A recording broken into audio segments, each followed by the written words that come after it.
Welcome to another episode of Starchcast with your host, Sentient Potato, with today's special guest, Jackie the Wirewolf. Say hello. How's it going, guys? So, Jackie, you're a VTuber. Yeah, I qualify as that disability. Man, wait, Mostly because I hate my face. I mean, I've got no complaints about mine. I'm so ugly it loops her back around to good looking. Or at least that's what I tell myself before I go to bed at night. It's honestly, it started because one of my friends kept saying, "You need to bring back face cam," and I was like, "I don't wanna." I understand that. I should have because I thought it was neat. Like, I came across, I think the first one I saw was like Wolfie Chew or something like that, and then Snuffy was like, "Ah, this stuff's pretty cool. Can I do it?" And I was like, "I can. Cool." And right now I'm just flesh tubing, but I like V-tubing. I think it's neat. Um, so my first experience with VTubing was with it was God, it was Face something.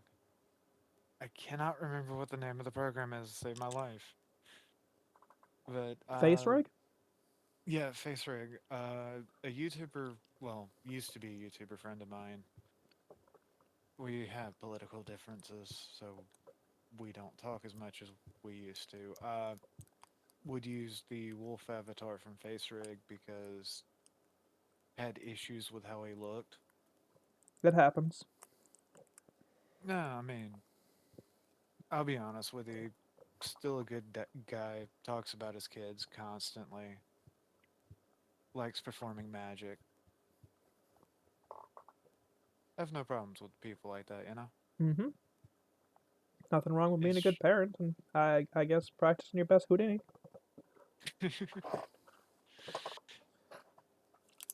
it's just differences in how I approach things and how other people approach things.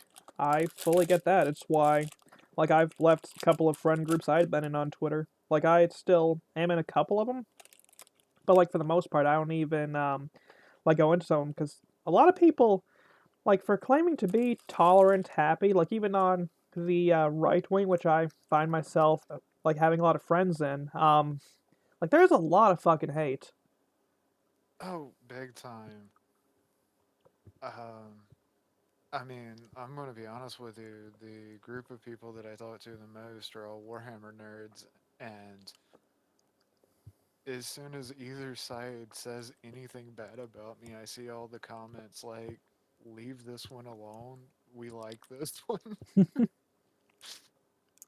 This will be kind of Apparently, controversial, but like somehow that Lynn uh, Warhammer person, who's I guess kind of left wing, uh that person somehow likes me.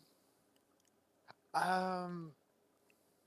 It depends on the day of the week because there are certain things like I'll give away my political bias. I am what they call left libertarian or lefty libertarian, That's fair. uh, which is actually traditional libertarian, believe it or not.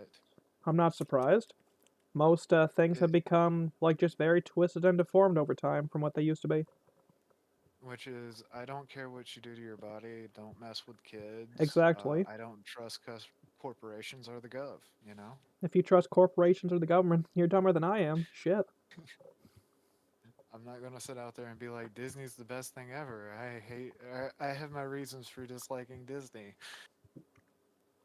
We all hate the rat. It is what it is. They still owe me money. I'm not surprised. I still remember Disney Fast Play, man. Oh shit. Disney Fast Play, dude. Like I remember like do you remember Disney Fast Play? Not right off the top of my head. There was a feature they had on some of their older DVDs back in the day where supposedly if you activated it on the when you like were gonna watch DVD. Supposedly it would be right to the movies, but it never was. Like you were waited the same amount of time between that and watching the trailers as you did any other time. Oh God, that just Mm-hmm. sounds bad. It was abysmal.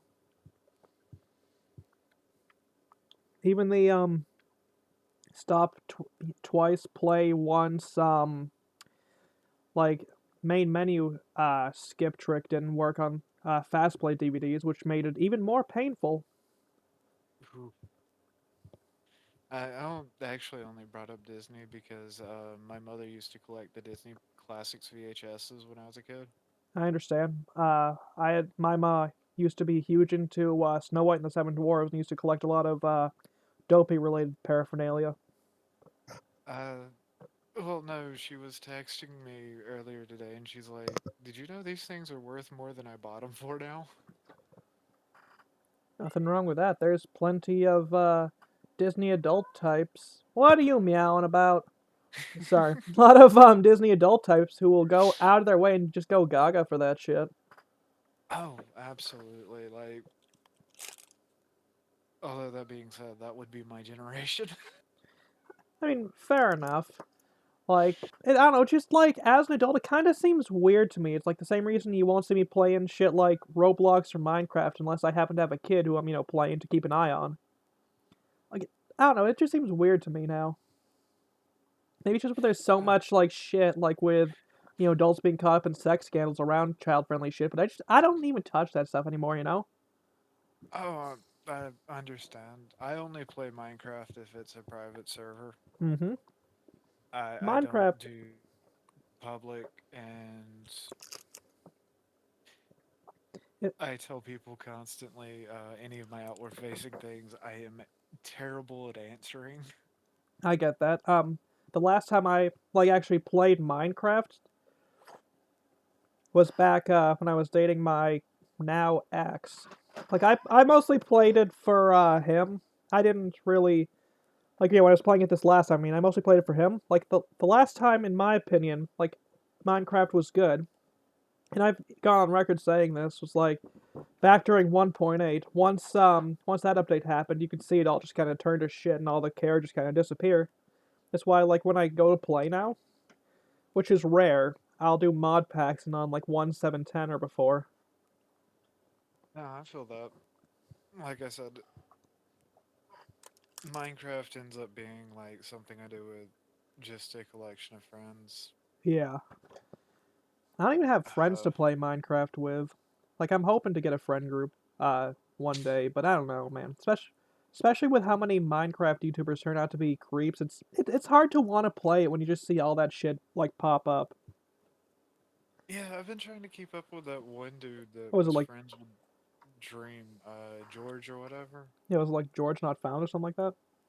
Yeah, I've been trying to keep up with that drama, and Jesus Christ, it bounces so far to I don't believe her to okay, that's possible to what the fuck? Mm-hmm. It was I like I I'm not sure if you saw in the scam baiting community, but someone tried accusing Scammer Payback of like I think it was like sexual abuse or grooming or something like that, and then it came out no, there was none of that going on. Instead, he was just having a immoral relationship, like behind his girlfriend's back, because the DMs and all that ooh, shit got shown. It was just no, like he was ooh, just fucking around on her. ooh. I would Hmm. never do that. Yeah, exactly. I don't get it, but I guess different strokes.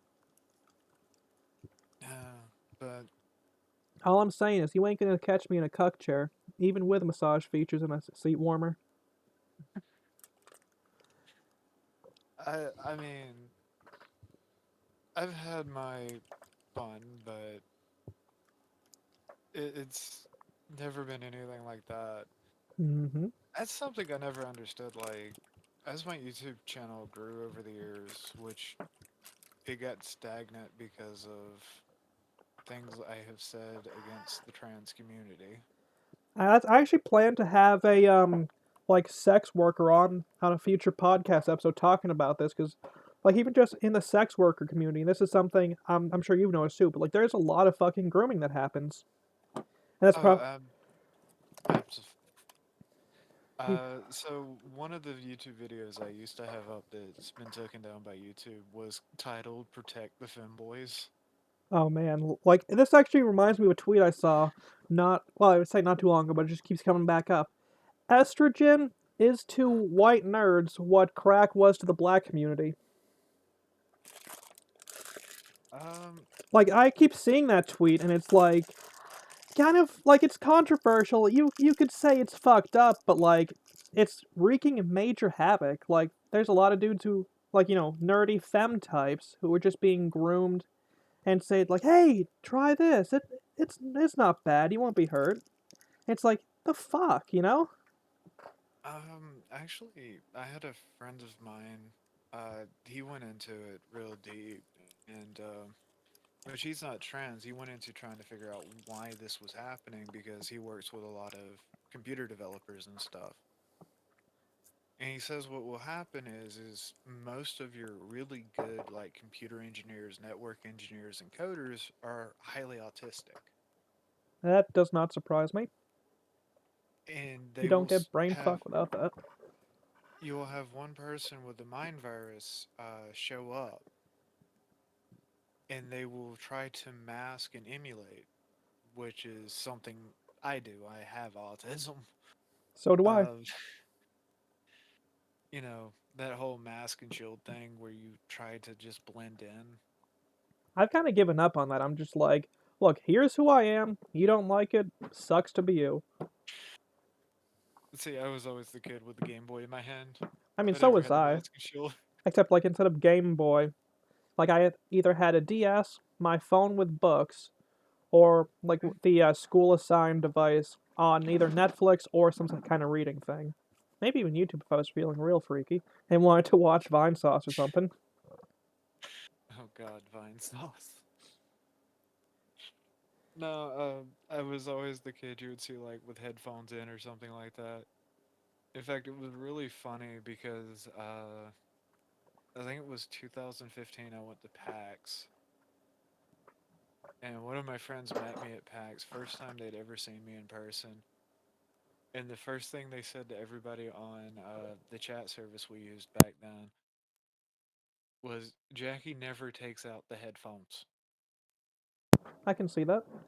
I mean, I can't see that physically, but like, hopefully you understood what I meant. Yeah, I get it. It's just that was my way of not dealing with the general autistic thing of trying to fit in with the crowd because I don't know. I think I just got the special form of the spectrum disorder there.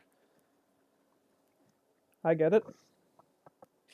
I think the greatest one ever was I was telling somebody about because where I grew up, you had to go to a psychiatrist to get the test done, and it took forever because It's just like I what had st- 3+ hours. It's like there's yeah, the paper test, there's repetition exercises, there's questionnaires, there's two or three different types of computer questionnaires you gotta do, plus like actual talking shit. Like there's like 5 or 6 different things. yeah. I had to do this because the ADA made me do it, A which is the district Americans assistants uh, ADA Americans Disability Association. oh, okay, you're talking organization. I was just thinking, wait a minute, the assistant district attorney? The fuck?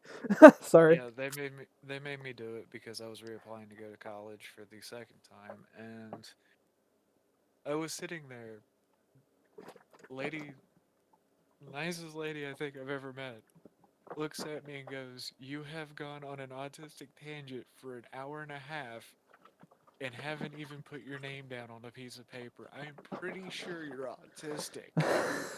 Okay. No, no, I That was swear the it's not day. autism. It's my superpower. I'm just a nerd. Sorry. Yeah. She goes, "I did not need to know that much detail about a trapdoor Springfield." Oh man. You're my kind of people with that shit. Holy shit, dude. So naturally get through the test. It's like, hey, you have because it's when it was switching from Asperger's to autistic spectrum disorder. You have autism spectrum disorder type 1, but you're borderline type 2, which explains why you do not mask and shield, that you actually just withdraw into music and stuff.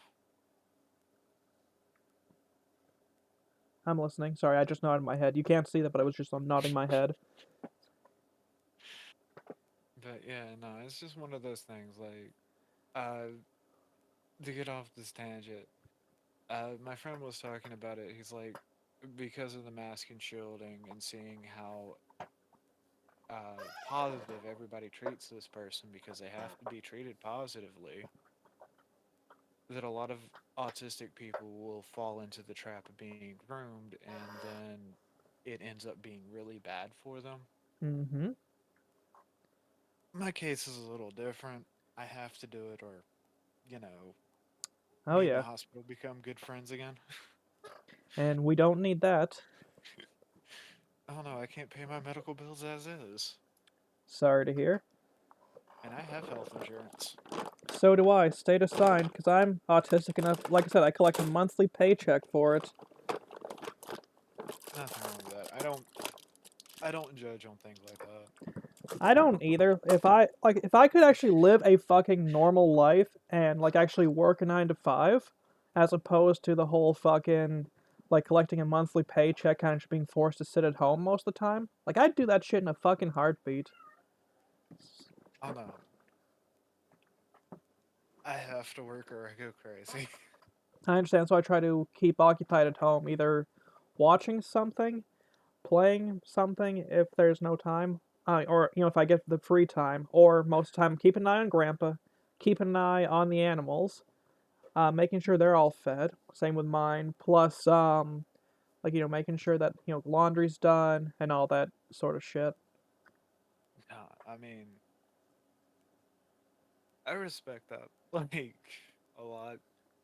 Um, I had bouts of being unemployed because reasons. If you don't feel comfortable getting into it, I won't say anything. Well, I grew up in the Southeast in a time when the Southeast didn't have or had more people than jobs. Ah, yep. So if somebody could do the same job for cheaper or do twice as much work, we're sorry, buddy, you're out the door. Mm-hmm. So I spent a lot of that time learning the fun of being a YouTuber. If it works, it works. uh, I have an audience that watches me across 5 different platforms, and I still don't know why. You got that magnetic personality, right? I just tell people I'm good at networking. That's fair. I'm terrible at that. I mean, it's interesting. Like I try to produce content. If I can't do it every day, then I try for every other day, or failing that, like at least once a week. And it's interesting. Like for whatever reason, I can't get past the 150 subscriber barrier. Or if I do, it's only for like a couple of days, and I'm back down to 150. So like I don't know if I'm doing something wrong or what the hell's kind of going on with that. Everybody has to find that one niche that they fill. Like, a long time ago, I found out that my streaming content actually brings in more people, and I don't know why. I noticed that with my streaming VODs. Like if I stream and then upload the content or export, so to speak, to YouTube, like I'll find that I do pretty okay. But like if I just do like I normally do, which is record, upload, I do poorly. Calm the fuck down. Sorry. It's all good. I have I five know. cats. It's yeah. Oh So no, I'm talking to the crazy cat potato. something like that, yeah. I mean there's like Uh, three more down cellar which we let out during the daytime. And then there's like one in the house as well. So technically 9 cats, but I'm only responsible for these 5. my first job was in a kennel, so I understand cats. Your first job was in a kennel, huh? Yeah, You fine with me making the one joke? go for it. At least it's not a caller. Oh man. Yeah. But nah, it's just one of those things. Like,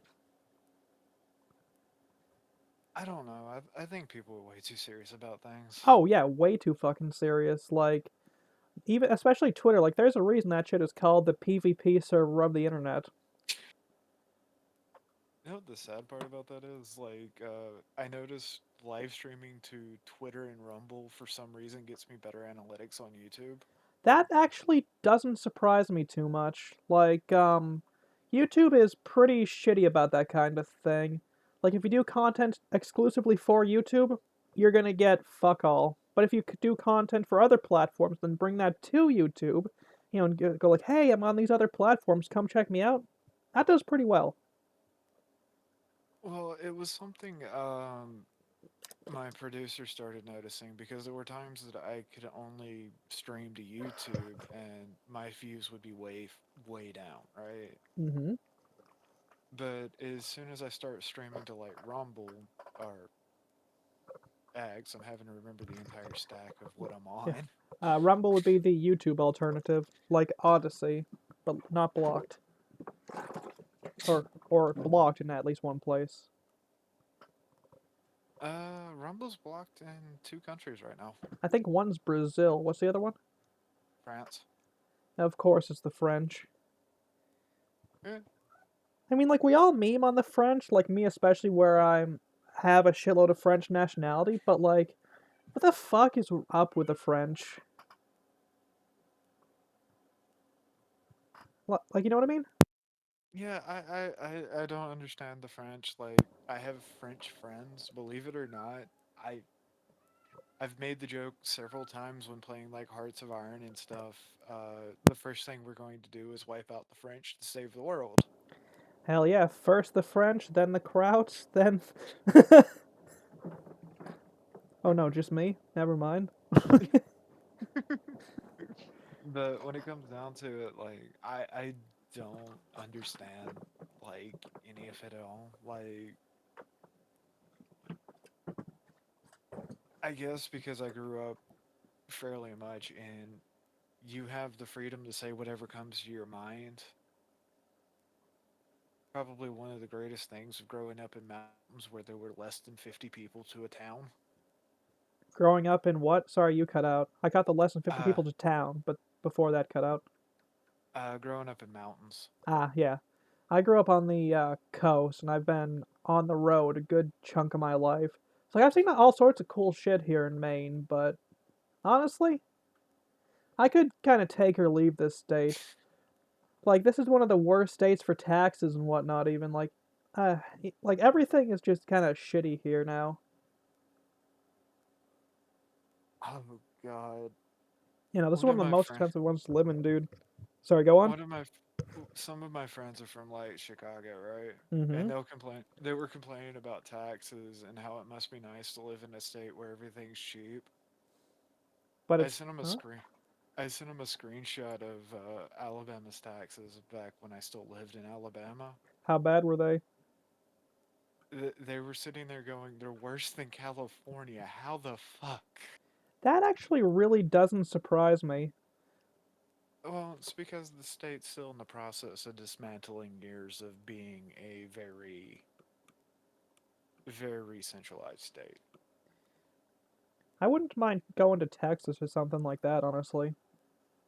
Yeah, yeah. I've been to Texas recently. Nice. I prefer my snow now. I I'm honestly like especially where we had a winter without snow, and then like yesterday and still today kind of have a snow. It's like I don't know. Like especially growing up with snow, it's like it's here. Like having lived with it, I don't see the draw to it, but more power to those who do. I overheat easy. So do I. Anything above like 70 degrees inside, and I am overheated. And I blame I blame my my Scandinavian and Irish heritage. I That's fair. overheat. I burn. I burn too. I blame the major French heritage. Thankfully, the burn turns into tan usually, but still, No, I don't get that lucky. It doesn't turn into tan. It just it just burns. burns. Yeah. For most of my family, it's that same way. I just happened to be lucky where it burned and turned into tan.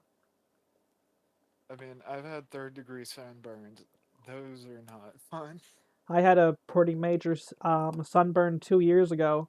It was so bad I had to, at least until my new hat came in at the time, wear a friggin' bucket over my head, apply burn cream like twice a day, and I think I was laid up for like basically 2 weeks until that shit healed. And then my hair never grew in right afterwards. I mean, you can't see it, but like my hairline is more fucked, I think, genuinely because of that sunburn than anything else, dude. No, I can believe it. Like, I get the feeling I that's mean, genuinely like half, 3/4 of my hairline issue. Like, I don't even have a widow's peak, and if I recall, I did used to actually have a widow's peak at one point when I was much younger. uh, when I was on, when I was being treated for being intersex, the opposite way, when I was male to male transgender, Mm-hmm. my hair was actually falling out at a very alarming rate. I mean, hey, the wig industry would have been pretty happy, huh? See, the thing is like I spent most of my teens just angry all the time and not realizing it was because my body was trying to process all this chemical that they were putting in my body. Yeah, that shit. I'm not surprised that shit sucks. It does, like, uh, when a lot of people sit there and they just, I don't know, a lot of people don't understand. There are people that will transition naturally, and most of the time, those people aren't the ones that you have a problem with. It's the people that get groomed that are the ones out there grooming people, and it's so annoying. It's a self-sustaining cycle of abuse. One person gets groomed, they bring another person. It's almost like a pyramid scheme of grooming, almost, except everyone's fucked. Well, So I guess a one of wheel. Sorry. one of the things that I did a long time ago is I was working with a group of people that were hunting down pedophiles, Okay. and I had one of the people that were the lead of this group. I'm not saying the group's name for reasons. Point blank tell me that 90% of the pedophiles they catch were abused by pedophiles when they were a child. That is entirely unsurprising to me.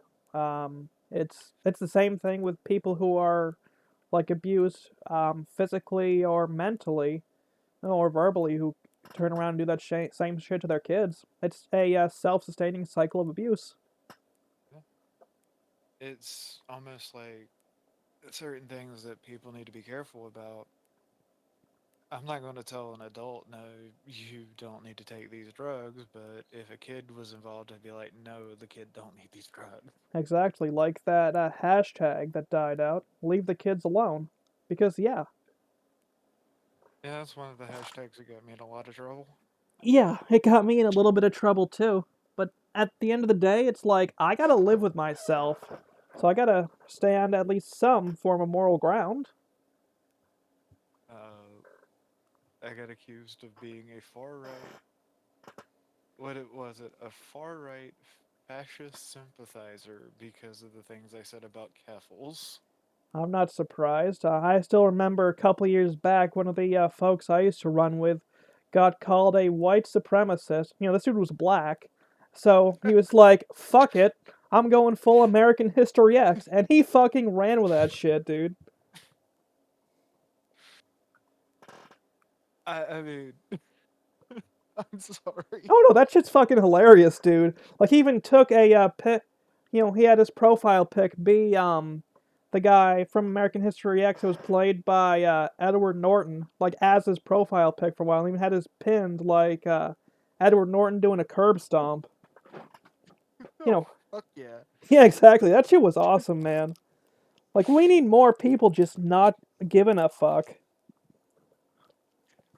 See, a lot of people don't know this. The whole reason that the world ended up knowing that I'm in the state I am as a trans individual is actually because the first video I made about catfools, one of her sycophants decided to look into me and goes, "Are these your pills?" And I'm like, "Okay, fine.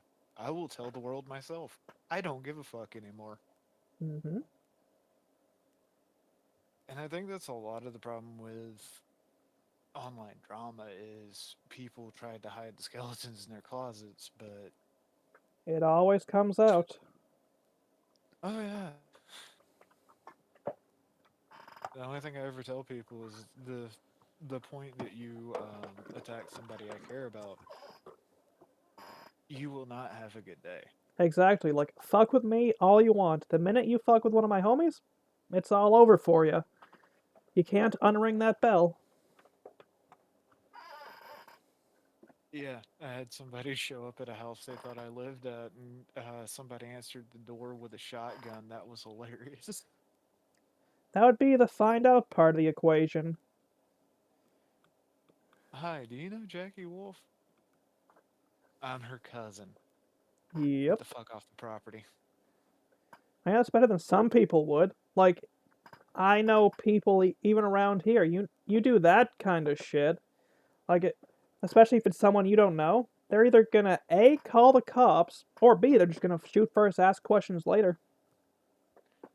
Um, well, most of my family don't want to take a life unless they have to take a life, but growing up in the foothills of the Appalachian Mountains or lower Appalachia, you keep a gun by the door because of the cryptids. I understand. I'm thinking about when I can scrape together a bit of money, picking up one of them cheap 22 revolvers just for personal defense.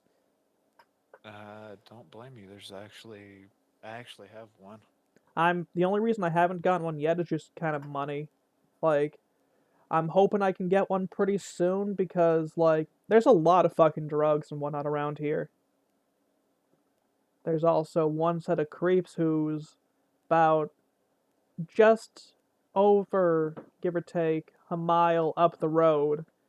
And like I want to be honest, like they are real horrifying types, like real creeps. They're the type of folks I don't even know if calling the cops would get them to leave. Probably not. Knowing the way things are going these days. Yeah. It That being said, like, I mean no, I would I, not fire unless it was my last option. And even then I'd still try to negotiate. Like I talk a well, big game on Twitter, but no, I'd be like using words well before I even thought about. well, when you reached out to me, the first thing I did was see who we were our mutuals with, and I realized that you were mutuals with Atlas, and I'm like, yeah, that generally means either really chill or really odd. I'm both. Like I get in fucking shit fests every now and again, or I'm just fucking odd. And I know, like I'm not about to be like, no, I'm not odd. No, I'm fucking odd as hell. But no, Atlas is good people. Oh, absolutely. I don't know why people even try to attack Atlas. All Atlas does is play games and chill. Can't have people having fun around here, don't you know? Obviously. Yeah. I mean, uh, fuck. No, it's the first time I've done a podcast in a long time. That's fair. That's actually probably gonna like this is actually my last video that I'm gonna be doing with Windows 11. Like I'm headed back to Linux, which I suppose brings me on to the next subject I'd like to talk about with you. So, like, how long have you been running Linux? I like to tell people I was born with Linux in one hand, but that would be or be a lie. I started using Linux on a secondary computer when I was 14. Nothing wrong with that. Uh, it's also about the time I started learning how to code. I still gotta learn to code, but there's so many esoteric languages. I kind of want to start with something like brainfuck, and then go to something like that afterwards. Oh, the first thing I learned how to code in was C, which was just because I needed to change some things that were core to Linux that I didn't like, That's which fair. is where I fell in love with Linux. I never learned how to code, but I always wanted to. I don't know if I really have enough time to really dedicate myself to learning to code. That being said, I do have a Windows computer. It is the worst computer out of the stack. That's fair. The PC that I built for a family member in the house, that one is going to stay on Windows. It had been on Linux. That's one of the reasons I actually switched back to Windows because the user experience with at the time the 6000 series Ryzen graphics cards and the 5000 series CPU, sorry, not Ryzen, Radeon and Ryzen, sorry, was so bad. It was like, this ain't it, chief, for lack of better words. Like, I was having more issues with software and like hell, even just trying to game with a shit like Proton out of the box. It was like, this just isn't worth it to me again. Which was interesting because I went with the like prior to this a GTX 980 and a fourth gen i7 4770, and there was basically no issues, but until the computer basically killed itself. I had to chuck most of the shit out. I mean, I can't really say anything. I'm still running an FX 8350 and a GTX 1070 Ti.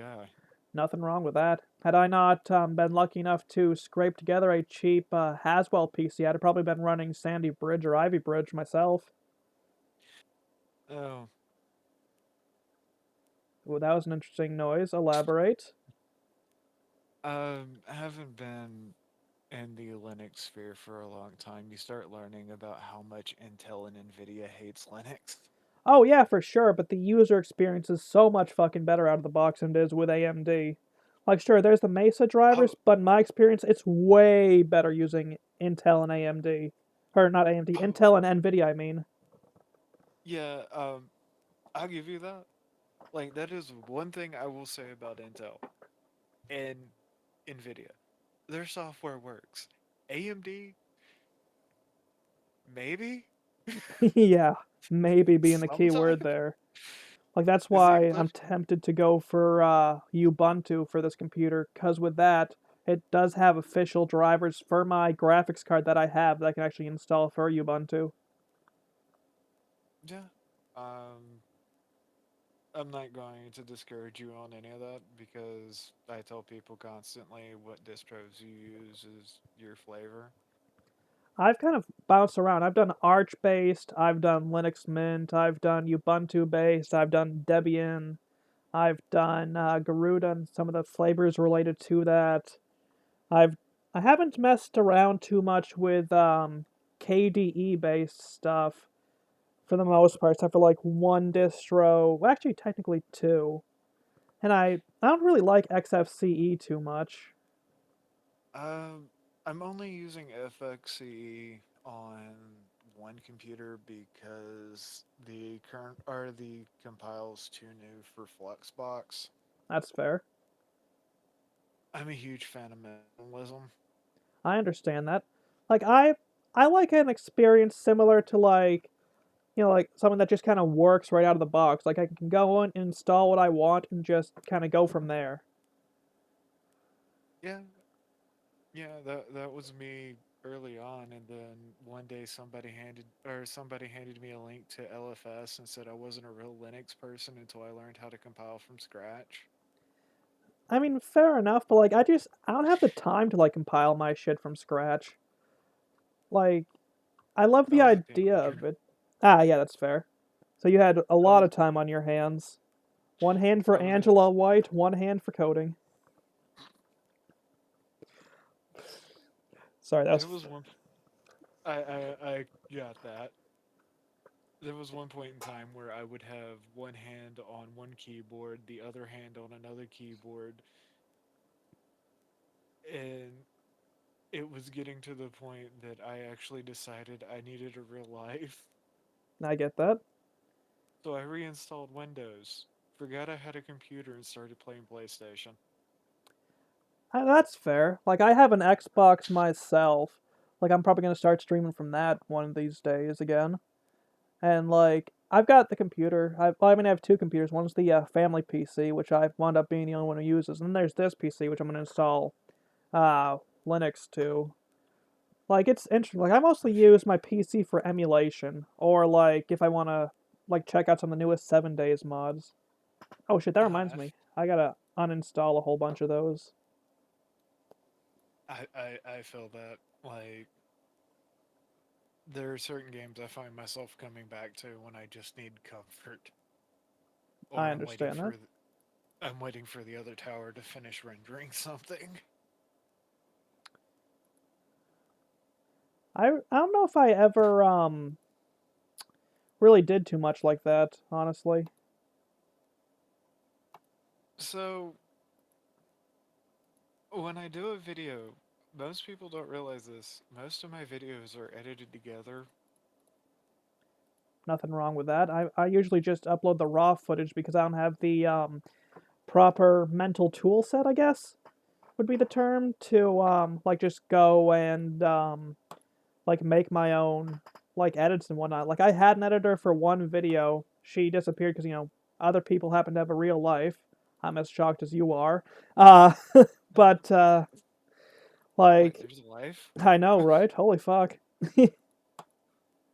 But like, uh, man, like, uh, like I need to really take the time and try to learn, but it's like I don't know. I find it really hard to just take the time and just sit back and go to edit. Like I prefer to just like record and kind of just go from there. oh yeah, the temple method. The temple method. Elaborate. Temple. Beanie Man. Oh, Tim Pool. Okay, Yeah, sorry. sorry. I have a metal bar in the bottom of my mouth and my tongue catches it sometimes. I just have hearing issues, so I mean, shit. The closest I have to hearing issues is from playing bass, but In my case, I had a lot of ear infections as a kid, and then I used to listen to a lot of loud music. I used to play a lot of loud music, and I have loud hobbies. Nothing wrong with that. I kind of want to learn Anybody, forging one of these days. anybody out there that plays guitar, drums, or anything like that, always wear your hearing protection. And if you shoot guns at a range, always wear hearing protection. Also, always have eye protection. Like, you can meme all you want, but like, even like eye protection and hearing protection, very fucking useful. Like, same thing with if you do like I do and do a little bit of carpentry work here and there on the side. That bit of eye pro will go a long fucking way to avoid getting like sawdust or any of that shit in your eyes. Oh, absolutely. I'm like, safety glasses are your friend. Although I have prescription safety glasses. I used to wear prescription goggles at one point. Those didn't do too well in high school for obvious reasons. I looked like a fucking nerd getting ready to go to a swim meet. I I kind of understand. Uh, High school, I ended up with so many credits. They sent me to trade school. Nothing wrong with that. It was really cool because I get to tell people I'm certified as a welder Oh, and nice. an electrician, and they go, "Why?" There's Like absolutely nothing wrong with that. That is awesome. Sorry. because I recently had I most people that know me know I generally work a day job. Anything that comes in on the YouTube stuff goes into funding the YouTube stuff. That's fair. And I've been putting into work other jobs here recently, and one of them goes, "Why are you certified in these things?" Well, you see, there was this point in time called high school, and they got tired of me going, "But there's no more classes for me to take." Fair enough. Uh, I got the Try Hard Award before I was 16. Nothing wrong with that. I purposely went out of my way to do the bare minimum because the way my high school went, shit was graded 70-30. Like tests were 70% of your grade, homework was about 30%. As long as you did like 2 or 3 homework assignments, you could like get a passing grade as long as you passed your tests. So what a lot of like me and the kids in my school did was we just kind of fucked off, did the bare minimum, and we all got what the minimum passing grade, which was 76%, because none of us really gave a shit. Because my high school and even the elementaries in the district, they were and still are shitholes. Um, I transferred from a private school Oh, nice. back to a public school, Oh, not so and nice. when I transferred from a private school to a public school, the public school first started going, okay, well, you need to be in AP classes. Okay, So they register me for AP classes. The state then goes, already took AP classes. I'm listening. So I'm sitting here as a freshman going, okay, so what are you going to have?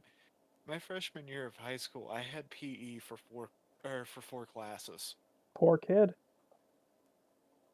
I know, right? It's like, hi, I'm here for my third PE class. That why are you still here? I have this class 4 times in a row. Well, I bet you were in the best shape of your life. No, no, because it was at that point in time, the PE teacher would just look at me and go, I don't know if you're a boy or a girl. Ah,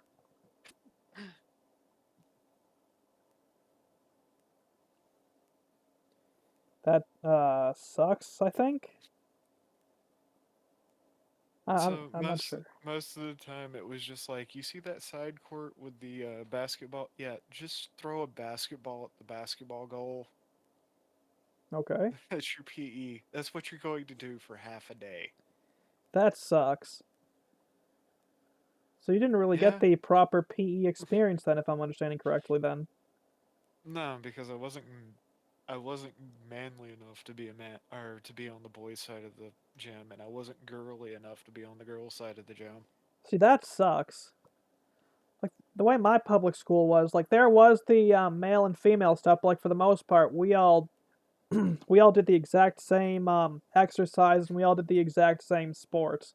Like I recall, right, for like midterms and finals, they were slightly easier on the girls and the boys, but like we all did the exact same exercise for the most part, same sports, same tests and whatnot. It's like to hear this divide and that it's not the same in other places still just kind of surprises me.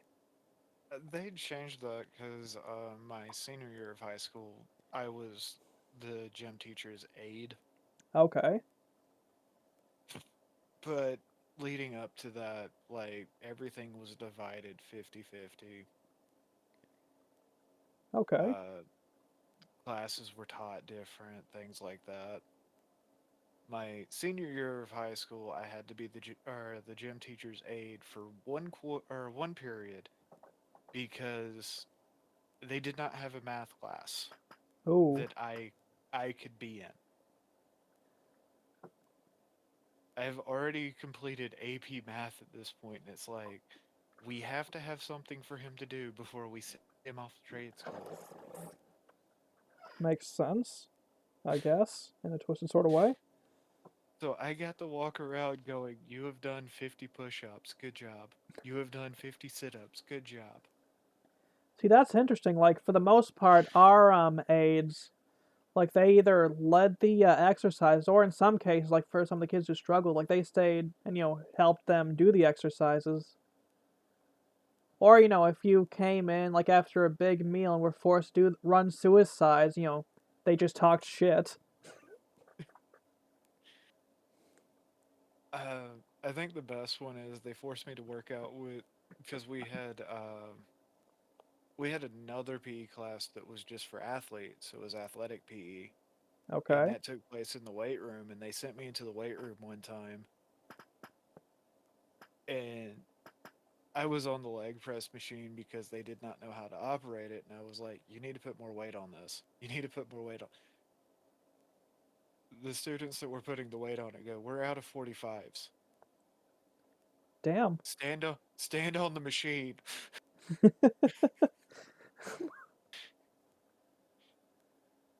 Damn, so you could And say you had kind of. Actually, no, I'm not going to the make that joke. the running back for the team's just sitting there going, "This effeminate twink guy is outdoing my record for leg presses without breaking a sweat." Nothing wrong with that. I mean, shit. Oh, it's because like when I'd get dropped off from school, I would have to run up the road, then I would have to run up the driveway, whole time going up a mountain. Okay, So so my you legs had get like extremely toned and defined legs then, I'd assume. still do. I Nothing got wrong with thighs that. for days. Ah, so you're a practitioner of the thunder thighs then, huh?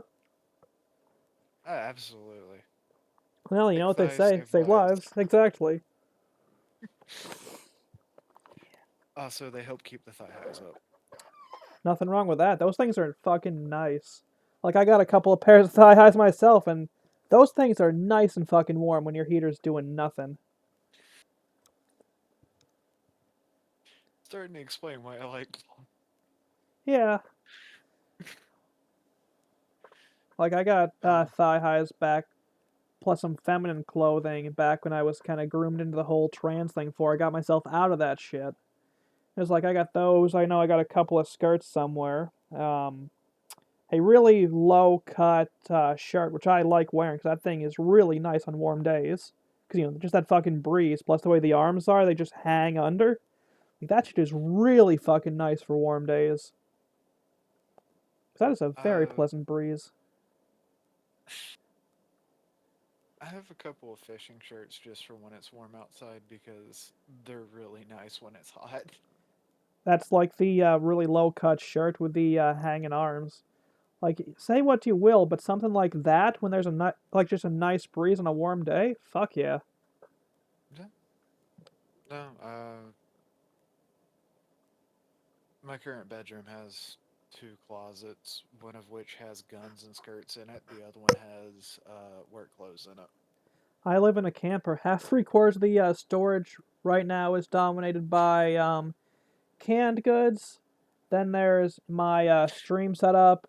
One end's my bed plus the projector and all that shit. Then the other end's I got some exercise equipment plus the pellet stove that died. Ah, Oh, and a fridge too. But nah.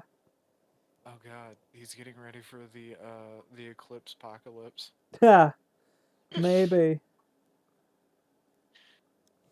That's that's something that just throws me for loops. All the stuff that's going on around the eclipse, and people are like, "It's the end of the world." People have been Man, predicting the end of the world since before you and I were born. It's like, oh no, it's the end. Fuck off, dude. It's just another Tuesday. Just piss off. You're still going to work tomorrow. If you're that worried, fucking have a drink. I don't give a shit. oh no, the first words out of my mouth when somebody's like, "It's the end of the world," is like, "No, no, somebody actually got the Chinese curse. Oh, yep. May you live in interesting times. Yep. May you live in." Fuck. Who pissed off the Chinese man? I think it's more a question of who didn't piss off the Chinese. I wouldn't be Surprise. surprised, like, if someone, like, from America came in, pissed off the Chinese, and then they just glared at the the, like one of those little, colored and notarized, maps of America, and just, like, as a whole for the country, just looked at them and said, may you live in interesting times. Actually, shockingly, I've apparently not made the country of China mad. I probably have. Like, it wouldn't surprise me. I'm good at I had making a people mad. I had a TikTok thing for a little while, before getting banned from TikTok. How? Um, I don't know. Fair enough. I don't think they know. Fun. I think it's a mutual misunderstanding of we don't know why I got in trouble. but apparently, like most of my TikTok views were from China. Okay. It was just like, why? Like Surprising. Oh, sorry, you first. 90% of the content that I was putting on TikTok was just promoting the other places you can find me. I wouldn't be surprised if most of my views were either like from back when I used TikTok were either China or someplace like that. Like most of my TikTok kind of stuff was either petting my cats, complaining about the winter, or like pictures of animals and whatnot here and there. Like, and those got pretty good views. I think the lowest viewed one had like 42, and that was just because of like weird luck with the system at the time. Yeah, yeah, no. Actually, believe it or not, most of the time when I was looking at TikTok, it was like farmsteading and people's animals and stuff like that. I never got anything political on TikTok, and I always heard all these horror stories of I've political never stuff seen showing up. I've never seen a single person get political shit. It's always memes, cars, Yeah, or farm setting, like you said, or it's shit like people shit posting like, "Oh, I'm on a tank," blah blah blah, shit like that. Like in my case, what I got was like Mazda MX-5 Miatas, drag racing, friggin' like LS swapping, automotive shit, pets, people rolling shit down flights of stairs, like glass bottles full of marbles and shit like that. Like it's weird to me. yeah, it's extremely weird because I hear all these like, because at one point in my life I was a political activist, and I would hear all these other political activists, which the realm of political activism I was in was 2A rights, Nothing wrong with that. and they would all be talking about TikTok and how they're seeing all these political or all these progressive political ads and stuff on TikTok, and I'm like, I've never had this experience on TikTok. I assume some of it's where you're geographically located. Because, like, I have seen, like, people of different states, like, like, talk about their feeds and even show, like, little video screen shares. And, like, what people in one region get is way different from what people of a whole other region, or even sometimes just town from to town, it's completely different. Yeah, I've had that same experience on uh whatever we're supposed to call X, Twitter, whatever it is. I just call it Twitter at this point because it X is such a fucking meme. I call it drama site. Yeah, I know some people call it like their favorite mobile game. So I mean, it checks out. This is my favorite MOBA. It's a free for all, Oh and none of the lordy. abilities work. I'm min maxing right now. I have a trans flag and a blue check mark. They don't Nice. know if they like me or they hate me. Speaking of, because the supposedly these are like the like 3 or 4 feeds you get: guns, gore, death, or porn. So what's your feed? Oh god, you really don't want to know. I'll say what mine is. It's fucking uh guns and porn. I don't give a shit. That's also video games, but like that's whatever. Like I know what my Okay, feed is. Like I'm not gonna lie and say like, oh, it's not, no, it's guns and porn and video games. so uh, my feed is generally guns, video games, and retarded things out of left field. Sounds like a fucking peaceful time to me. Like I like to dabble in shit posting. Like I'm still trying to get my meme. I'm trying to like get off the ground of Soup Bowl Earth to gain popularity. Like fuck this flat Earth bullshit. Fuck this other Earth bullshit. The Earth is a fucking soup bowl, and the land masses are your vegetables and proteins. The oceans are broth, man. One of these days, that meme is gonna catch on. Damn it. Oh god. No. The flat Earth thing was always fun because I used to go into major or politics streamers discords and just would immediately start going into the flat Earth thing and then follow it up by I just need something to believe in at this point, Fair enough. just as bait posting. And Did it work? I actually made friends bait posting because somebody would figure out it was just a meme. Other people would just sit there and attack me religiously, like, you're stupid, the Earth's not flat. I still can't believe though that there are actual legitimate flat earthers still. Like they even have their own term for people who believe in like a regular globular earth. Like they call them globetards. I can believe it, but that's also because I used to post on 4chan. I've been on 4chan, like I've done a little bit of posting, but like yeah, it just wasn't for me. Though K still holds a special place in my heart.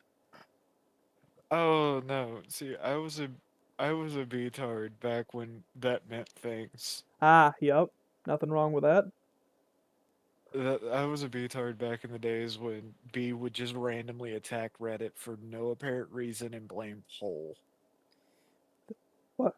Turns out they were in the right. Should have attacked harder. Lordy. Man. B, we didn't start the oh wait, yeah, we did. Yup. But no, I can believe it because I have seen people tell me some of the most ridiculous stuff. Like, I had one person telling me that the biggest problem with the United States, or no, what was it? I had somebody telling me that free speech is the worst thing in the world. And I'm like, no, it's not. The fact that I can say what I need to say actually makes the world a better place because you can sit there and point at me and go, you're an idiot. Exactly. Like free speech is one of the best things in the world. Just like the Second Amendment to protect free speech. Excuse me. And other such things. Oh, trust me, if they seen the gun collection, they would probably be afraid of me. Fair enough. Nothing wrong with that. Like in another world, it's very likely if I wouldn't have had the issues I did, and if I, was holding a proper job, it's very likely I'd be a gun tuber right now and not just like some jackass who kind of shit posts and plays video games or whatever. I mean, had some things not gone the way they went, I would have probably been a gun tuber because I've been around firearms my entire life. I come from a military family. I come from a military family too. Like my mother didn't serve, but like quite a few, everyone else just about in the family did. So the sperm donor, like I don't get into his thing. Like, oh wait, the fuck cat. A good chunk of that, like I wouldn't be surprised the sperm donor if his stuff was mostly stolen valor, but who fucking knows? Like there's so much extremely dubious things around anything he used to tell me that's like, ah. Yeah, no, I come from a very proud American military family. Well, most of mine Um, were Air Force. Like most in the most of my family's Navy, are. I mean, I come from a naval family. Nothing wrong with that. Wait, you found me cracking a joke? Because I is that why you're Oh, trans? oh, absolutely. I took the whole wanting to be the naval twink thing too far. Yep. No, it's just one of those things that amaze me because I grew up in a very rural southern family, which meant there was guns throughout the house. They stayed loaded because you didn't know if you would need it or not. Mm-hmm. And then you talk to people because as I was going through being a YouTuber, like you start connecting to all these people and you have people, guns bad. Well, why is a gun bad? Guns kill people. The house I grew up in, We had two rifles that stayed in the hallway fully loaded, and they never killed anybody. Exactly. Like I grew. That's the one. The fucking dumbest argument. Still, like I grew up in a house that until recently had a 22 rifle, which we just gave to one of our uncles. Like always behind Grandpa's chair. None of us were fucking shot from that shit. Well, my granddad said one of the worst things that the United States did was ban assault rifles for civilian use. Yep. I looked at him and said, "But you don't like assault rifles?" He goes, "No, I like 30-06." Nothing wrong with that. He goes, "The thing is, a 5.56 can't blow a 2-inch hole in concrete." Wait, isn't like 5.56 like military's equivalent to 30-06, or is that a different caliber I'm thinking? 5.56 is the military equivalent of two. Well, it is an overpressured 223, Yeah, 223. That's what I was thinking. Sorry. or as I have gotten in trouble for calling it, the glorified 22. I can see that actually. I can see that. Oh, well, because people that live in my household, one of which came from a state where guns aren't a thing. I Ah, was a having to mini explain state. to I was having to explain to him what the difference between caliber and non-caliber measurements are. And I said if you take a 223, which is 0.223 of an inch, in a caliber measurement, that is still 22 caliber. He Ah, goes, really? Like, yeah. Wait till you hear about 23, which is also 22 caliber. must have blown his mind, huh? Uh, he doesn't get the like of guns, but I don't get his love of Yu-Gi-Oh, so it balances out. I, I never really understood the whole trading card game craze, honestly. Like I liked the Yu-Gi-Oh anime at one point when I was a kid, and I also liked the Pokemon one. But like trying to play either card game, it's like, nah. So, up until recently, I still had the original run of Pokemon cards. Oh, very nice. Yeah, I may have sold those when I moved out of Alabama, but needed money. It happens. Uh, but yeah, no, I remember like I played Magic the Gathering. That I was my thing. I had family into it. I wanted to get into it because I was hoping, like around the time I tried getting into Magic, the Romance of the Three Kingdoms deck was out, and I really wanted that shit because I was and still am semi into the whole Romance of the Three Kingdoms thing. But like looking at the Awesome. price for the cards, it was like, nah, I can't get into Yeah, this. Like I'm not financially stable enough for this. yeah, no, I completely understand that. Like if I'm gonna Uh, spurg to Romance of the Three Kingdoms, I just think I'll buy a PS2 game off the used market and just go from there. I'll go scream at Creative Assembly to actually get good at making games again. I mean, Koei, yeah. Because like fuck, I mean, for like we've had just so many fucking flops from Koei since 2016 with Dynasty Warriors 9. Then we had what was it Warriors All Stars, which was the furry one. Then there was Samurai Warriors 4-2. I heard Sonoden, Spirit of Sonada was good, but haven't tried it, so. Then we had Warriors Orochi 4. Then we had Samurai Warriors 5. And it's like, all of these terrible fucking games, and it's like, the fuck happened between like 2016 and now for Koei to go to shit? Oh yeah, there was also Dead or Alive 6, which earned its what hate. what happened to Koei between 2016 and now? I mean, no, now they're into the ESG bullshit, but I'm wondering what the hell else happened. Oh no, I blame their downfall for when they stopped making Destiny Warrior or the Gundam Destiny Warrior games. Oh, the Gundam Dynasty Warriors? Yeah, I could see that. Yeah. Like, Dynasty Warriors Gundam was a great series. And, like, I know this is gonna be a hot take, like to any of the Koei fans who watch my shit, which is probably a net zero, but still, on the off chance at least one of you is still around, because I used to make a lot of Dynasty Warriors related content at one point. Like this is, I know it's gonna be a hot take, but like Dynasty Warriors 7 and 8 fucking suck. Like sure, they're pretty graphics, but like no, they don't even feel like proper Dynasty Warriors games. I mean, sure, I played 8 Empires, loved the hell out of that, but like 7 Empires was pretty mid. 8 Extreme Legends was okay, but like I didn't even like give enough of a shit to finish the campaigns. The campaign for Dynasty Warriors 7. I did for 8, but like I couldn't be bothered for Dynasty Warriors 7. It was just bad. No, I feel that.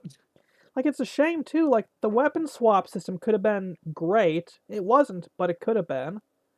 Because like especially with like in Dynasty Warriors 7, like for that one you could just hot swap your weapon anytime you fucking wanted, basically taking the fun out. Then with 8, you could only you could choose your weapons right before your mission, and that was actually smarter. But I mean, like then they had the whole elements thing, like there was heaven, man, and earth, and like you had to figure out which ones counteract each other's balances, blah blah blah. Whatever. Cool concept if they hadn't fucked it up, but like the maps were pretty shitty. The story was pretty meh, though I liked the what if system in Dynasty Warriors 8. And like even the combat was pretty mediocre. It was like this didn't feel like Dynasty Warriors to me. It's why I still hate Samurai Warriors 4 too, because like it's one of the worst things to ever come out from Koei for Samurai Warriors. And I even tried playing Samurai Warriors 5, which man, I can't believe how much they massacred that franchise. I mean, sure, they made Oh, Nobunaga into a twink, whatever, but like there was other shit too. it's funny you were talking about ESG being in bed with this company. One of the things that I learned about ESG recently Go is on. a lot of the companies that are taking the ESG money, even if it's destroying their company, cannot say no to ESG or money once they take that first loan. I'm not surprised. It's much like in my eyes, it's much like drug addiction. Once you start, you're not stopping. Like in this case, it's more I Uh, guess like a cabal. yeah, somebody sent me, got him. The podcaster's name's Dick Masterson. He does a show called The Dick Show, right? I'm aware of the guy, but I could never get into He, his he content. Yeah, he's a bit toxic, but he was reading off this email he was sent from a game developer, and it was just going into how these companies they will take it because it's free money, right? How But many strings? they don't realize all the strings attached, and then all of a sudden you have government involvement in your game company to the point that you have to keep pushing these initiatives. Yep. No such thing as a free lunch, as they say. Like even though it seems free, someone else is always paying for that shit. Yeah, and he was basically talking about how he joined being a game developer because he really liked games, and now he doesn't want anything to do with gaming. It's understandable with all the bullshit. Uh, like it's yeah. That's man. Like it's fucking depressing. It really is. It's like DEI, right? Diversity, equity, and inclusion. Yeah, ESG 2.0. Eh, well, now it's not DEI anymore because DEI has become a buzzword. Yep. What's it now? DEIAT is one of them, but there's about 100 other things it could be. Fun.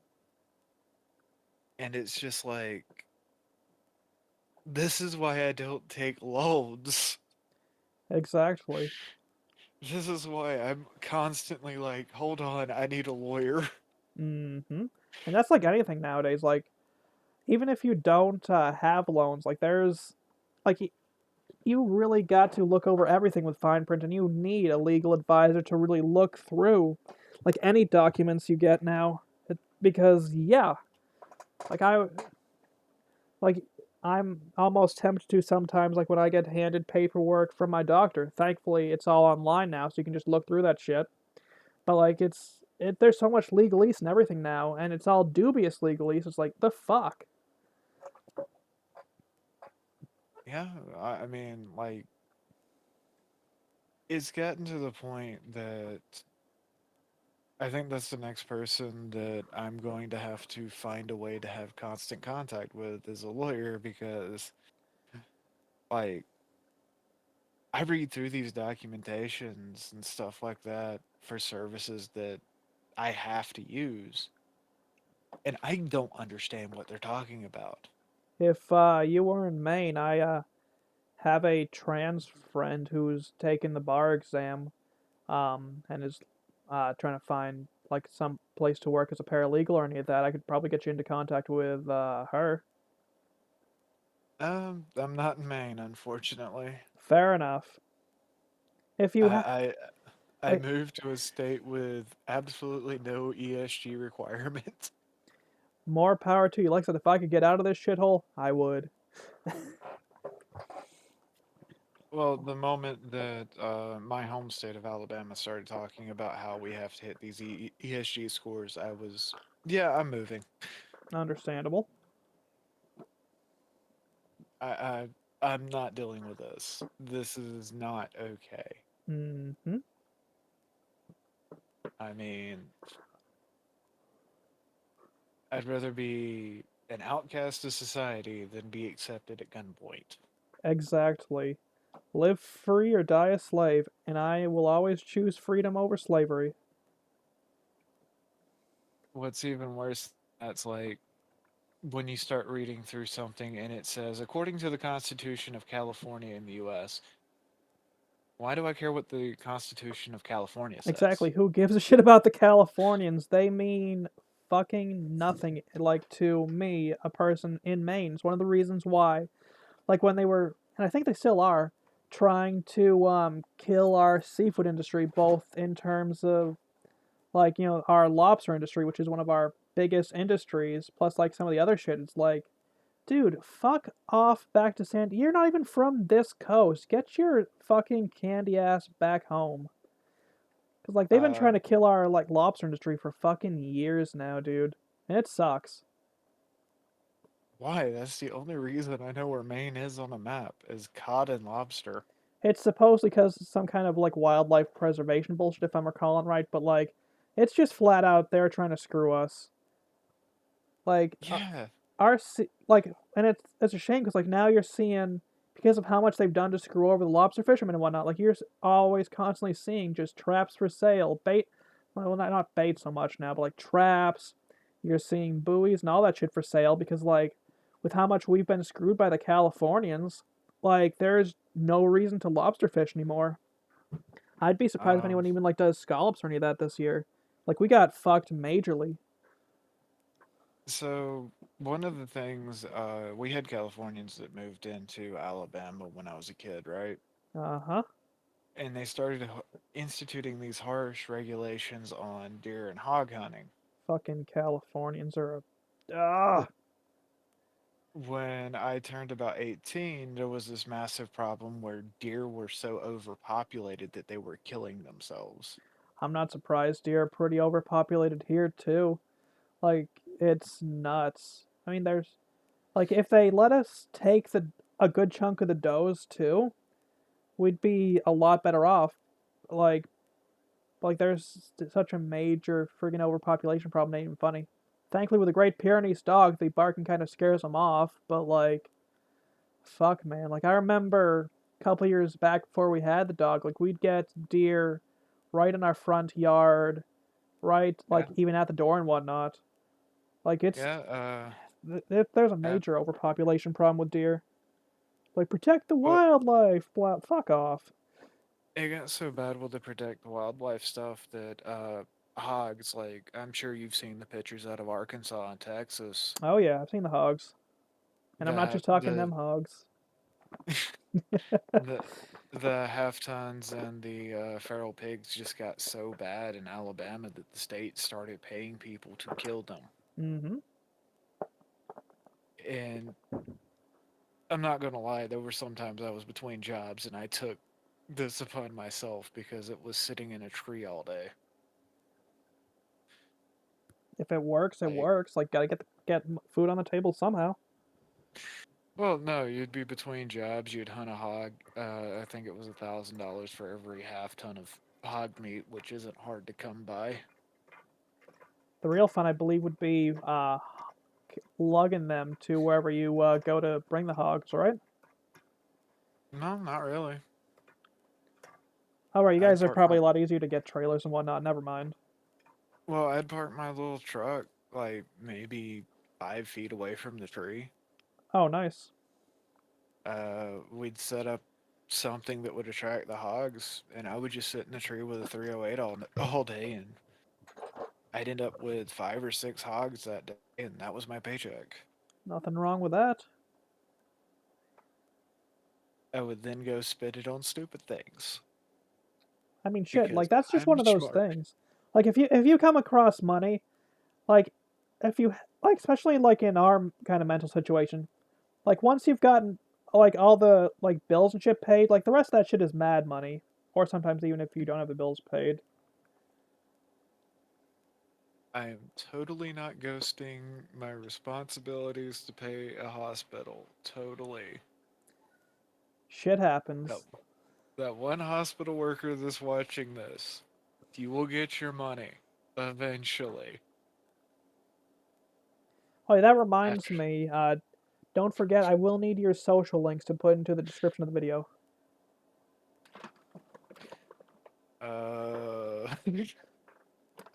it shouldn't be hard to do. Yeah, no problem. But yeah, there's no responsibilities being shirked. Probably. None, probably. I mean, I'm totally a good business person. I do my taxes on time. Taxation is theft, but I still pay the fucking things. I've totally never lied to a government institution. Totally.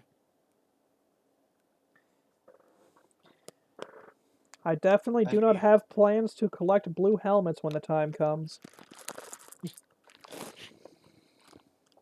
what blue helmets? I'm gonna be spray painting mine black. Shit, you right.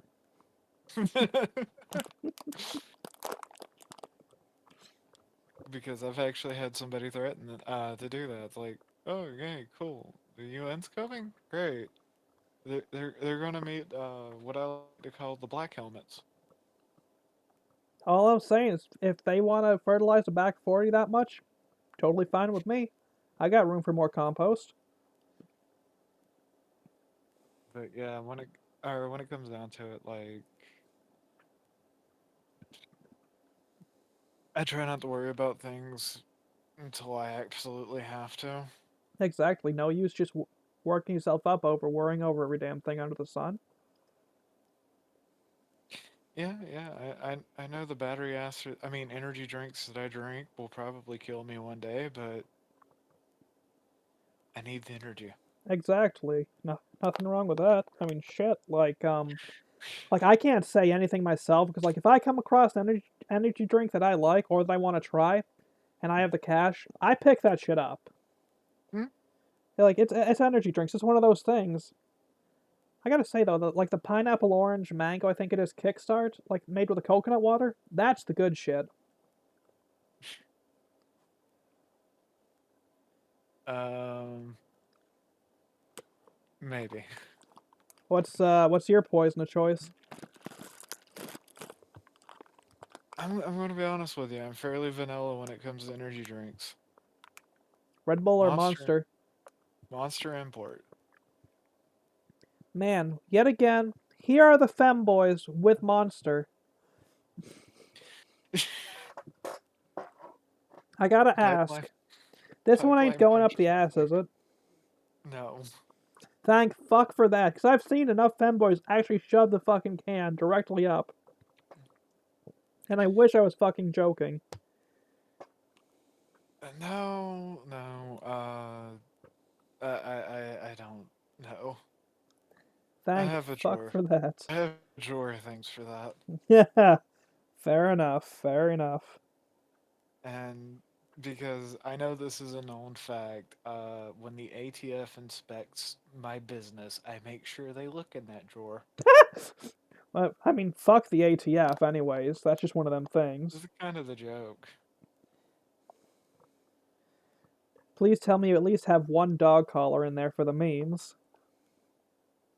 Multiple. Fuck yes. Speaking of, do you see the ATF? I think like ad. I think it was like last week that where they were trying to recruit people and they had pictures of dogs. Yeah, yeah, I saw that. The first thing thought was, that's in poor fucking taste. Yeah, exactly. Like I even wrote like you people have no fucking standing to use dogs for your recruitment ads.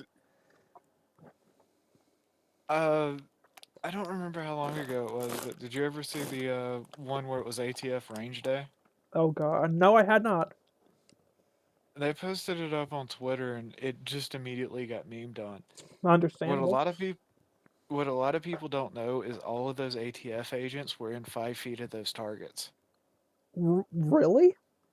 Yeah, they were showing off how good of a shot they were by missing targets at 5 and 10 feet. How fucking incompetent do you have to be? Like I meme on myself like, oh man, like I fucking like like you know like oh man, I can't hit the broadside of a barn from point blank. Like I make the meme, but like I'm not quite that bad of a shot. Like I can apparently do a better grouping than the ATF.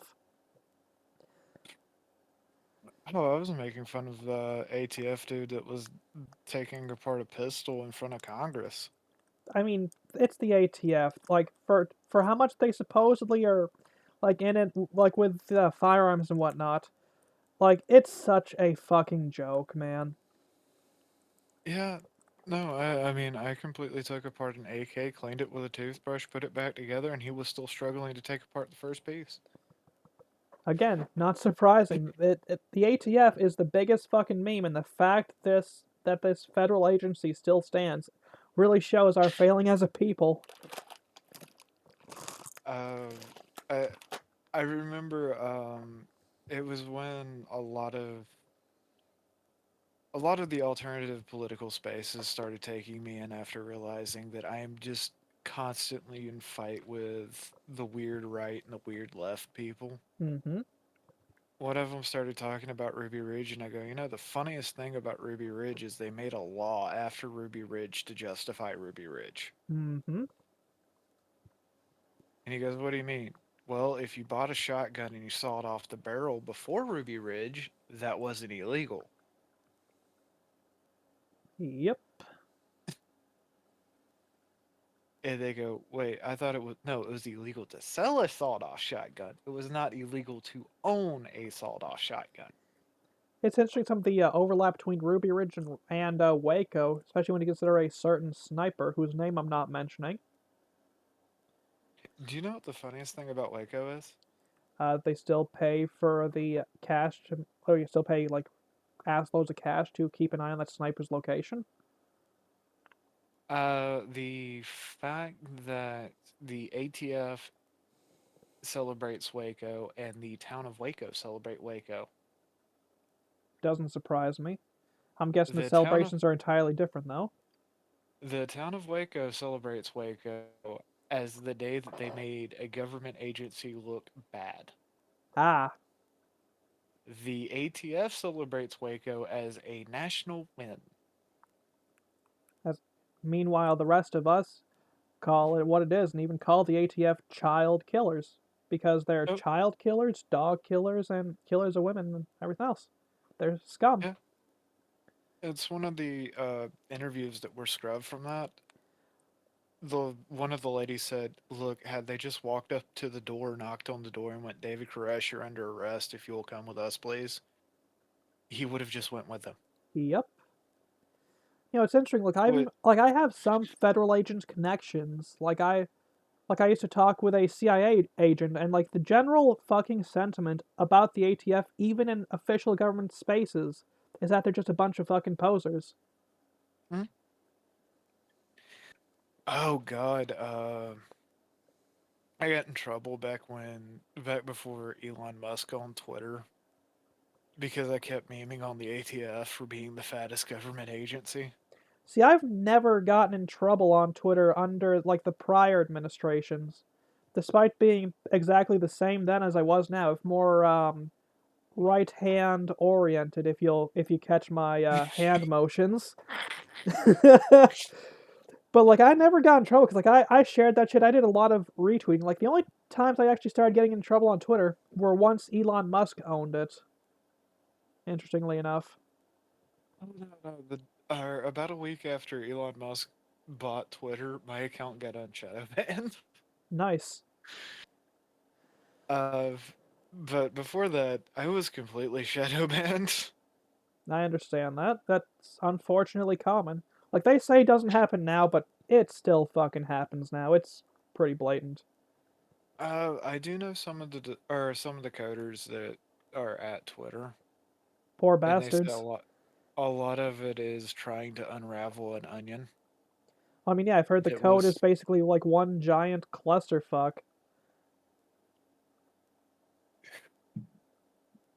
so all of the code for Twitter was pretty much created by one guy. I'm not hearing anything new here, but go on. And what would happen is they would interject new code on his code. So it ends up being this massive amount of spaghetti code that looks worse than Minds.com code. Is it better or worse than Yandere Dev's work? To be fair, I saw his face and I said I will never look at his code. Fair enough. Like, the dude's creepy. Oh yeah, the dude's one creepy motherfucker. But I've seen his code, so like I have a baseline for shitty coding. It's bad, dude. I've wrote Minecraft mods. I have a baseline for shitty code. Yeah, fair enough. I've engaged in it. Nothing wrong with that. What version of Minecraft did you play around in for modding? Um, it was 1.02 all the way up to 1.17. Oh, very nice. I needed something to do. I missed the Blow Me mod. You may not remember that mod. Oh, like basically what it was it was a mod act that used your microphone, and whenever there's a fire, you had to make like a blowing sound or like any sort of loud noise, I guess, and the fire would go out. See, my absolute favorite mod was Thaumcraft. Nothing wrong with that. Like I liked the Blow Me mod because the name, because it's a fucking meme. But the mod I think I played with the most was the illicit drug mod. I think the one I played around with the most was either Zan's Minimap or Tree Capitator. Tree Capitator's an awesome mod. Quality of life. And illicit drug mod was Mind Kim. Nothing wrong with that. Oh no, we had an entire Breaking Bad thing going on because nobody else knew you could make meth. Oh, nice. Did you at least have the RV? Yes. Fuck yes. I remember catching that series when I was like a lot younger than I am now. Like this was been like I think about 10 years ago. Like we still had a Yeah, bathtub in the house around then. Like I'd watch that shit all the fucking time. Like what a fucking great show. yeah, it was a good show. Well written. That's the thing. We can't have nice things anymore. Unfortunately. Speaking of I nice mean, things, what is your opinion on Mac OS? um, hold on. Let me go get my keynote speaker and my turtleneck that I'm going to burn. Oh no. Well, I mean, I don't hate Mac, but I also hate Apple. Understandable. They fell off after PowerPC. Well, I mean, so I grew up understanding who Steve Jobs was. My mother has a degree in mainframe technology. Mm-hmm. So I grew up understanding who all these personalities in the computer world were. And I remember her showing me when I was younger the movie Hackers of Silicon Valley, Okay. which is a movie about the life of Bill Gates and Steve Jobs. I'm just gonna take a guess and assume you see both of them in negative frames for two different reasons. So Steve Jobs starts off as a very hippie person. I mean, I can't say shit myself. Like, I grew up with a semi-hippie lifestyle. There's a reason I have the amount of carpentry experience I do. Right, right. Well, he starts off as this very hippie person, like long hair, long beard, University of California, Berkeley, back when that actually meant something. Oh, new agey hippie slash blast from the past almost. Starts the Apple Computer Company out of garage with Wozniak, and it was about pushing technology forward, right? Mm-hmm. But the more he had to deal with like banks and stuff, the more he became groomed into being a cult leader, businessman, exactly what the banks were. Mm-hmm. Early Apple, everything was about taking down IBM. Okay. Whereas Bill Gates starts off as a rich kid because he was a rich kid. Mm-hmm. Uh, they make a compiler for BASIC. They use or money for base or from that compiler for BASIC to buy an operating system that had already been made from a guy in Seattle. Imagine my surprise. Sorry, just fixing my webcam. It decided to come out of place again. I completely understand. Thank fuck for People duct tape. duct tape. What kept British tanks rolling on Normandy? If it works, it works. There's a reason some things are still the industry standard. We actually have a saying in the rural southeast: if you can't duck it, fuck it. Exactly. Like, I'm well aware of that saying, even if not in the accent. That, yeah. Like, my projector, like, I had to kind of jury rig a mount for that shit. Like, it's half scrap wood, half duct tape and staples. See, I would not judge you on that. We call that innovation or design Exactly. or, the impolite version of Afro engineering. N word ringing, yeah. Yeah. I grew up white trash. I am well aware of those sayings, yeah.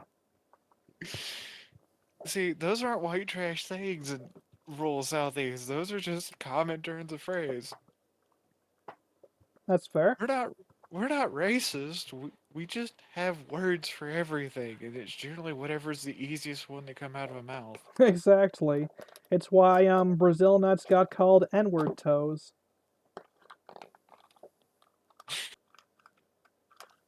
My favorite is daisy cutters, Oh no, I haven't heard this one, but go on. inward chasers. Oh, for fuck's sake.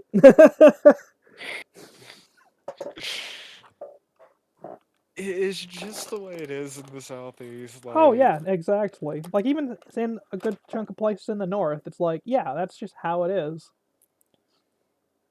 since moving to the Midwest, I have freaked somebody out because I will walk up and I'll go, morning, which is, well, it's morning.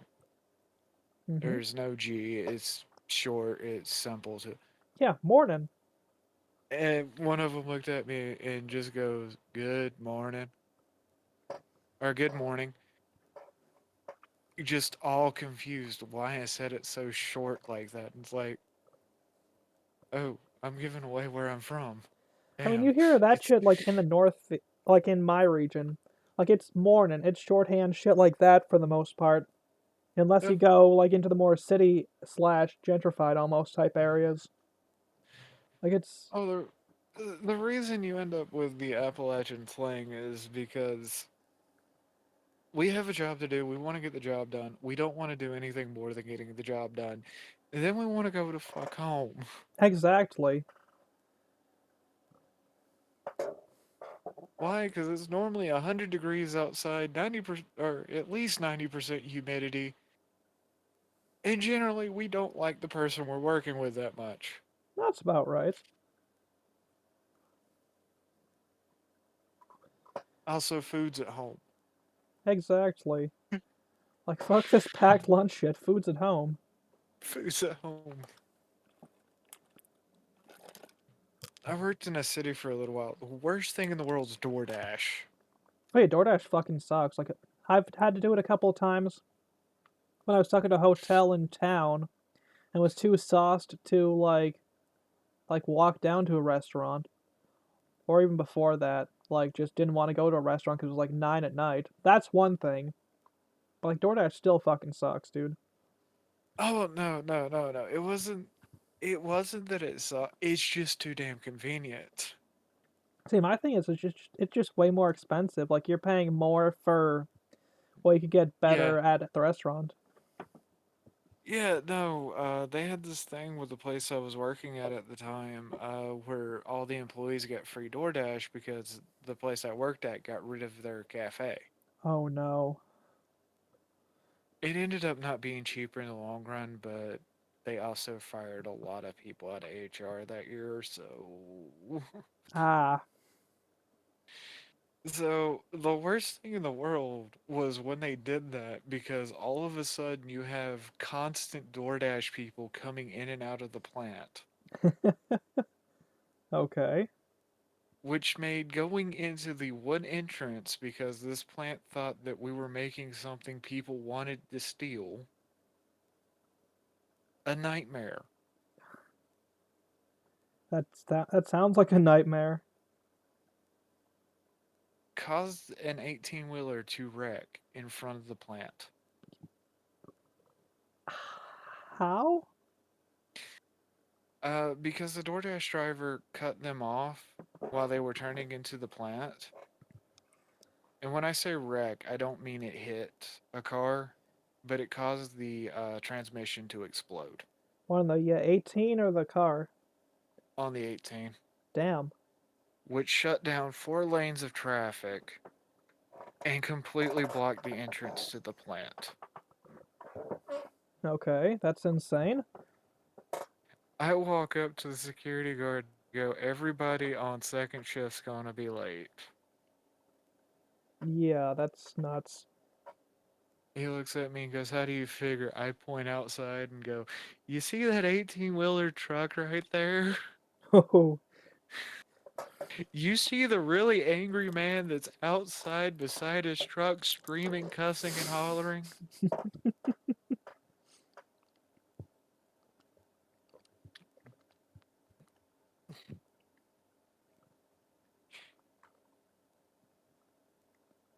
And it's just like things like that because people don't think it through real well, I guess.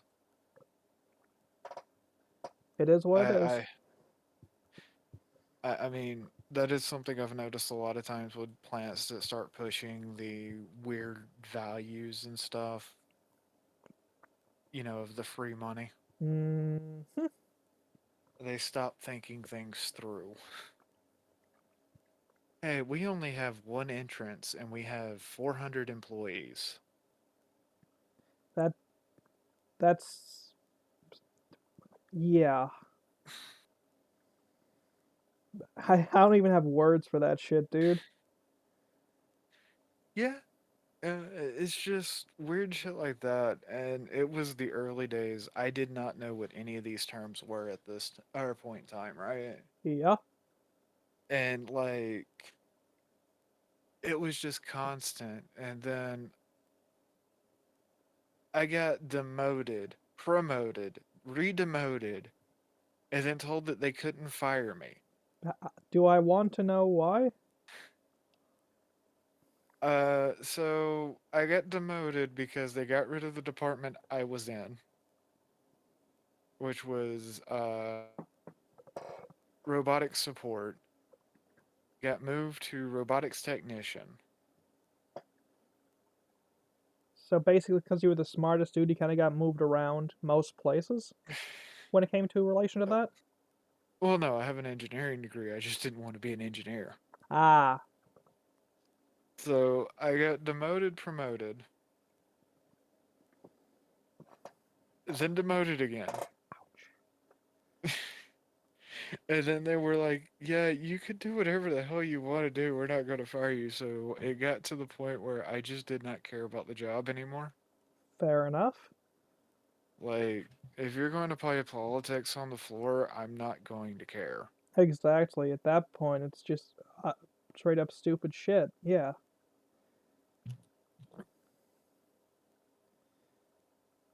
Then they would start posting jobs for positions that I would actually want. Oh no, you don't meet the qualifications for this. We're going to hire somebody from outside the plant, and it was always somebody on an H-1B. Amazing. It's like you don't have 4 years of experience in this field. Bullshit. Hmm. Doesn't surprise me if I'm honest here. So that's why I constantly get in trouble for railing against this shit. But I lived this shit. I know Exactly. what this shit's like. I just did not know the terms for it. Mm-hmm. And who knows? By this time tomorrow, there might be 5 or 6 new more terms. Don't get me started on that shit.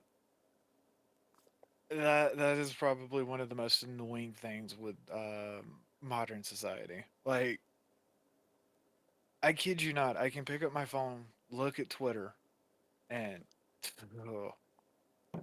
Yep. In fact, I'm pretty sure if I looked at my phone right now, Bridget from Guilty Gear's probably low key trending. Oh, for fuck's sake, not again. Uh, Does it ever stop? no, it does not fucking stop. It's all the same fucking bullshit. Like, oh, they're trans rights, trans wrongs, blah. Shut the fuck up and get a job. And I know this is ironic, like coming from me, but like at one point, like when I was trying to see if I could work, I was working in a garland, and wreath factory. Like I worked in the garland room a bit. So it's like I didn't have time to just do stupid shit. And Yeah, seeing all these people, it's like they're either unemployed or they need to get laid.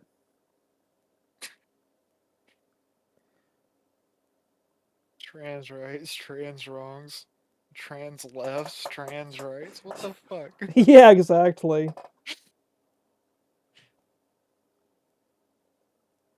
Oh god, I forgot about that. Somebody found out that Ethereum has U.S. government money tied up in it. I'm entirely unsurprised by this. There's all this crypto shit has government money or Key West money in it. Um, so I've looked at some of the code for Bitcoin, and it's really hard to centralize it. But when Ethereum went from 1.0 to 2.0, the Mm-hmm. first thing out of my mouth is something about this doesn't feel right. Yeah, I'm not surprised. And when it started coming out that there's a lot of US and NATO money involved in Ethereum too, it was, oh, I'm not surprised. okay. Like they've been trying to push for a central bank digital currency for a while now. Like people will scream it's a conspiracy theory, but look at all the government money in crypto right They're now. Tell me they're not trying for that shit with a straight face. they're testing it in Chicago Yep. and LA. They've been testing it for a year in Chicago and LA. Yep. Oh wait, I'm gonna get called Alex Jones for that one. Ah, I mean, shit. Like I'm perfectly fine being considered the conspiracy dipshit. Like at this point, I got nothing to lose. Like shit. Like I've even been doxxed a couple of times. It's like, yeah, okay, whatever. Like, oh no, I, what are you gonna do? Tell me where I live? Good for you. I know where I live too.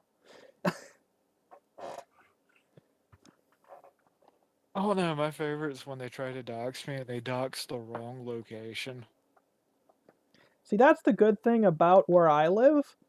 Like, I know where I live, but a lot of these apps and whatnot that say location, get that shit wrong. So it's like, yeah, you can try to dox me, but good luck actually getting my specific location. Oh, I had so many doxing attempts during the original Gamergate, Okay.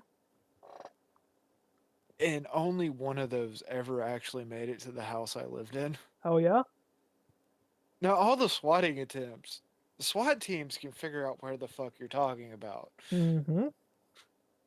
Swatting is disgusting, and the fact it still happens is just, ugh. Oh, yeah, don't remind me.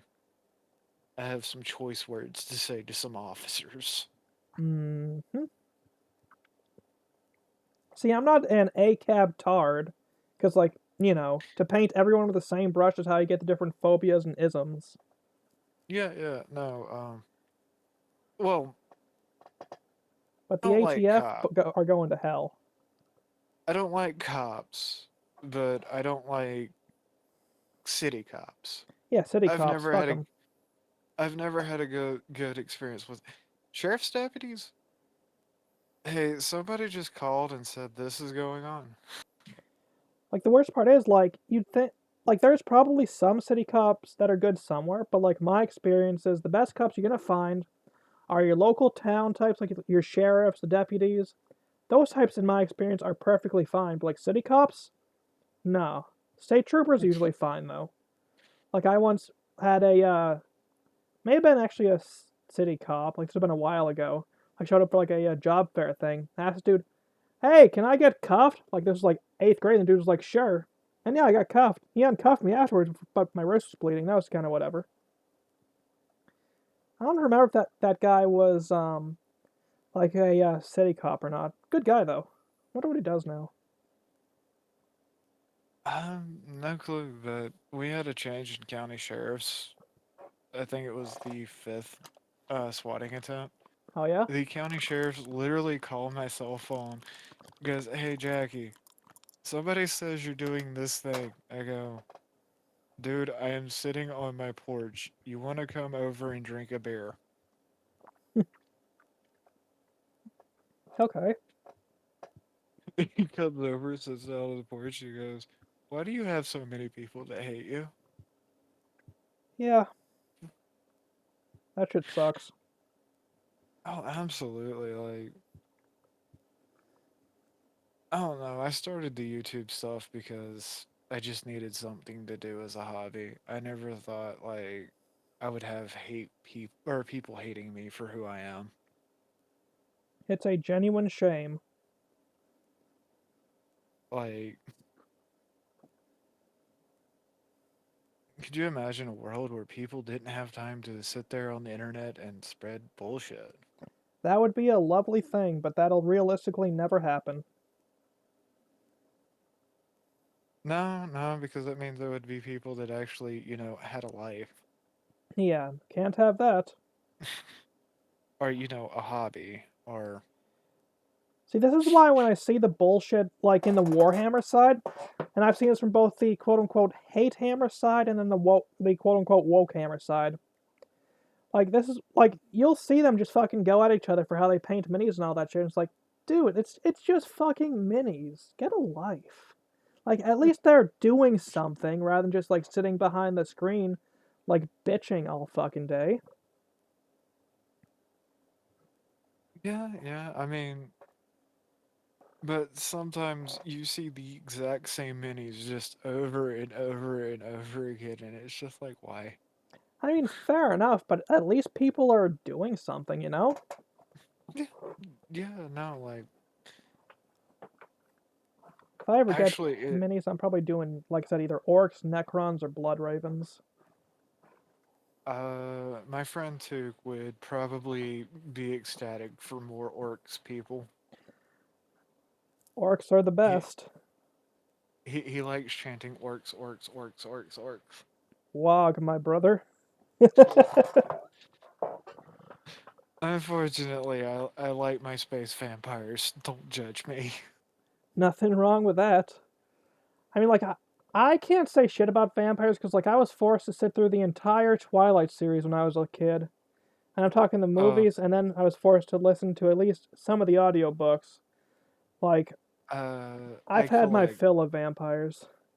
I collect Blood Angels and Dark Angels. See, Blood Angels are fine. I think that was who I meant. Like the blood. Did I say Blood Ravens? Like I meant Blood Angels. Sorry, I got Diablo 2 on the mind again. Nothing wrong with that. Like, It's a very good game. oh It's yeah, very addictive. it really is. It Granted, is just last time I it played, it is got just soft locked in Act 2, but it has destroyed many a mouse. oh yeah. Like I said, I got soft locked though out of Act 2 with Resurrected. I can't progress anymore because the door that's supposed to be there so you can go and like progress didn't fucking spawn in for two characters now. I literally cannot progress in Act 2. See, I remember a long time ago, my dad telling me video games will never teach me any real life skills. Me using the Diablo finger, Which finger's that? mouse click. Oh, mouse click. Sorry, I thought you meant that. I thought you were making some kind of euphemism, so I was like, the fuck? No, because the Diablo finger is being able to click a mouse button extremely fast. Oh, yeah, I got that. Like, I'm also pretty precise about that, usually. Yeah, yeah, no, that's translated into real life skills. Oh, yeah. It's useful for so many things, like hitting the spacebar at rapid speed. Finding the right Angela White video at the right speed.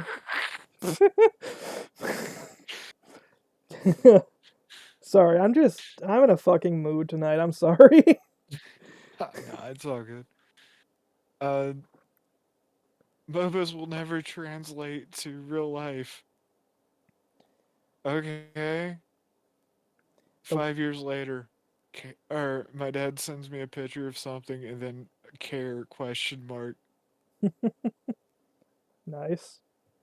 I was like, video games never translate to real life. Tell that to the fucking Warhammer nerds who keep disabling tank. Not Warhammer. War Thunder nerds who keep disabling tanks in real life.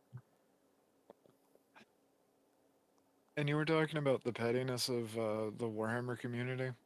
Oh yeah, no, it's a different kind of pettiness. Like one leaks classified records, the other bitches about minis. My favorite thing when it comes to War Thunder is this particular simulation of this tank is wrong, and I will tell you why. You know somebody, the first words out of their mouth is bullshit, you know nothing about this, and it's like, this is my rank, this is all the classified information about this particular vehicle.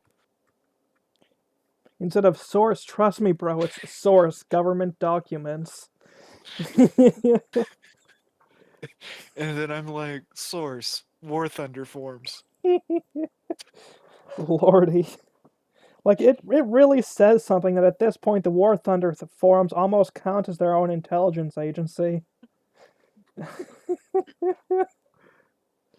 My favorite is, the Chinese main battle tank when it rolled off the line, right? Mm-hmm.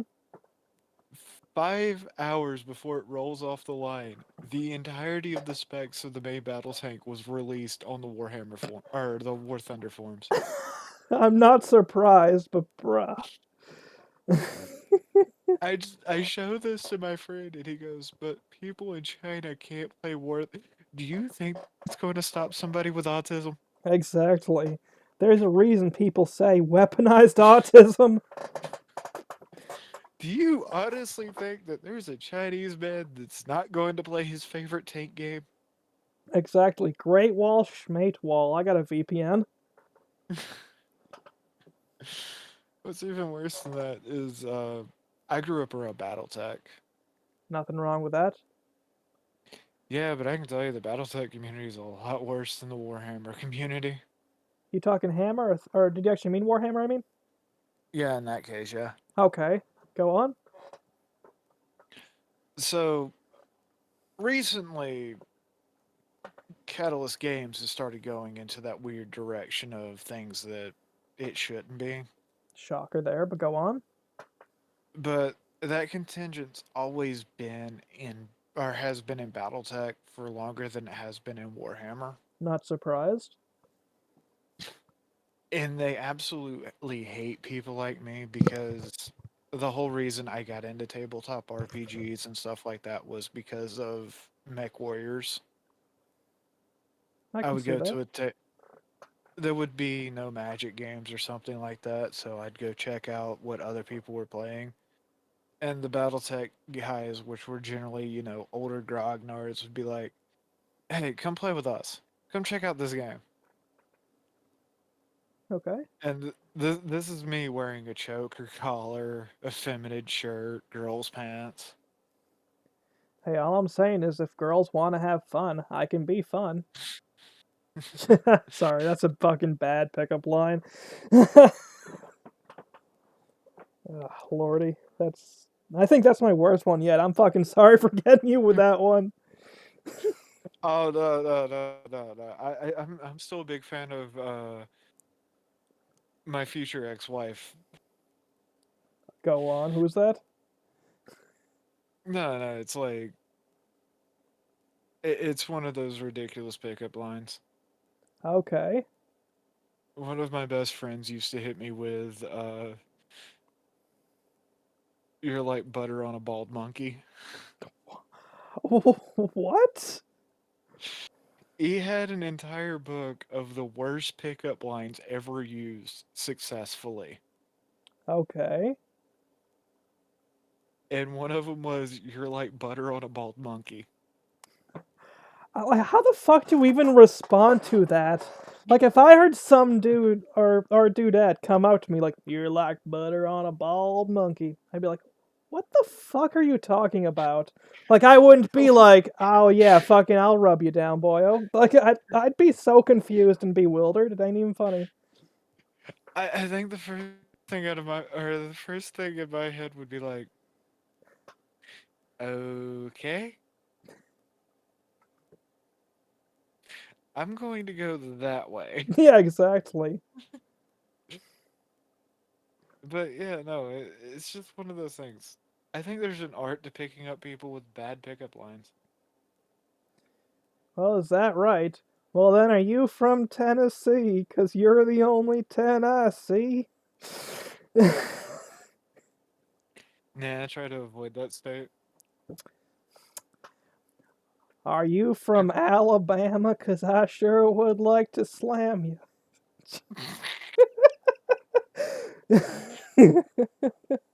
That was fucking terrible. I'm sorry. Oh god,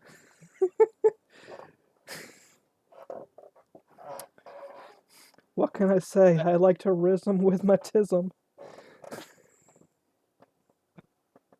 I was hanging out at a gay bar, and I had a guy walk up to me, look at me, and go, "You'll do,"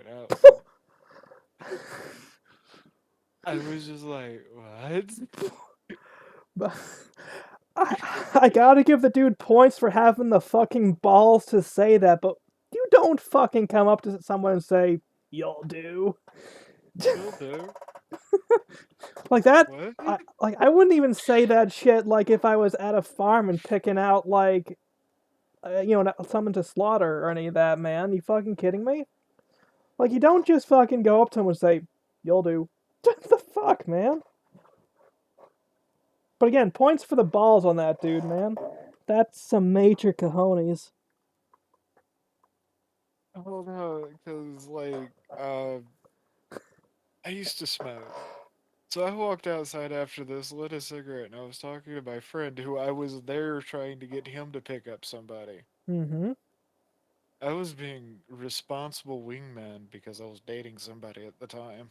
Okay. I looked at him and said, "How come they keep hitting on me?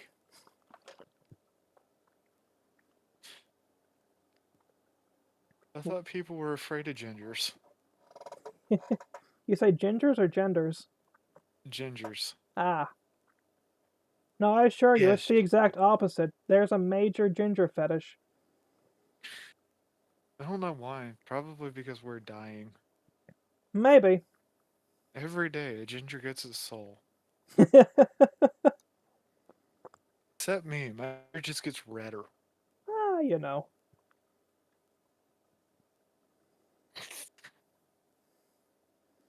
Oh no, the greatest thing about being ginger. Most people sit there and tell you it skips generations or it's a recessive gene, right? I had a Mhm. biology teacher that said bullshit about everybody in my family being redheaded. Mhm. Brought the only family reunion picture that we had where everybody was not bloody. Mhm. Don't ever get 15 gingers in the same room. It's even worse when it's over 300. There's a reason why they say I'll beat you like a redheaded stepchild. Hey, that shit ends in fucking blood, dude. Holy shit. And she's looking at it and she goes, your dad's redheaded, your mother's redheaded, her father's redheaded, her biological mother's redheaded. Everybody on your dad's side of the family is redheaded. I'm listening.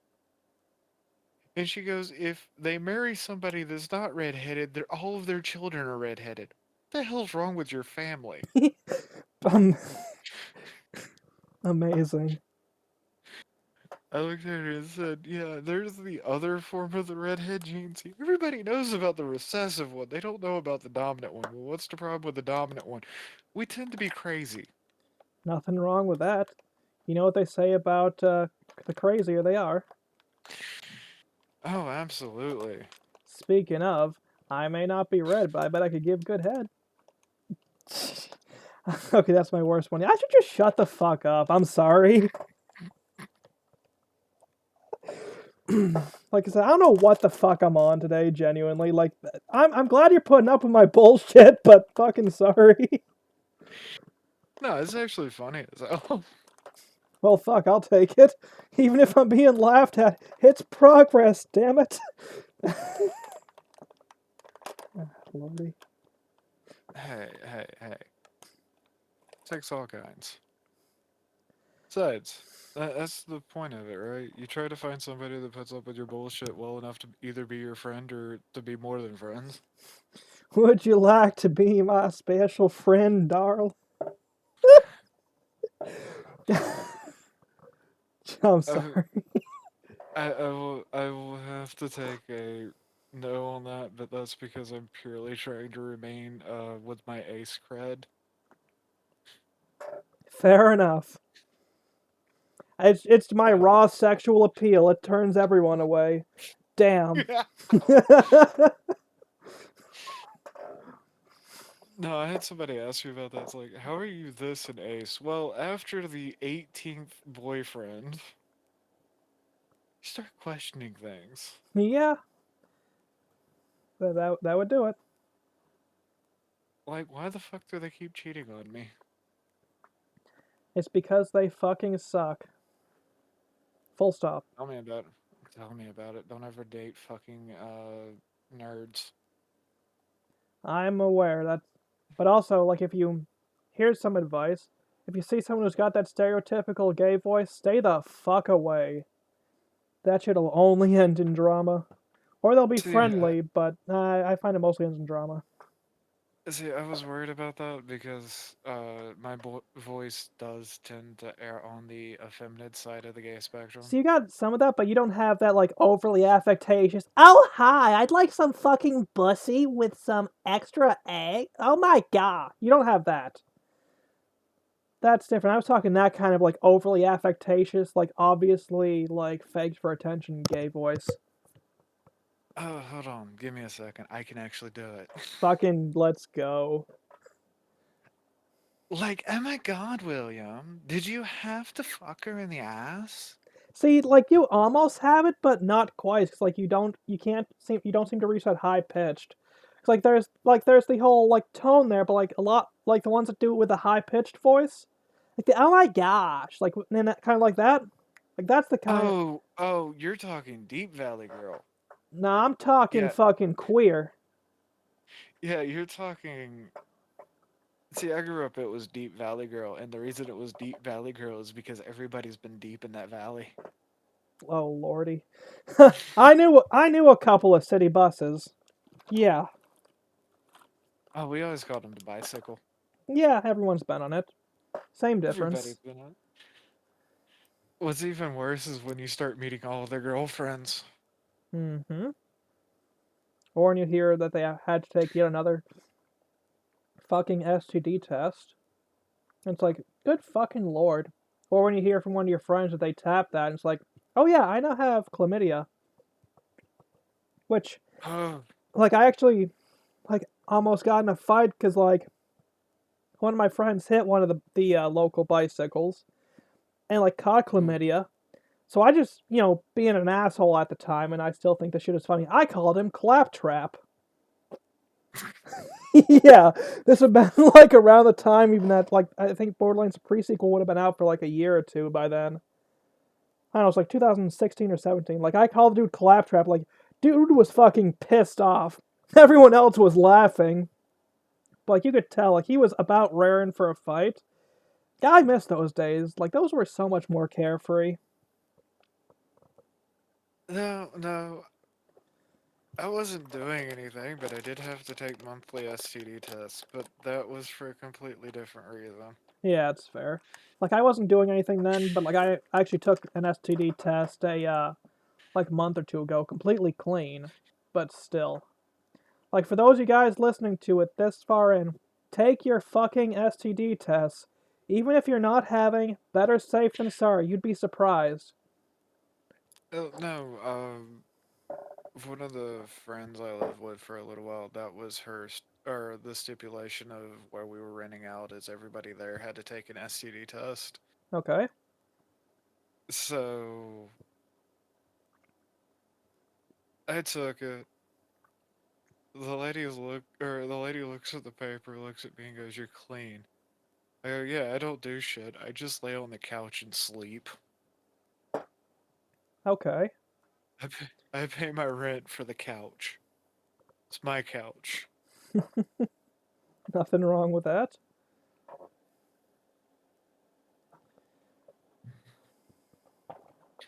I lived there for like 2 months till I get back on my feet, but it was like, this is my couch. You're not allowed on my couch. I don't trust your aides. Damn. As soon as I got another job, I was gone, and she's like, Why'd you leave?" "I'm not taking another STD test. I either passed or failed the first one based off of or based off of how you view this." Out of curiosity, by the way, are your STD, like, does your state do STD tests where you just piss in a cup and they test that? Uh, you can do. Mine was blood.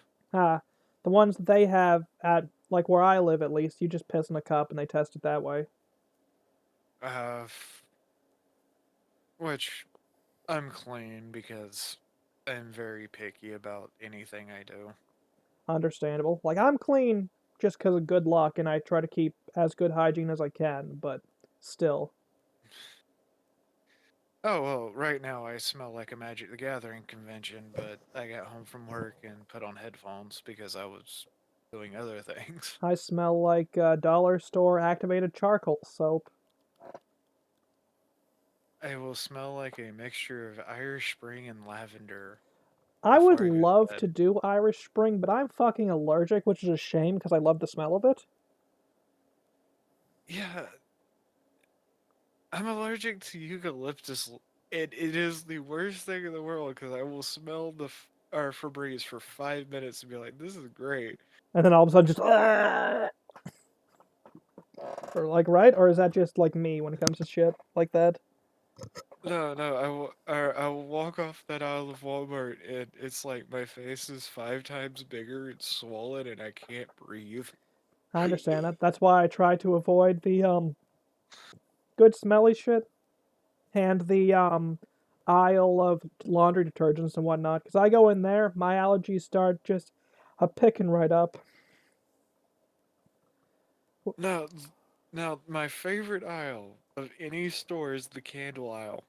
Oh, I can't do that one. That one makes me almost break out in hives. My eyes start watering pretty bad, and it gets hard to breathe. Well, no, I have a very acute sense of smell because I have to wear very thick glasses. Ah, that's fair. So I know where I'm at in a store based off of how strong the smell of candles are. If it works, it works.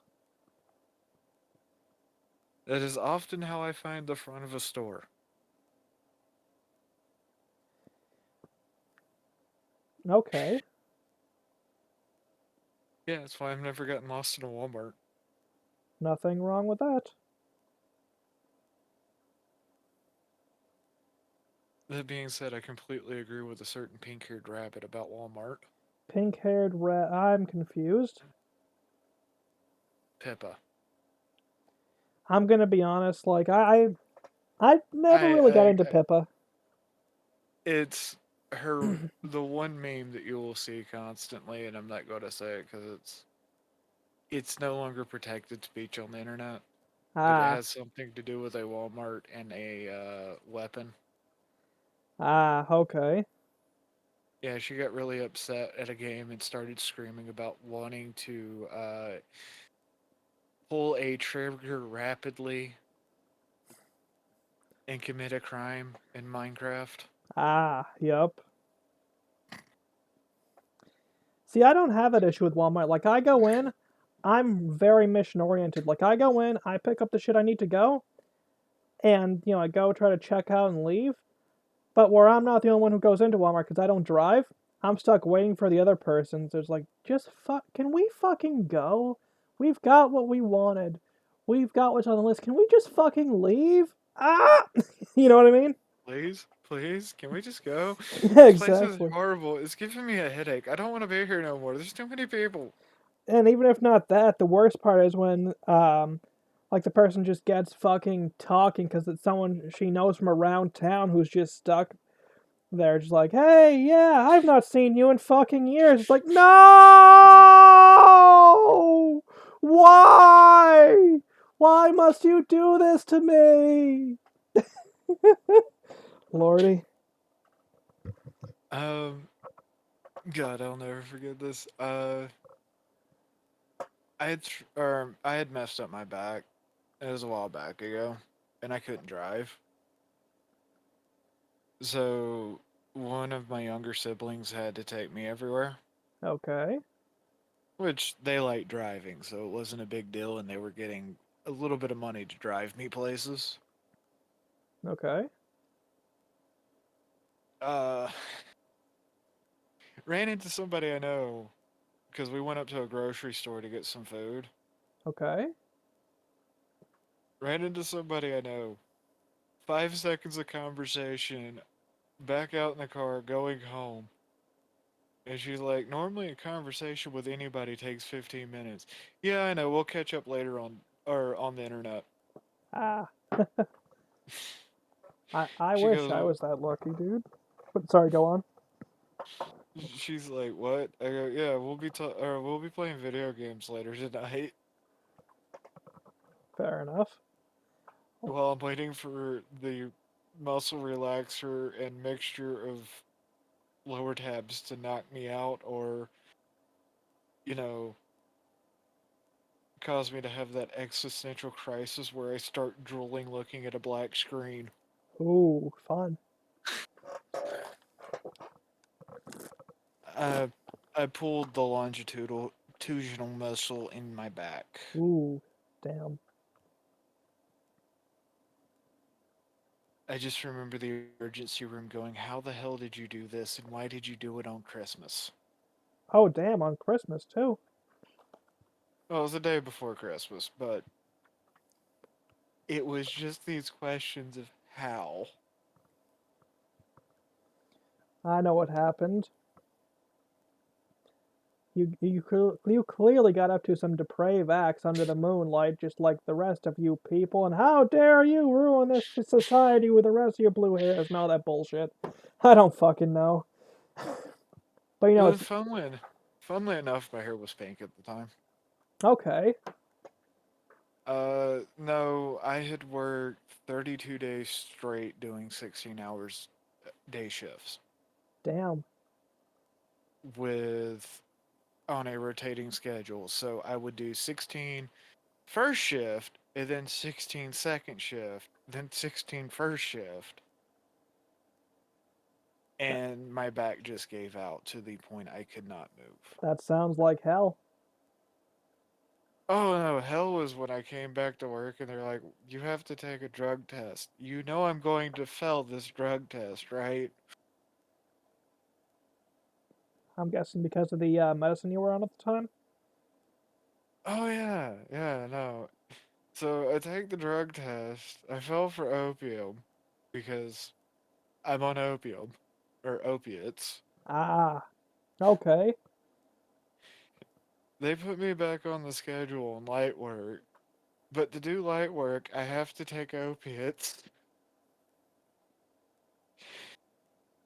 because that's how messed up my back was. Like, I was having to take pills just to stand up. Mm-hmm. I do not recommend this because the doctor was smart enough that understood that slowly weaning off, most people quit cold turkey. No, I had to slowly be weaned off of it for the amount of times or time that I had to be on pills because of my back. That sounds awful. It was terrible. On the plus side, I got away with just standing there staring off into space at work. Victories, I guess. Absolutely. We can't have you carrying more than 10 pounds for the next 3 months. You're going to do this. You're going to do this one job. Okay. Uh, Okay. assistant manager walks in, starts yelling at me for doing nothing. Plant or the store manager walks over. Don't do that. Why? He Jackie probably doesn't know where Jackie is right now.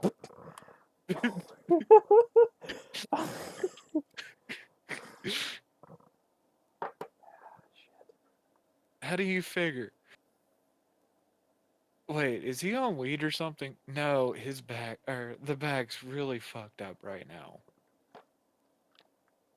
Why is Jackie here?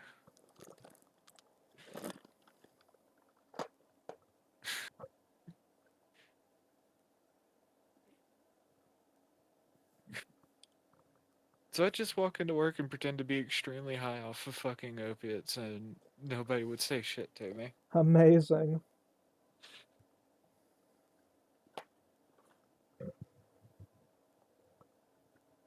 Hey, hey, I got paid to do nothing. To be fair, is that really an achievement considering that's like 95% of the workforce now? I still remember when we called those people clock suckers. Yeah, but it was ultimately the work site's fault. Okay, in that case, that kind of thing is fair, but like, I mean more just like you'll see that shit now. It's like, Oh man, god, yeah. I at least want to work. I like doing things. it's same here. If I could get a job, like an actual 9 to 5, like I'd be okay, I'd probably be miserable, but I'd be happy not being stuck at home all the fucking time. Like when I had to take therapy when I was younger. I did for a little bit, but that kind of fizzled out. Well, the only way the therapist said that she would be able to talk to me is if I was playing with Legos. Okay, So she would bring in a Lego set, and I would just be sitting there building a Lego set okay. while she's sitting there trying to figure out what's going on in my head. And it's like, I Yay, am a Legos! perfectly, I am a perfectly functional human being. I just have really weird thoughts. See, if they'd have gave me a fucking Lego set, like when I was in therapy, honestly, probably nothing would have happened. Like, I, while I sort of liked Legos, I kind of grew out of those pretty quick. I didn't. I have to avoid certain places because Legos. Oh, yeah? Yeah, There's a reason my career started as a Minecraft YouTuber. Well, you know, Jackie. Now I just got a pickup line. I could probably find a Lego set or two if you wanted to build them across my back.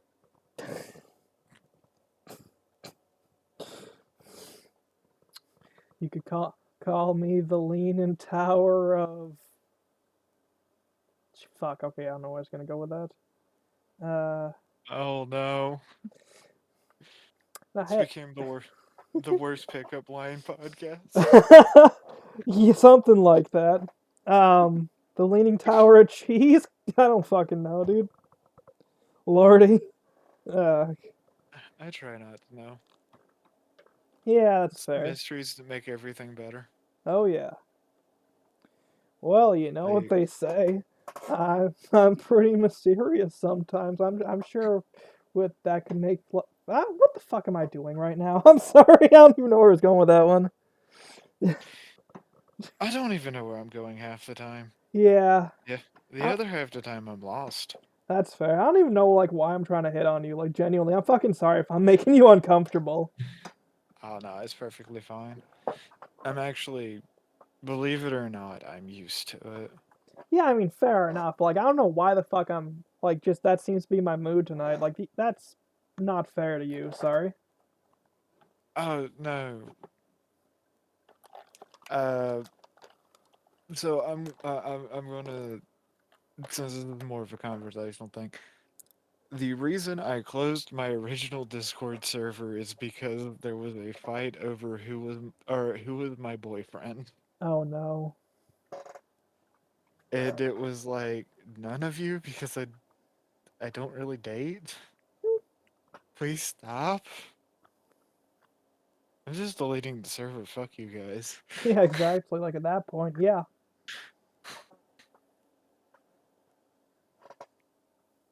I actually had a friend that told me it's because the way I talk. I mean It's that maybe perf. you do have some kind of It's charisma.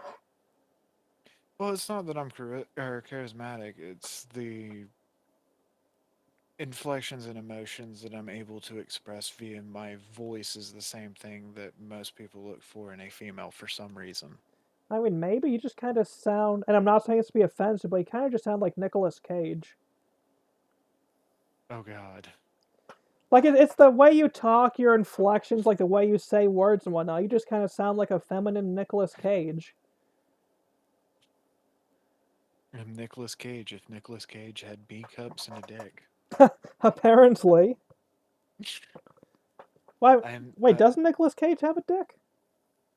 Is God, that the I new hope so. conspiracy theory? Nicolas Cage is like flat like a Ken doll down there. All actors are. I don't know. Sex scandals come from somewhere, Jackie. It's all make believe, man. You can't believe what you see on TV or the internet. I don't know, man. I can only close my eyes so hard. I still have ear holes that mostly work. Ah, shit, I lost a jelly bean. Oh no, not a jelly bean. Hmm.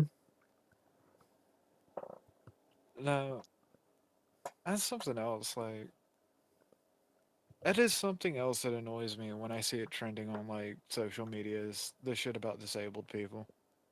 Like I, like I've been saying, like we are not your shield. No, no, no, because I'll be honest with you, if I could get rid of my really weird body for a cybernetic body, oh hell yeah, I'd fucking take it in a heartbeat. That's fair. Yeah, yeah, but it'd make everything worse. What's that? You'd be like a foot shorter, a couple of cup sizes larger, and like 3 more inches. Oh no, no, if somebody asked me if cybernetic bodies were a thing, like in Ghost in the Shell, what would be your perfect custom body? I said, well, 5'7", uh, effeminate, obviously, with a 9-inch dick. I fucking knew it. Also, a lot of cake. Well, I mean, call.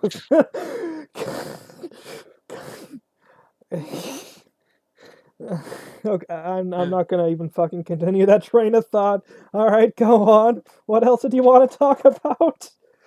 and that is how I met my ex-wife. Lordy, oh man. But nah, it's one of those things. Like I see the wheelchair in Dungeons and Dragons thing. All I'm I've saying is DM. I roll to push down the fucking cliff or down the flight of stairs. Well, see, it's worse for me because I pretty much exclusively run D100 systems.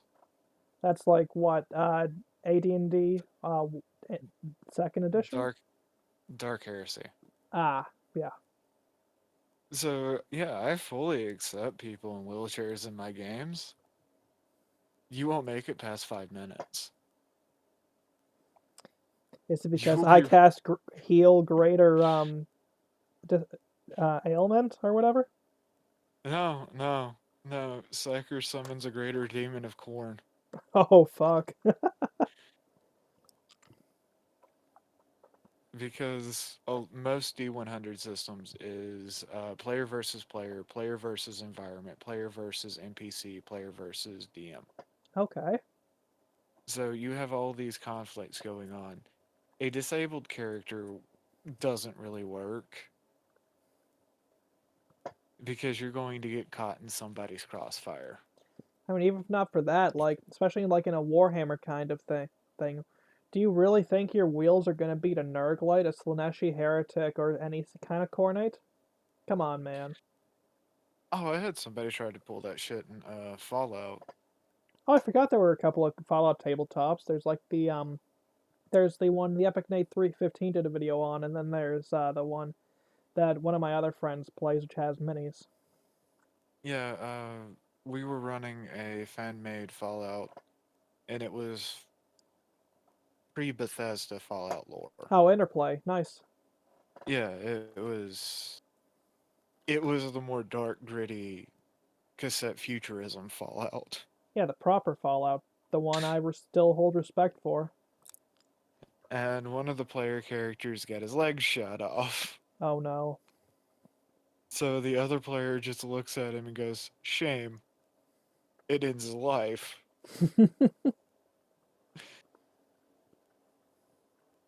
Of course, I let the player re-roll a new character. I'm not an asshole. That's fair. But they understood, like, being disabled in a post-apocalyptic world that's trying to actively kill you is not a good idea. Yeah, because I mean even in the Walking Dead TV show, like with the what the dude uses a peg leg, it's like shit, like something like that I could see, but not fucking wheelchairs. No, like, Like going back to your Fallout though, what system did you run it on? Like I know you said D100, but like was it did you use the actual special type thing or did you use GURPS or what'd you use?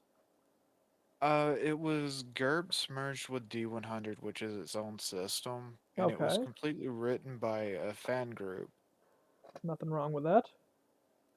and we were running it just to test it out, and it got really dark really quick Okay, because one of the players had never experienced Fallout at all and started asking, why are all these conspiracy theories? Why is it that when we do a quest to save somebody's life, he still dies? And damn. the other three players at the table would just sit there and snicker, and finally it was like, well, welcome to the world of Fallout where everybody's an asshole, everybody sucks, and even the good guys are bad guys. Hmm. Fallout really used to be a lot more gritty. Oh yeah. Like it's really a shame what Bethesda did. And they tried a lot of that shit is like good fucking writing, man. Good fucking writing. Well, again, there's a way to write things into a game, like or expressing problems with our politics and stuff. in real world that can influence into a game. Mm-hmm. Fallout and old BattleTech did that real well. When you say Fallout, which ones are you referring to? Interplay, Okay. because Interplay was actually actively making fun of the problems of the real world. The Interplay was like they were top friggin' tier. Like it is a shame that they ended up like giving their shit to Becoming it's Bethesda. it's a shame that they became Atari. I know. That reminds me, I really gotta play Fallout Brotherhood of Steel one of these days. Excuse me, One of the other days. because like it's a Fallout game for the PS2. It looks a lot like it's basically Fallout's equivalent to D&D Dark Alliance. Not D&D Dark Alliance. Fuck no. Baldur's Gate Dark Alliance. Sorry. Like it looks like Have it's fun with built on the that. exact same fucking system, but it's Fallout. And you can play like as a ghoul, a human, or like some shit like that. Like it looks really fun. Like I really gotta play that one of these days. Have fun with that. Hi, I take it you've played it before. It's not a good game. Oh yeah, Yeah, it is elaborate. it is considered the worst Fallout game because it breaks canon in so many ways. Correct me if I'm wrong, but Tactics Brotherhood of Steel exists. Tactics is semi-canon. There, the whole thing with Tactics is there's no way to confirm that it happened. There's no way to confirm that it didn't happen because it happens in the Midwest. Hmm. All right. Also, there's no way of knowing if it's just the mad musings of a brain in a jar. Okay. Yeah, no, that's one of those things when it comes to Blackout Studios, and they knew what they were doing. Okay. They knew how, when they massively screwed up, how to write it off. Kind Huh. of like FASA in a certain cartoon. Certain cartoon. I'm still confused. So, Battletech got really big, and there was a cartoon made of Battletech. Okay. The Battletech cartoon is terrible. Okay. So, in order to write off how bad the cartoon was, FASA added it to the universe of Battletech as propaganda. Okay. So, you end up with this, okay, we made something bad. What do we do? Well, we can fix it. Whenever I Or we can hear we can fix it, my brain just goes, "Oh no, not again." or we can acknowledge that it exists, we fucked up and learn from our mistakes while still maintaining it in the universe by just simply tweaking the lore a little bit and never fucking doing that again. I see. Yeah, yeah, no, that's the best way to go about it. Agreed. Uh, oh god, we screwed up. What do? Or you could take the FromSoft way of doing things. Shitty remasters it every now and again, and then making the same game over again with a different aesthetic. So, FromSoft made a game series called Armored Core. I'm aware of it. I still say their best series was King's Tower and yeah, King's Field and a Shadow Tower. I mean. Yes, but Armored Core 4 is very famous for not being very good. Mm-hmm. Gameplay wise, it was okay, unless you played online. Writing wise, it wasn't that great. Not So surprised. what do? They release a standalone expansion that is called For Answers. And basically it was everything that they should have done with 4, but in a standalone expansion. Okay. That way nobody ever talks about 4. This is how you fix things, guys. You don't double down. You just go, oh shit, we fucked up. How do we bring back our audience? We make a better product. And Hmm. we just stop talking about the bad product. Speaking of bad products, did you see the newest news on Suicide Squad killed the Justice League? No, I have not. Well, the latest news is like Warner Bros. Is well, I mean, first let me give a little context. Hackers are topping the leaderboards with shit and even like bragging about like playing characters before they're even released and even showing pictures and whatnot. And Warner Bros. Is just like, I guess, muting those guys for saying that shit, like just silencing them. Like, I think the thing that still kind of just wows me is the fact that they're still making characters for that game, that flop. Actually, what wows me is the fact that I've seen people defending that game. I'm not surprised, honestly. I wouldn't be surprised if it was all connected, man. Oh, it is. It absolutely is. You don't think so? All of these game companies, going back to the weird shit going on in gaming right now with Gamergate too. All of these game companies end up being connected to the people that got railed against in the first Gamergate. And they're all making government money, which means they're not going away. Hmm. And of course, the moment I see War Thunder Trans Day of Visibility flag, I'm uninstalling that game. I will Exactly. never, I will play it again. Like, this is probably gonna sound a little offensive, but like, why do we need Trans Day of Visibility? Like, trans people are already extremely fucking visible. I wish I wasn't. I mean, hey, if you want to be invisible, we could hide under the sheets together. You might have to fight 15 people for that. I have 5 cats. uh, I can make a damn good breakfast in bed. I got in trouble for what I said about Trans Day of Visibility. I didn't say shit until right now, but like I saw them, like one of the people, like a couple of days after that shit, like saying like, "Oh, we're taking away your Christian holidays. You people are too visible." And like me being the smartass I was, I said, "All right, that's it. We're taking both LGBT months and Toyotathon for Christianity." Not Toyotathon. Anything but Yeah, Toyotathon. I know. How fucking dare I? The gay month's totally fine, but Toyotathon, step too far. How fucking Step 2. dare I? But no, I called it Trains Day of Visibility. The one day that you can see trains. So that's why everyone was talking about Thomas the Tank Engine. Holy shit, Bono's still with us. He was just on that train the whole time.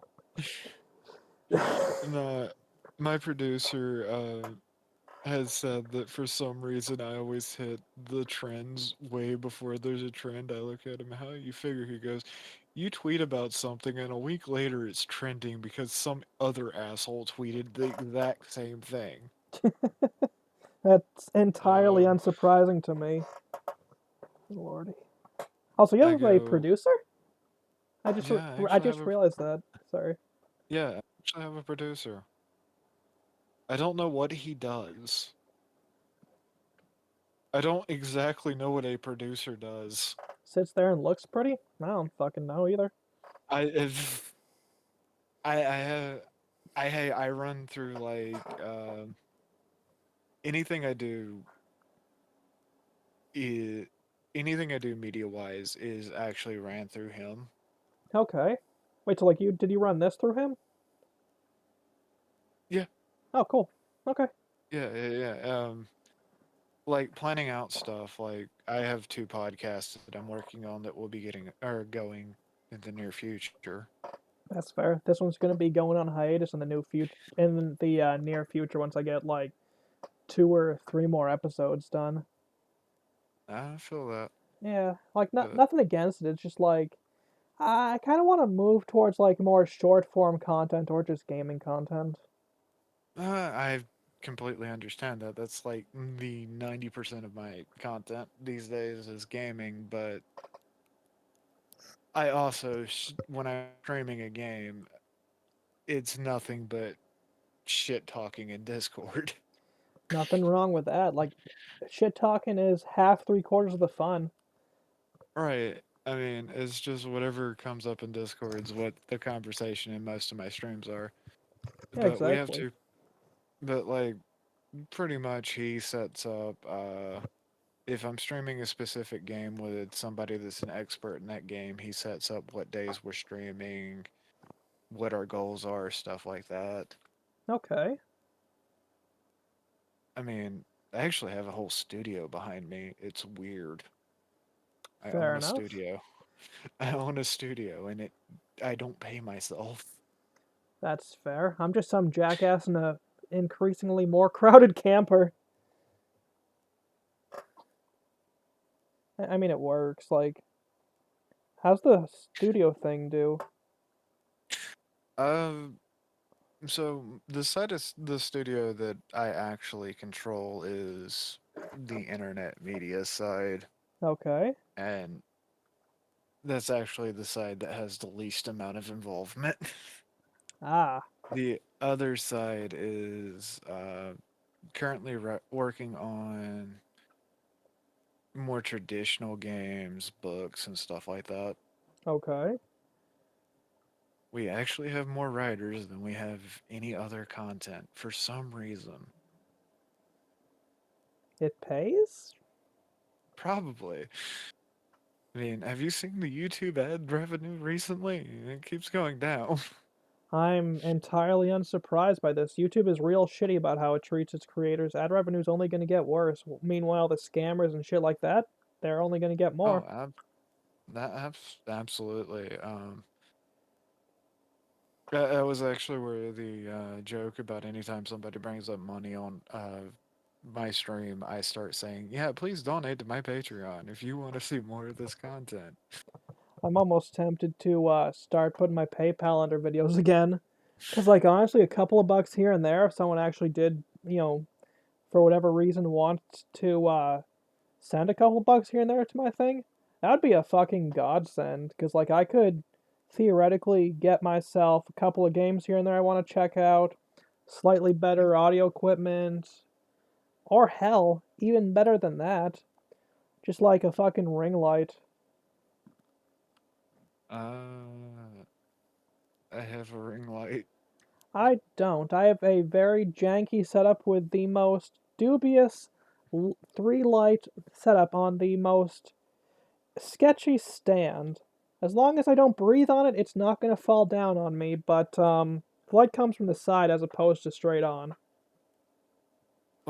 It's like I've started trying to remember to sign off with the thank you guys for watching. Everything I do is brought to you by you because even the microphone I'm using was gifted to me by a viewer. Oh, that's pretty awesome. My The entirety the entirety of everything I do, like I had a viewer send me a webcam for capturing the VTuber model because my old webcam would just cut out randomly or randomly during a stream. I understand. Like with my webcam, I end up giving up and just duct taping old fabric to the cord just to make sure that the cord stayed in as good shape as possible. Well, I went from a 360p webcam to a 4K conference cam because, and I quote, this thing will capture your facial movement. Yeah, conference cams are usually pretty good at that.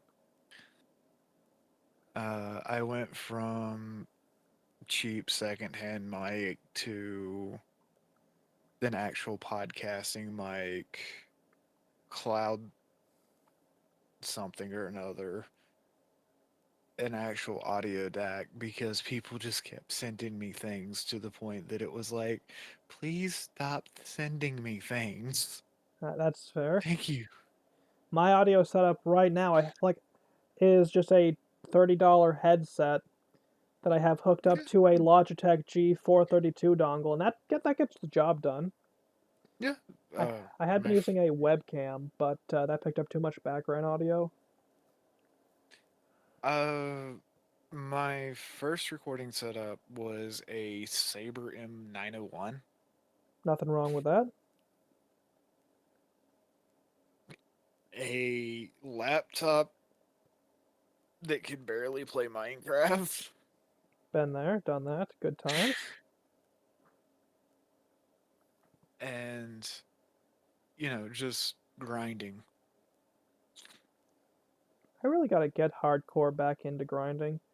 Cause like if I can actually get this, get the live streaming thing back to working, I might like try to do that again. Cause like I, I really think I could actually manage it this time if I really put the time into it.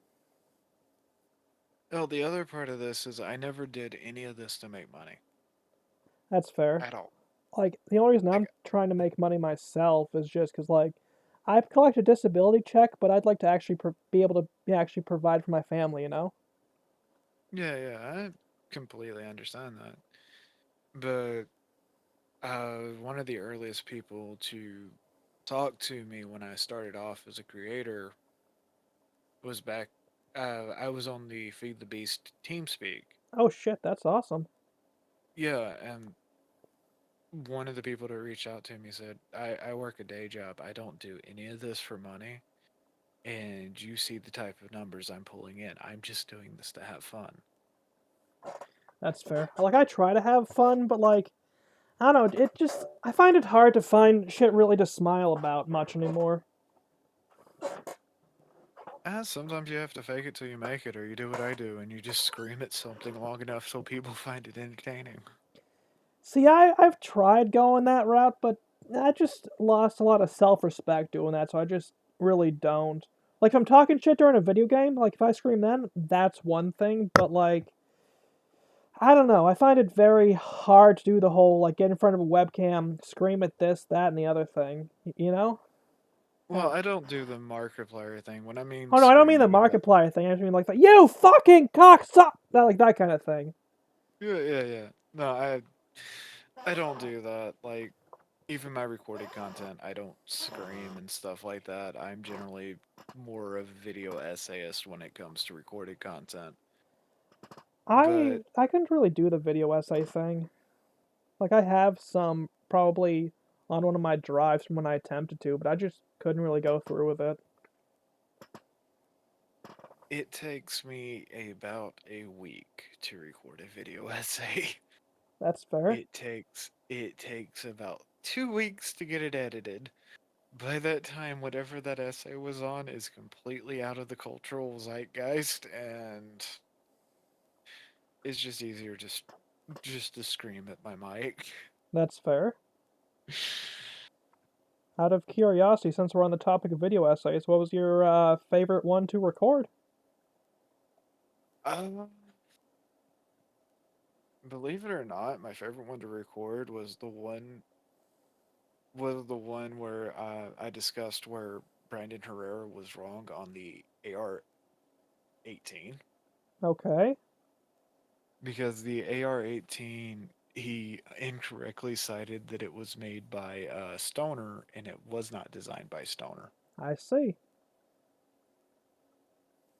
And the first comment I got, like within 5 minutes of that video airing, and I was still new to VTubing at this time, was imagine my shock. I'm learning about guns from a VTuber. Nice. My least favorite ones to do were the Keffels ones. Understandable. Like that is like I still remember when Keffels went after a couple of trans folks that I used to hang out with. One who turned out to be a piece of shit. I cut all contact with that person. And then one who was just a lovely feller who I'd love to get back into contact with. Yeah, I feel that like it was just the VTuber ride's been weird because I started making content before the VTuber avatar. Same here. I And I really don't even use my VTuber avatar too often because it's like, yeah, yeah, I do, but the new model gets more porn than the old model. nice. I don't know what to say to that other than I guess just nice. For some reason, people like the fox wolf more than they like the Neko. I don't know why. The only pussy I like is the one that doesn't go meow. What can I say? Or something like that. Well, no, somebody said that it's because it's more of my personality. It is this. It's more of a chillax femboy type vibe instead of trying to be this thing that I'm not. That's fair. And I keep telling them I'm just a fat autistic person, I mean, and shit, then I get so am yelled I. at. I get yelled at because I'm not fat. I actually am fat. Like, I mean, you can't see my guts, like, nor can you on camera, but I've got a gut to me.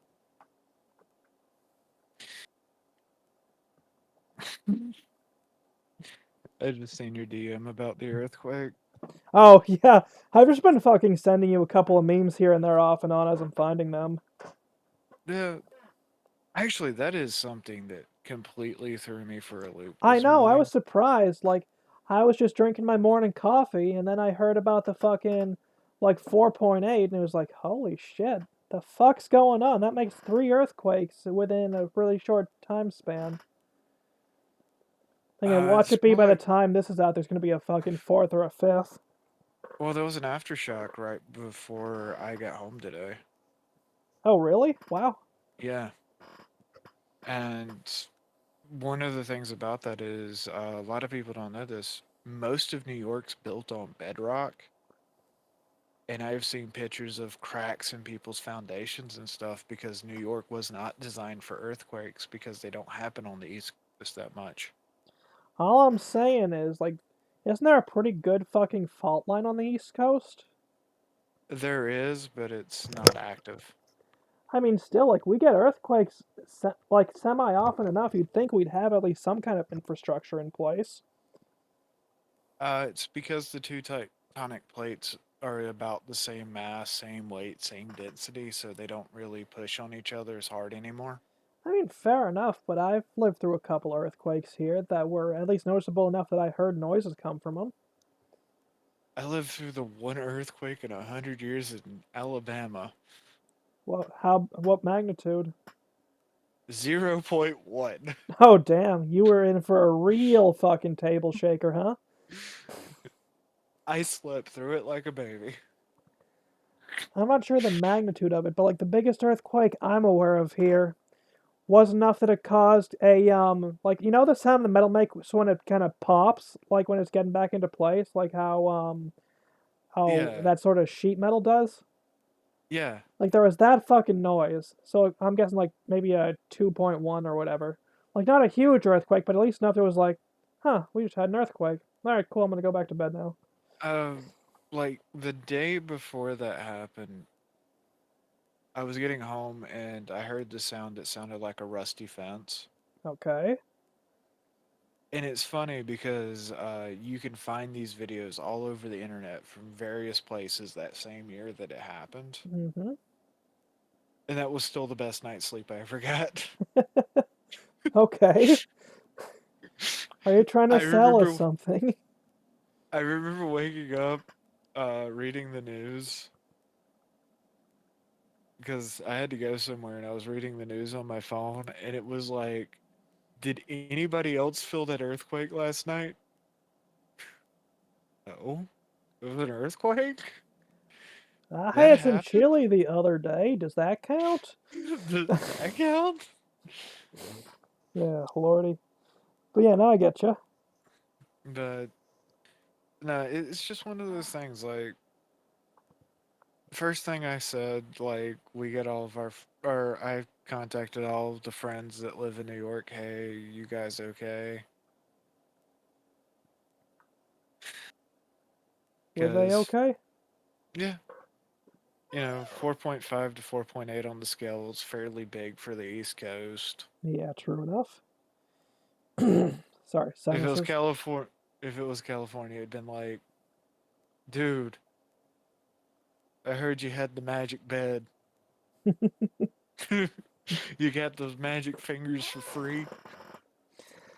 Oh, for fuck's sake. That one took me a second. Lordy. Look, I'm not saying what kind of hotels I've been in.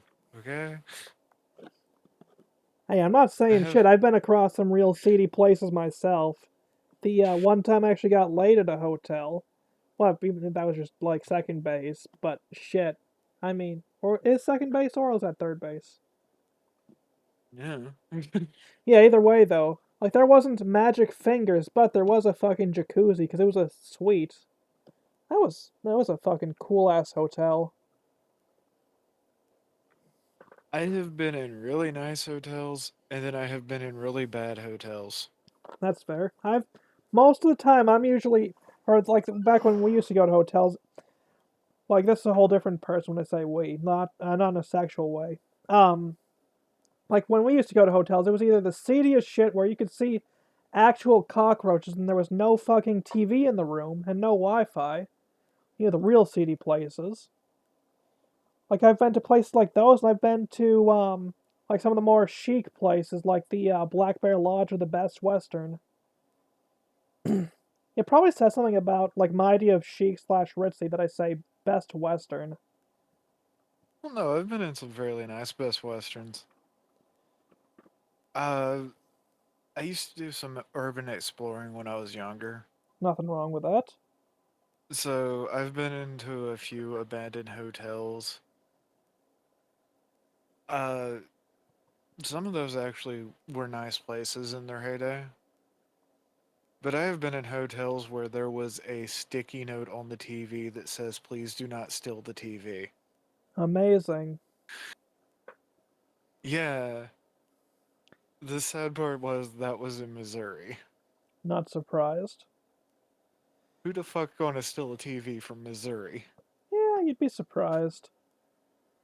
The seediest This is. hotel I've ever been in, sorry to cut you off, was the Econo Lodge. Like, it seemed like a nice hotel, then I looked under the bed and there was a fucking rotten apple, some used condoms, and then, like, one untouched, still in its wrapper Magnum condom. See, I've never had to deal with the Econo Lodge, Don't do it, bro. If you get the chance of fucking avoid the Econo Lodge at all costs. but I worked at a restaurant for a little while, and the cops would use the restaurant parking lot to raid the Motel 6 where the meth was made. It's always the fucking Motel 6. It's because they leave the light on for you. Yeah, really. I mean, that actually reminds me, like, I've actually been to one Motel 6 before. Cheap hotel, pretty okay beds, but man, it's not worth it. Especially not when you have to march your ass to the front desk to ask the teller, not the teller, but like the dude on the thing, like, hey, there's no like plug for the bathtub. Can I get a plug? And then like having to march back in the fucking summer heat when it's fucking 84, like 90% humidity, and you're fucking suffering, dude. That shit sucks. Oh god, big time. No, I never had to deal with an Econo Lodge, but we had Economy Inn, Economy Suites, and my favorite, the Motel Economy, or the Economy Motel, depending on what week it was. Also, funnily enough, that was closed before I was born and yet was still open. How? I don't ask questions. I was there for a job interview, and the place had not been updated since like 1969. How bad cat piss did it smell? Oh, it didn't smell like cat piss. It was like literally walking into a hotel room from 1969. Okay. And I'm pretty sure. it didn't have the shag carpeting, but I'm pretty sure those were the same black and white Zenith TVs from 1969. I mean, you said there was no shag carpeting, but I'm sure if I took you back there, there could be a little bit of shag on the carpeting. I really need to stop. But that actually is pretty cool, like with the Zenith black and white TVs, like in all seriousness. Yeah, no, it was just like, but why though? And it was in like old school motel fashion, like you have separate buildings with like one or two rooms each. There's actually a couple of those in the few tourist towns we have around here. Plus, like even just some of the smaller towns where it's just like, yeah, we could update shit, but like no one fucking comes anyways, other than just enough to like ensure we can keep this place open. Why update? Well, I mean, it was just one of those weird things, like, because I walked in and I was like, okay, now I want to see like, an old muscle car out in the parking lot. Because that was the vibe. Like, I want to see like, a Mustang sitting next to a Camaro, Impalas. I want to see old American stuff for some reason. That's totally fair. Where the fuck's my weed? That's also fair. Quickly, we need to go get a dime burger from McDonald's. It's not more preservative than meat. Man, McDonald's fell the fuck off. God has it. Like they were way better when I was a kid, even. Yeah, yeah, I remember those days. Like fuck, McDonald's was even better like 10 years ago. Like people meme like, "Oh man, you're just misremembering," blah blah blah. 10 years ago, blah blah. But it's like everything really fucking went to shit. Like when you could really notice that shit, like mostly 10 years ago. That's when it really started getting bad. No, I've actually seen like pictures of like McDonald's combos from the heyday of the 60s and 70s. Oh yeah, that shit was fucking on point. For like looking at the pictures of the combos, I'm obviously not that old. Hope. Oh, sorry. Yeah. No, I just sit there and I look at it and it's like McDonald's, Burger King, Dairy Queen. For like $2, you got this spread that feeds five people. Nowadays, you try to bring $2 into a fast food restaurant, your ass is gonna get laughed out. That's the dollar value menu. What's the dollar value menu? Well, it costs you $5. Yeah. At least Taco Bell still has us covered for now. Nearest taco. That's something else I keep threatening my chat. If I ever get 1,000 likes on a video, I'm doing a review of a cheesy gordita crunch. Those things are fucking great. They are. Like, I never They're. get the chance to hit Taco Bell anymore, but I love that shit. Well, see, the thing is, for me to go to a Taco Bell in my current living situation, it's a 2-hour drive across a country border. Oh, fun. Yeah. For me, it's like an hour because the nearest Taco Bell just happens to be an hour away. The nearest Taco Bell is across a border. Damn. So wait, you're telling Yeah, me like you have to go to MAID land just to get some Taco Bell? I have to go to Canuckia. Damn. I gotta say, like does or I gotta ask actually, do you think the cheesy gordita crunches there come with a medical consent form?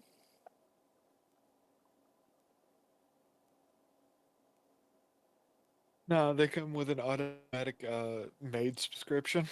Yeah. Now you kidding me? The tacos will get you before the barbiturates do.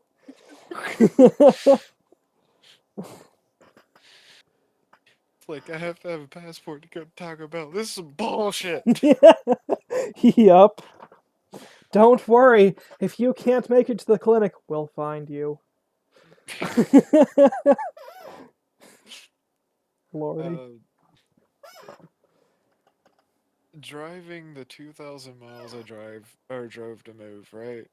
I went through Carl's Jr. Land. I don't know if it's Carl's Jr.'s or Hardee's where you're from. Neither, because they don't have either in Maine. Oh yeah, that's right.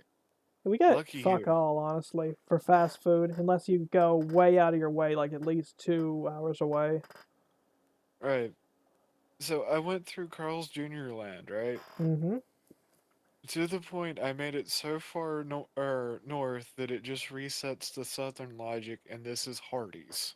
Nice. And then when you look across the Canadian border, it's Carl's Jr. again. Damn. Yeah, it's like, what the fuck?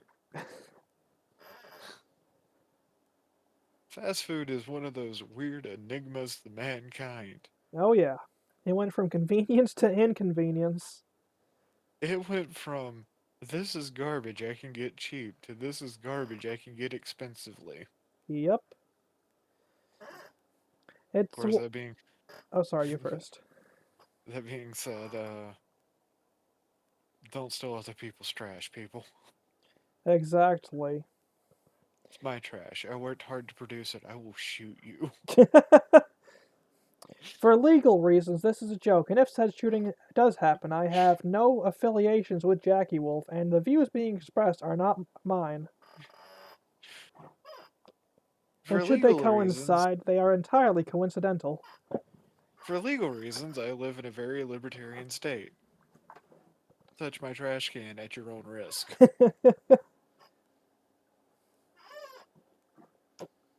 Man. For obvious reasons, this is in Minecraft. I know that actually works as a legal defense, because like there was a dude who said, "I'm going to shoot insert sheriff's name here in Minecraft," and the dude got fucking perp walked, taken off of a plane, like, and walked down an escalator to said fucking sheriff. Which, I said in Minecraft. Boot it up, motherfucker. yeah, exactly. You gonna install the Minecraft client, or and let me out of these cuffs, man? I'm gonna commit war crimes in Minecraft. Yeah, man, we got the ICBM mod. Let's fucking go. I Fuck dig that that. village.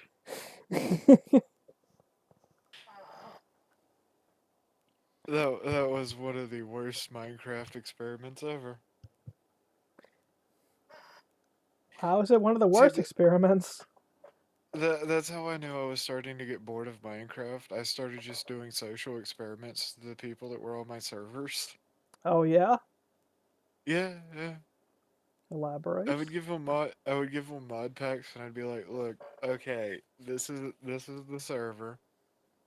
The goal is to create countries, 5-man teams, 40-person or 45-person server, but 5 of those are admins. Okay. It always devolves into a world war that destroys the entirety of the server. Then I get yelled at by the server host. Amazing. Why does it devolve into World War? Because nobody can agree on what form of Minecraftism they liked. Well, what do you need more than cubism, my dude? I don't know. I think the best one was the entire, or we had an entire functioning economy for 3 minutes. What happened after those 3 minutes? Somebody figured out that they could infinitely dupe emeralds in uh, equivalent exchange. Oh lordy.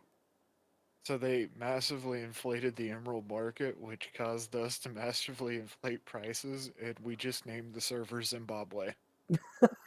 Okay. Okay. And that's something that just seems to follow me is early on in like the Israeli and Ukrainian conflicts, they kept asking me, "Do I side or am I sided with Russia or Ukraine? Am I sided with Israel or Palestine?" Free Palpatine. And the first thing, or the only thing I could think of was, "I stand with Rhodesia." I see that shit every now and again. Like people say, I stand with Rhodesia. Yeah, that was my fault. Fair enough. because I did not want to get involved because I don't have a say on either side of this. I'm Ex- an American. exactly. Like, why do I give a shit about some fucking proxy war not even on this hemisphere? But a lot of people that do the whole I stand with Rhodesia thing forget the most important part of I stand with Rhodesia. Which is?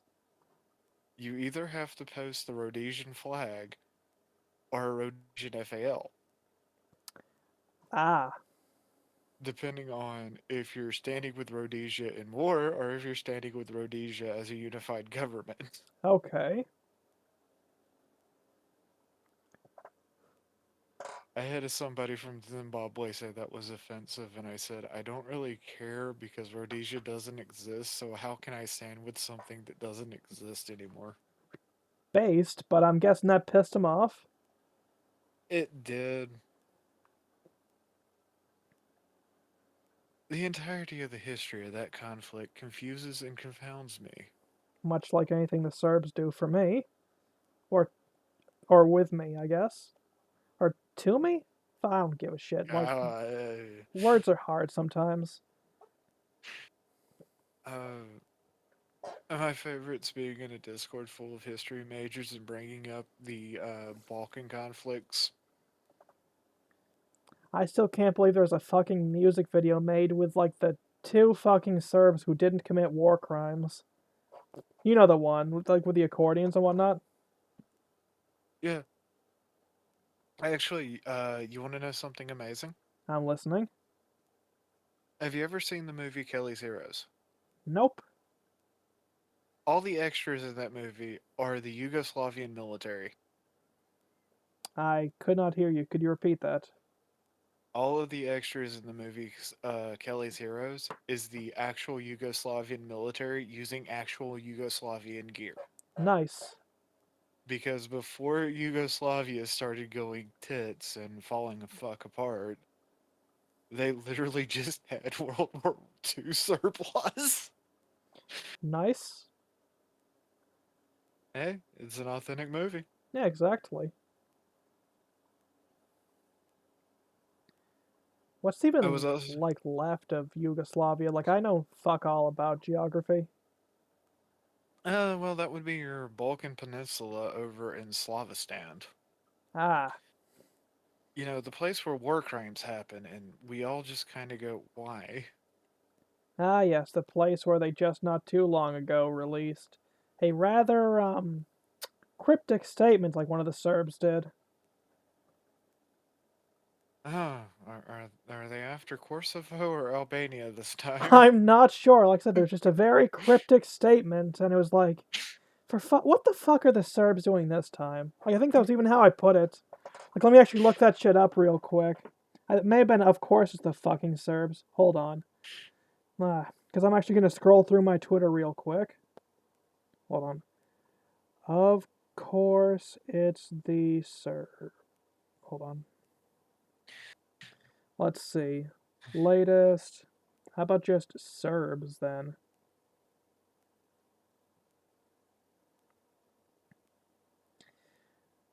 Let's see. Apparently, there was a Serbia's president shared a cryptic message. This would have been about the 26th of March. Anyways, Serbia's president Aleksandar Vucic, I guess that's how it's pronounced. I don't know. Shared a cryptic message on social media about a threat to national interest. Difficult days are ahead for Serbia. It will be difficult, the most difficult so far. He says more information will be released. And there was fucking nothing after that shit. And then one of the quote tweets on that, which was where I said, "Of course, the fucking Serbs." Like, the person said, that feeling when certain all of NATO is about to bomb Serbia again because they don't have damn nukes. So, like I said, of course, it's the fucking Serbs involved in this shit show now. Because, like, for fuck's sake, man. Like, Have you ever have you ever read the official bio for the Republic of Serbia on X? I have not. Serbia's bio is a place with too much history and too much wasted talent. Bruh.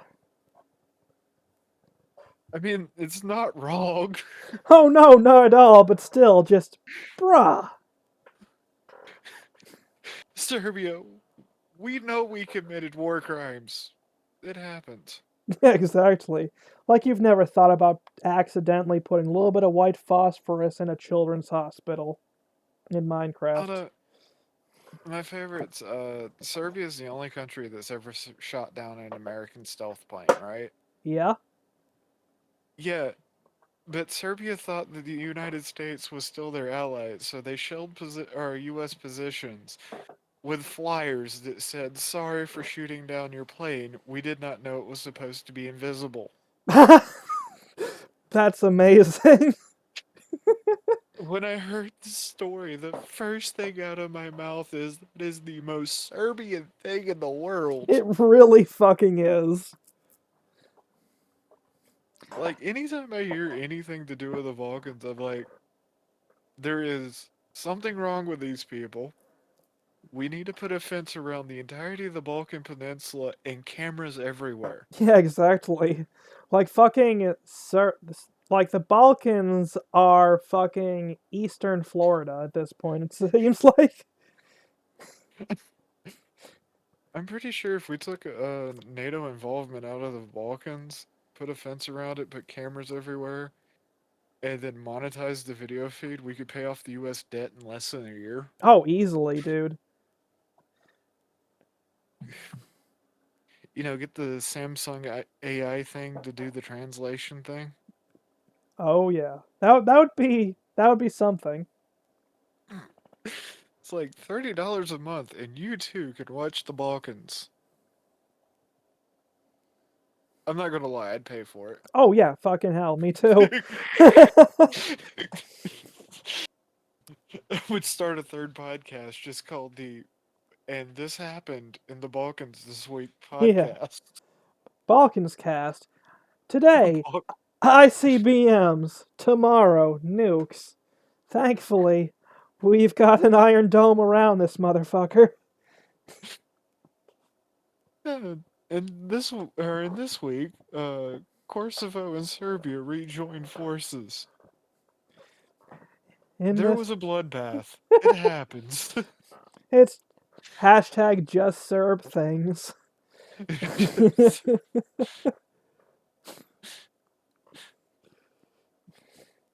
Why do the Croatians just run aimlessly at tanks?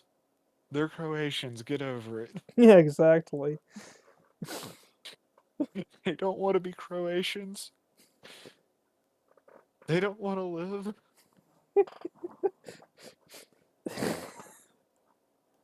It's like, I made the comment that if I was ever elected president, the first thing I would do is bring back congressional canings. And the Okay. first, this is one of the videos that got scrubbed from YouTube before I had alternatives. And one of the comments from that I remember was, "You would make C-SPAN more entertaining?" My reply to that was, "Yeah, it would be worth the $10 monthly subscription, wouldn't it?" Wait, C-SPAN runs a subscription now?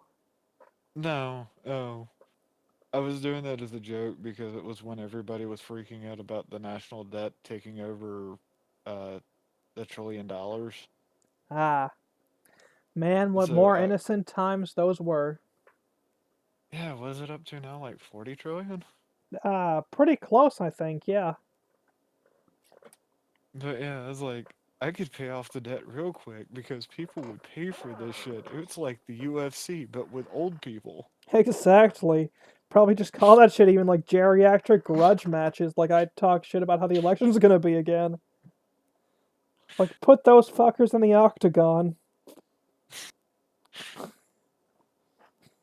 I mean, I think that's the problem with government. Not enough people understand how the government works, so if we make it more entertaining, they might understand. Maybe. Oh, I can honestly say this because I know people in the United States that know more about the South Korean government than they do their own government. It's depressing, man, but public education for you. Yeah. Oh, well, part of it's public education. The other part of that is in South Korea, you can still throw shoes at your opponent. Man, what a more civilized country. I know, right? Uh, an argument that got me banned from when I was a political activist on the second A or the 2A circuit. I said that I think all Congress people should be armed. How'd that get you banned? A couple communists get mad? Yeah. Ah, what a surprise. And I was asked why. I said, well, you see, your first batch of senators and congressmen will probably kill each other. The second batch, about 50% will kill each other. The third batch, tired of all the bloodshed, would just sit there really angry at each other. I see no downsides to this. Uh, you ever been to a libertarian convention? Can't say I have. It But is the safest and most terrifying place you'll ever go. oh yeah? Yeah, everybody's armed to the teeth, angry at everybody else because nobody else is libertarian enough. Sounds like a church meetup, but without the religion. Like, so I you get like mean, three different Protestants of three different faiths in the room together and a Catholic, and you harm them? Fuck, it's gonna be the same thing, dude. that's the thing, is like, I grew up in a society where everybody was, well, 3 out of 4 people were armed.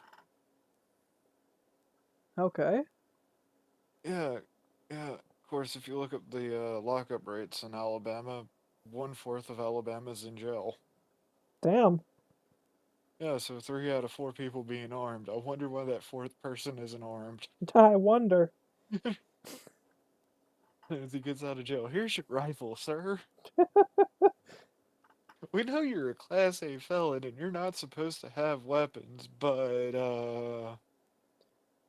I didn't see shit. Look, man, just tell them you're a Civil War reenactor. I didn't see a damn thing. This here is a musket. It is not really a gun. See, speaking of, did you see the fucking like tweet that went viral not too long ago? The person who actually defended their fucking home from a home invasion with a musket.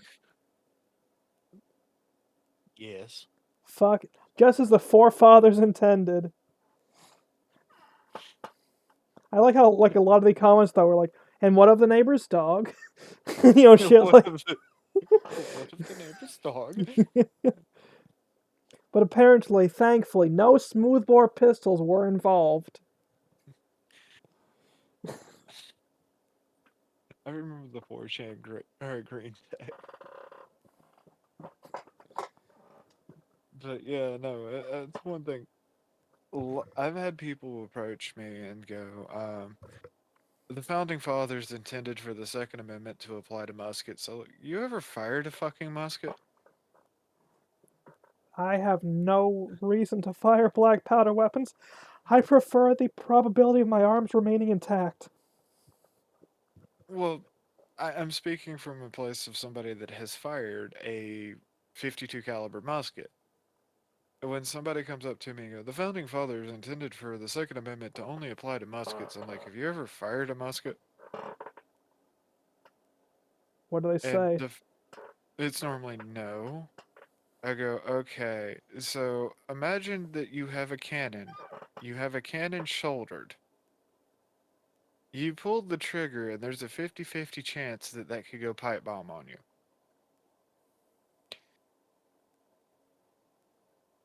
And they look, so what do you, and then I would show them a video I used to have of me sitting on a skateboard with a musket, shooting myself and or shooting the musket and going back 50 yards. What they think of that one?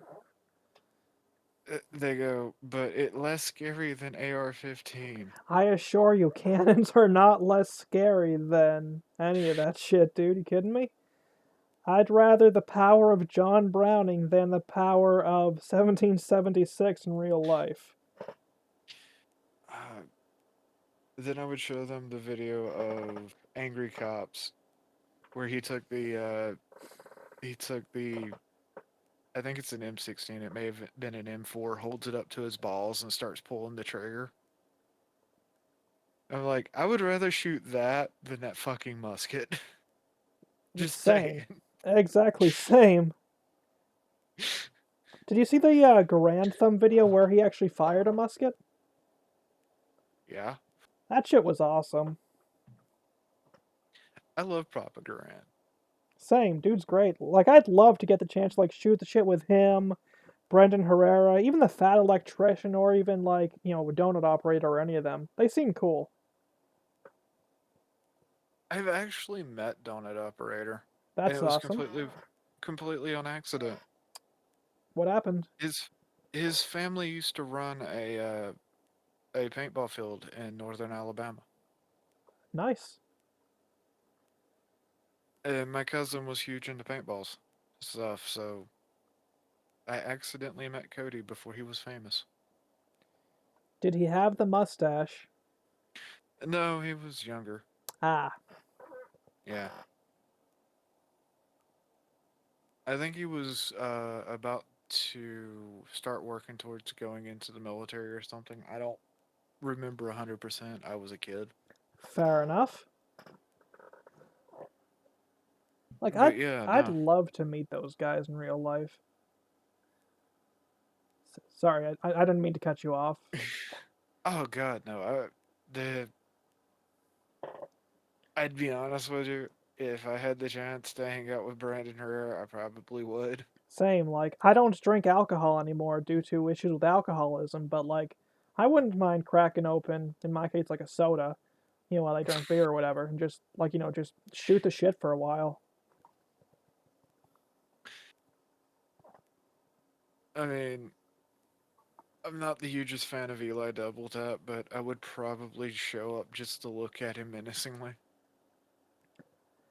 Eli Double Tap seems cool. What issues do you have with the dude, if you don't mind my asking? He's just got some flaky things in his past that kind Ah, of. yeah, that's fair. Same thing. Like, I would probably hang out with Batty, With who? but Batty. I have no idea who that is. It's a he's a streamer that sometimes shows up in their content. He's the bigger guy with the long hair and the beard. Bigger guy with long hair and the was that the one who said that the Pledge of Allegiance was a socialist chant? Probably. Yeah, fair enough.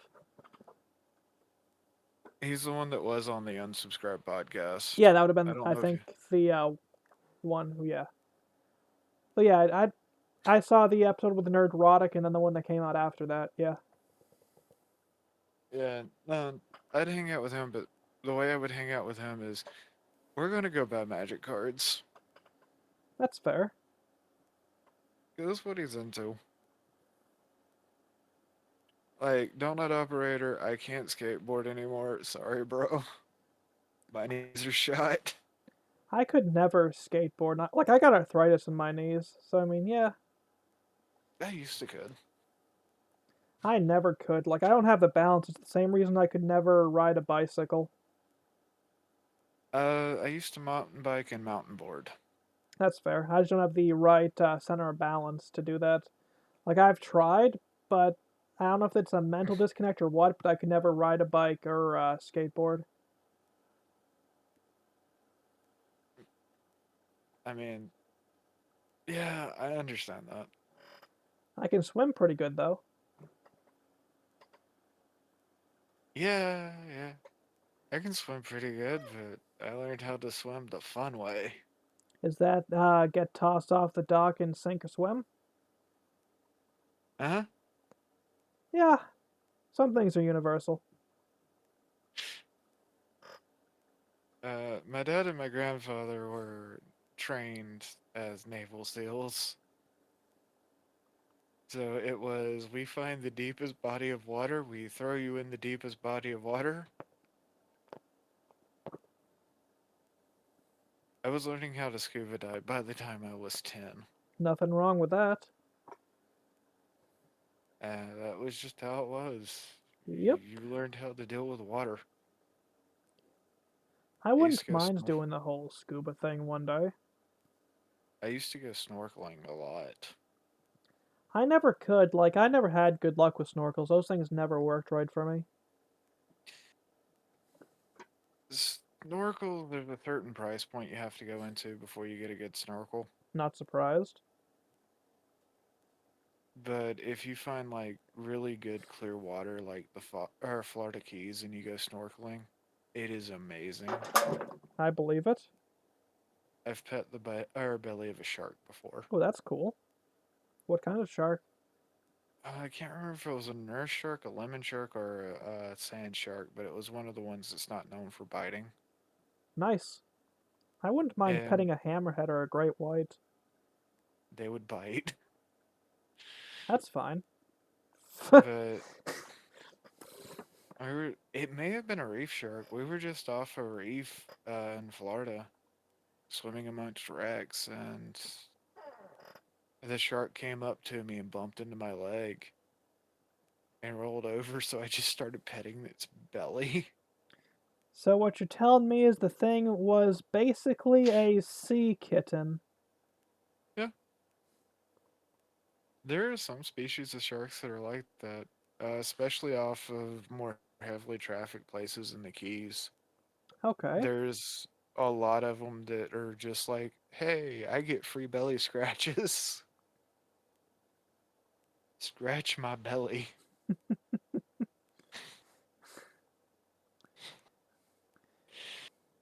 Nothing wrong with that. No, no, it's just one of those things. Like,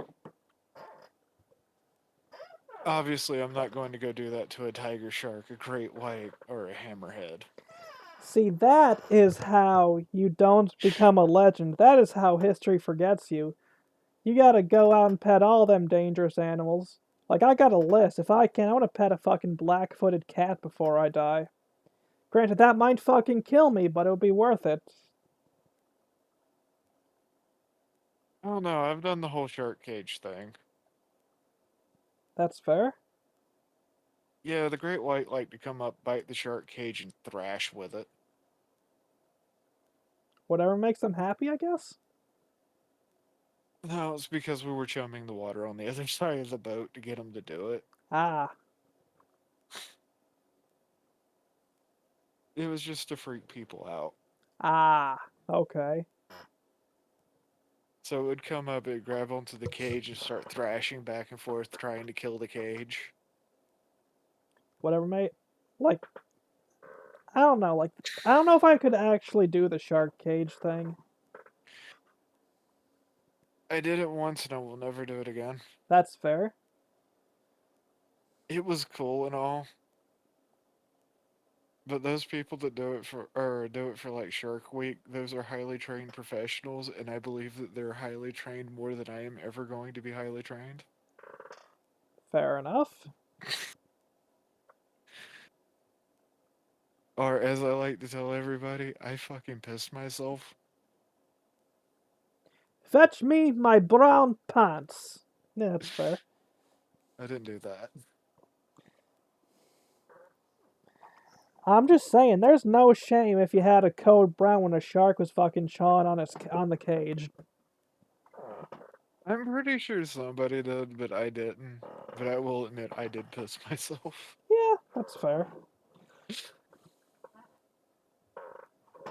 Because it was my first encounter with a great white shark, and it was a big fucker. Ah, okay. Yeah. I think the worst thing I ever dealt with was I'd gone fishing and I was reeling in a catfish and I'd hooked or ended up with a bull shark on the end of the line. Oh yeah, Yeah. Uh, bull sharks spawn in fresh water. So I they'll didn't know swim that. out they swim out of the ocean and they'll swim up rivers. That sounds like that would be a one hell of a kind of screwed up surprise if you like bathed in like fresh waters. Like, could you It imagine you're can just like fucking like soaping down your balls, and then all of a sudden there's a fucking bull shark right there, dude? Fuck that. Oh, you would know because they're incredibly bitey. Okay, sorry. You're soaping your balls, then you look down and they're gone. Hey, you've had nature's version of sexual reassignment surgery. Yeah, exactly. From Juan to Juanita. Uh, I don't know. Nature just amazes me, and I think it's because I grew up in the middle of the woods. That's fair. It's the same reason why nature amazes me. It's like I grew up on the coast, but like there's a lot of woods around me. It's like being able to Well, I go out and see all the different wildlife is really nice. well, I mean, I grew up in the part of the Appalachian Trail that never got finished. Okay. Yeah, a little bit of history for the people of the audience. The Appalachian Trail was supposed to stop 22 miles outside of the Alabama-Mississippi state border. I did not know that. Yeah. And growing up in that area, you always hear the stories of the cryptids and stuff. Everybody's superstitious, but you get this weird appreciation of how nature works because you're constantly fighting nature. That's fair. We actually have a couple of superstitions and ghost stories here in Maine too. Like there's the Lucerne Inn, which quite a few even tourists know about. Supposedly, like it's the most haunted hotel or something like that in Maine or whatever. And there's like a room if you rent it out, like you're guaranteed ghost activity, yada yada. Who knows? Like I'm not about to dismiss it out of hands, but I'm not about to be like it's happening 100%. You know? Yeah. Never been there, so I can't confirm. Then there's a Oh, ghost story about friggin' Catherine's Hill. Like you go like 3 a.m. or whatever, and there's gonna be a ghost, some like dead chick or whatever. But like I've been yeah. up and down there. Sorry about cutting you off again. Like so many times. Like, okay, yeah, cool.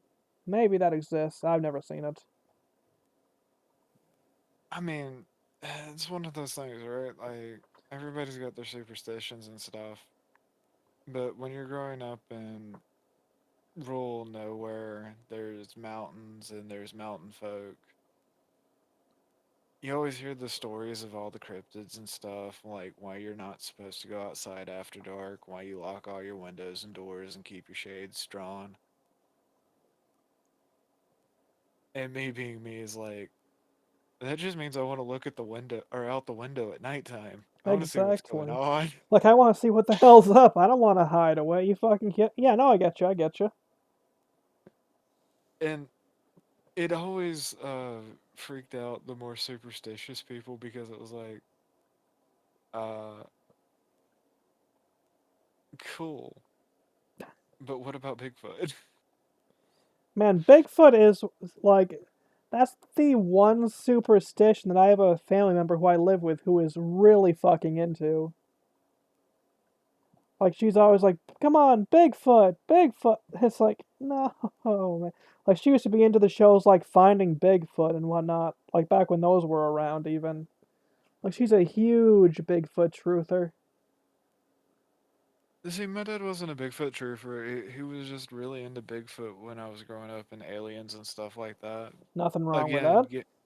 given the culture that I grew up in, like to people of the hills of Southern Appalachia, all of this is true.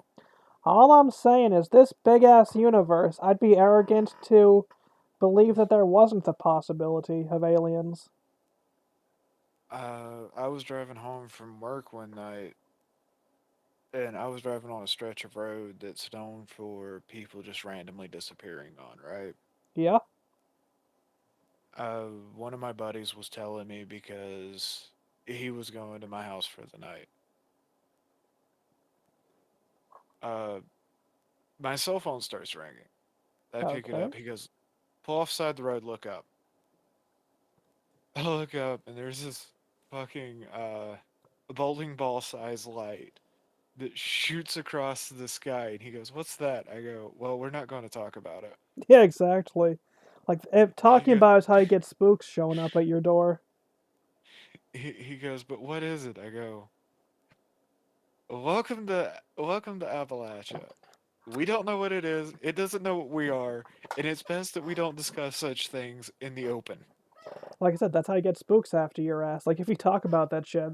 Like I've heard enough stories from people who've seen that shit, who fucking like black suited agents come up and say, "You didn't see shit." It's like, no, you don't talk about that shit.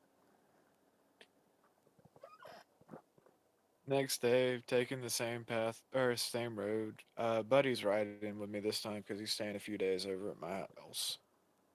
Same thing happens. He goes, "Isn't it weird it happened 2 days in a row?" Wait, what? 2 days in a row? Been doing this for about 2 months, man. Yeah, exactly. Like that I shit. don't know what the hell. I don't know what this is. Nobody that lives on this road knows what it is. All we know is that it happens. We don't talk about it because it happens. Mm-hmm. If we stop talking about it, it will stop happening. Yep. Probably. 50-50 shot, right? Next day we're traveling the same road. Take he's riding with me. We're driving his car this time because my truck had a flat tire that morning. It happens. Uh, we see a car that's just off the side of the road, but it's off the side of a road enough because it's just a one-lane road that we can't get around it. There's two men in black suits going, "Have you seen a strange light in the sky?" Of fucking course it spooks. Nope. Ain't seen shit.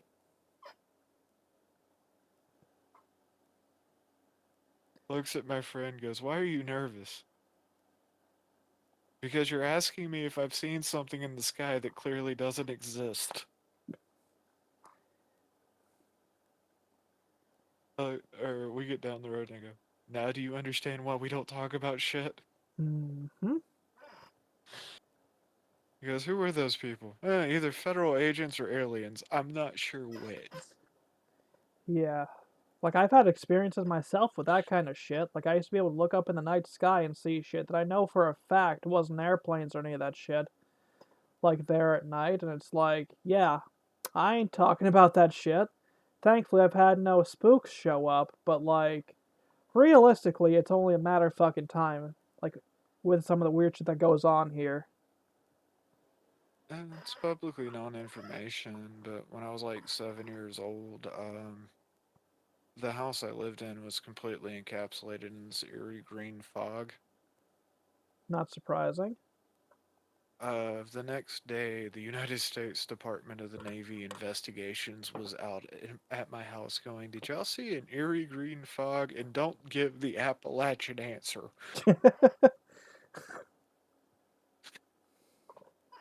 My dad goes, "What's the Appalachian answer? Mind your own damn business."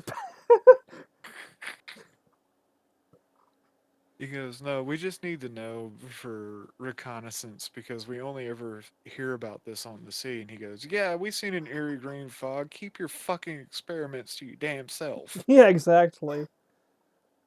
Navy guy goes, "It's a naturally occurring phenomenon. We just needed to know if it was happening on land." Naturally occurring phenomenon, my left nut.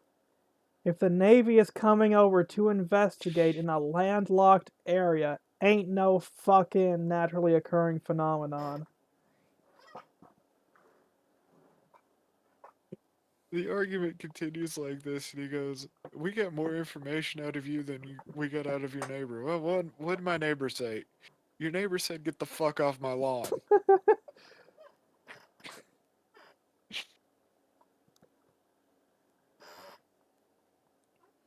To be fair, like that's like doesn't matter what fucking branch or like what agency it's from. That's what you tell spooks. Just get the fuck off my land. Oh, it's just the most amazing thing. It's like, Appalachia, we're the reason the IRS has an armed division. Yeah, it's about right.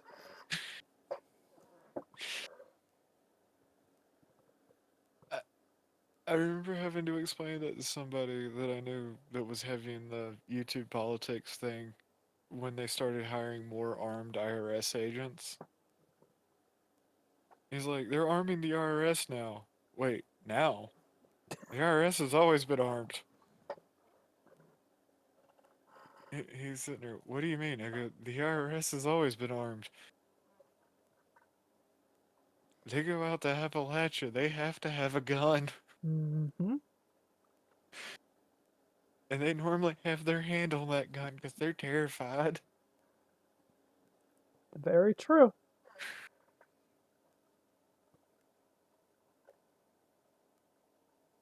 I don't know why. We've always been very polite to them. Yeah, we paid our taxes. Get the fuck off our land. If you don't leave, we're calling the sheriff. To be fair, that's like just the proper answer to the IRS, anyways. Just get the fuck off our land. Or That's the really, proper answer.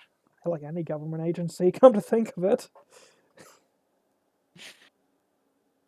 Oh god, no. I'd moved further out in the woods. Like every time I'd got swatted, I'd move further out in the woods. Have I you had become a that which howls in the winds yet? one of the many jokes about me is that I'm actually a Wendigo. Nice. Uh, but I had just finished moving into the new place. The next day, I have a black Baptist preacher come knocking on my door. Okay. He looks at me. He goes, I think I'm in the wrong place. Oh yeah? Yeah, I looked at him and said, well, what was your first clue on that? He goes, well, you're white. Yeah, that'll do it. I looked at him and said, so is everybody else in this damn town. Mm-hmm. He goes, yeah, yeah, but I got this thing that I was supposed to come out to this address today. Bruh. Like, okay, cool.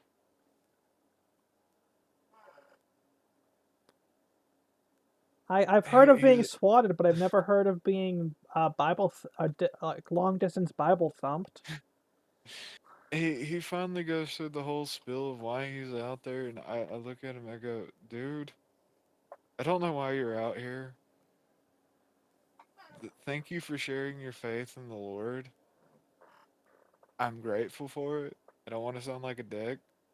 Would you like a glass of lemonade or water or something? He looked at me and goes, I really think I'm just in the wrong place. I go, yeah, you want to know how to get back to the main road?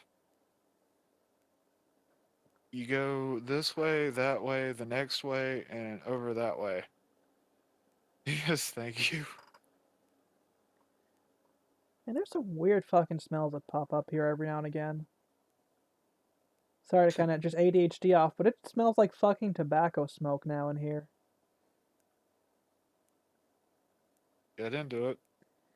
I'm like maybe that's kind of strange, but like I'm fucking allergic to tobacco smoke, so the fact I'm smelling it is kind of weird.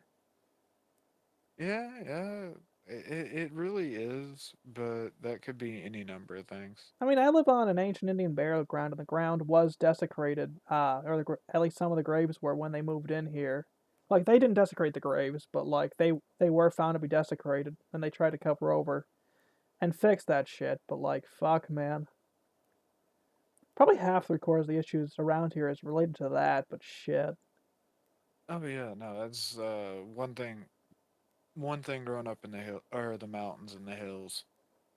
You come across the Indian or anything claimed by an Indian tribe, you don't mess with it. exactly. Like I watched a logging company, they knocked over we called them Indian trees, but they're like I don't know how to describe them. They're these trees that have all the limbs shaved off and they have symbols and stuff carved in them. I know the things you mean, but I'm not sure the name either. Indian trees works as well as anything.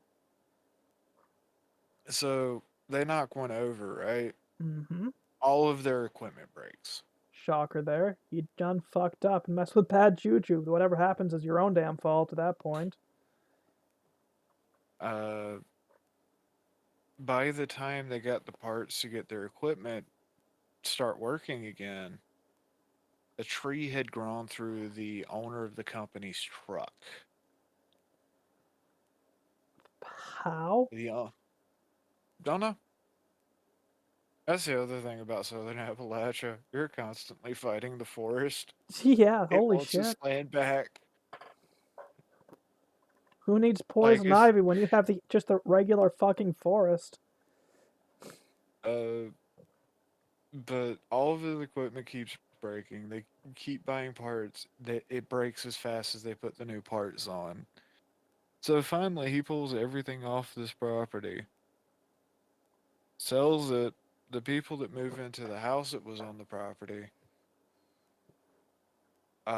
immediately just start leaving this one patch of land alone. New tree grows up, same symbols are cut into it. The weirdest shit ever. It is, but I can't say I'm too surprised. Like, I'm not sure what Like, the fuck the Indians were doing back then, but I know better than to mess with that shit. uh, we, I just avoided those places. There's a few types of places you avoid. Exactly. Like, Like, some things are like, common sense.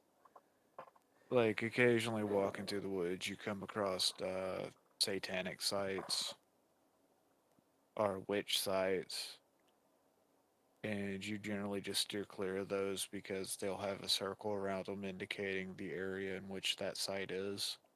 You Hmm. don't touch the circle, you stay about 5 foot away from the circle, and you make a wide path around it. And then you make sure to at least get out one or two extra prayers. If your religion's so inclined. I mean, even if not, like, even if you're not all that inclined within your religion, still, better safe than sorry. But yeah, there are certain things when you're just walking through the woods you know, like, don't mess with that. Don't go near it.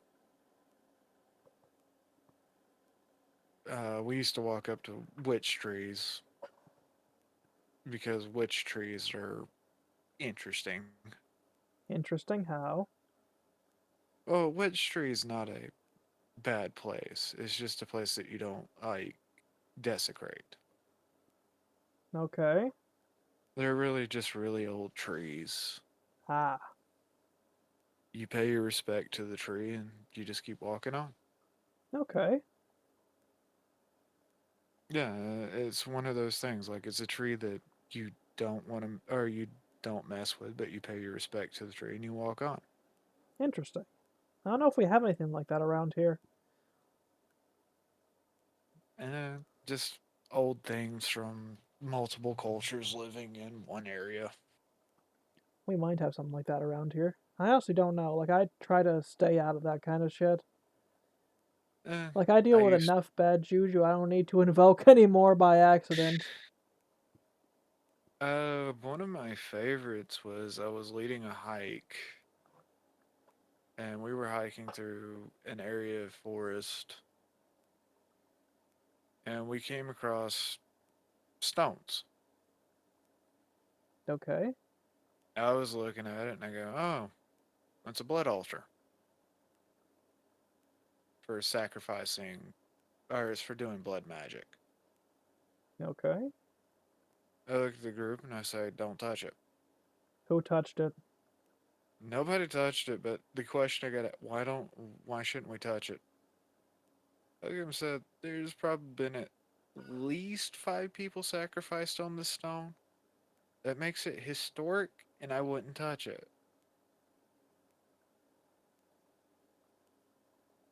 Guy starts to walk up. I wouldn't do it if I was you. I'm But listening. why? But why? I go, you're in the Appalachian wilderness. Every time you touch something strange, weird shit starts happening to you. Don't touch it.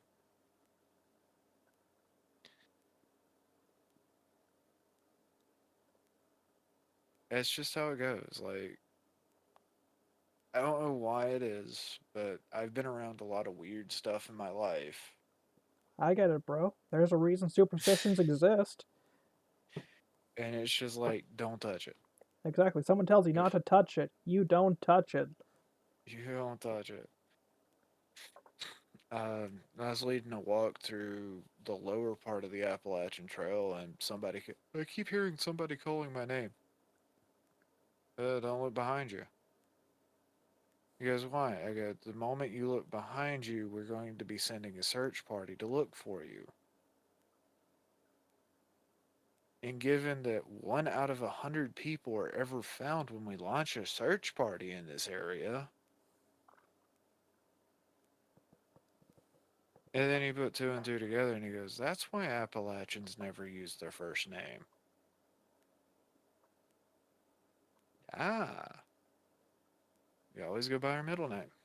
I mean, I do too, but that's not because of Appalachians. That's due to marital infidelity that could cause my first name to be my first name, but that's a story.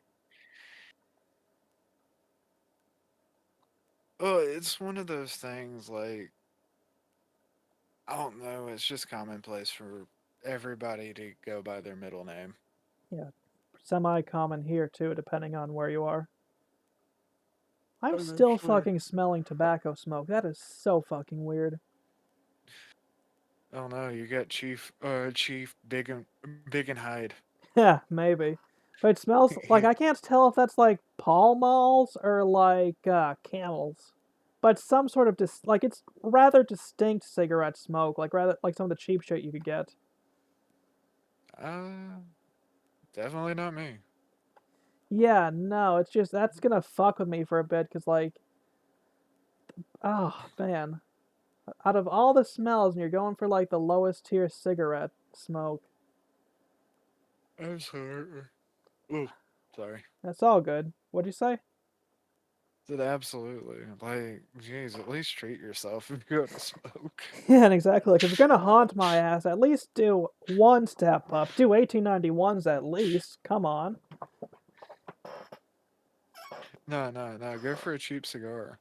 Yeah, exactly. Treat yourself to like uh I don't know any I'm getting. cigar brands. I know one, but I can't ever remember how it's pronounced. It's a Dominican. Okay. Look. If you're gonna haunt somebody, don't smoke cigars. Get you a nice pipe. Put you some Captain Black in it. Pipe smoking is classy though. It is. Like any fucker can smoke a cigarette and to a degree even a cigar, but it takes a certain type of classy to load up a pipe and just smoke that way. It's my favorite way of smoking. Honestly, I wouldn't mind having a pipe to smoke my weed with. I feel that. Oh wait. Like I mostly smoke for my arthritis, but I'm trying to just cut all that shit out entirely from my life. Um, I have a medical card for pain.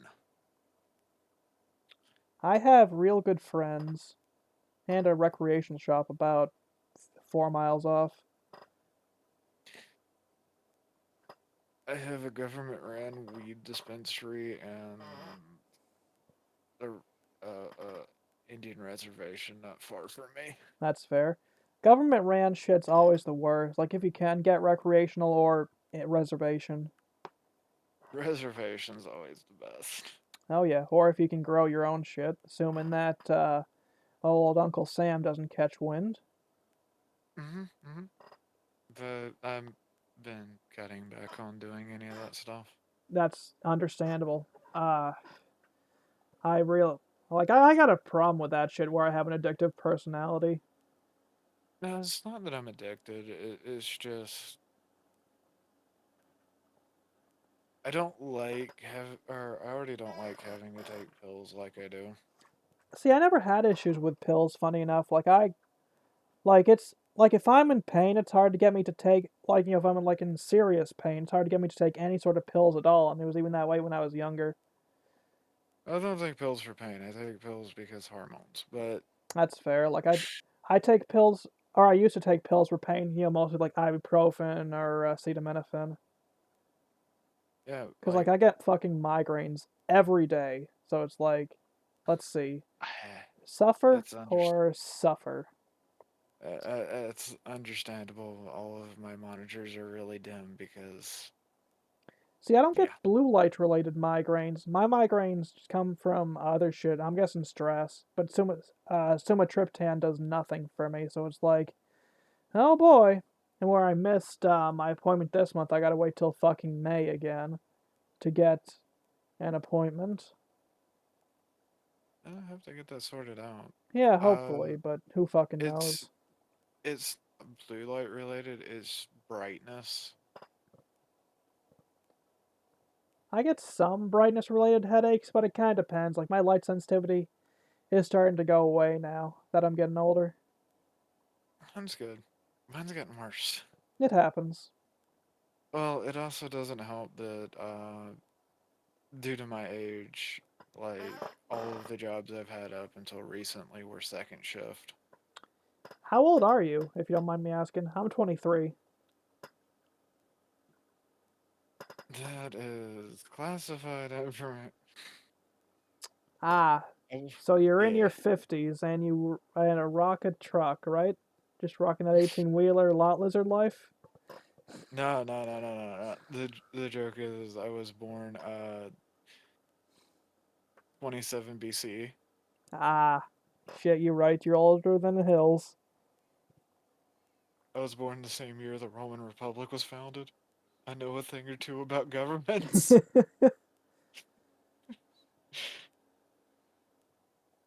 I remember meeting this man with a funny mustache. Why do I Oddly still smell enough, that fucking tobacco smoke? Sorry, go on. The funny mustache. oddly, yeah, there was a man with a funny mustache. I met him once. Oddly enough, he was really angry about this Austrian man that became the leader of Germany that also had the same funny mustache. He said his name was Charlie Chaplin. Oh, yeah? Fun story about that. I used to have a Campbell soup can with a Charlie Chaplin doll in it. That's pretty cool. Eh, I don't know because it was a really creepy doll. It's a fucking 1920s themed doll, like silent movie era shit. Like a lot of the memorabilia was kind of creepy. It's understandable. Actually, that doll was probably made in the 1920s. Ah, so whole different disciplines for decoration and whatnot. Yeah, but it was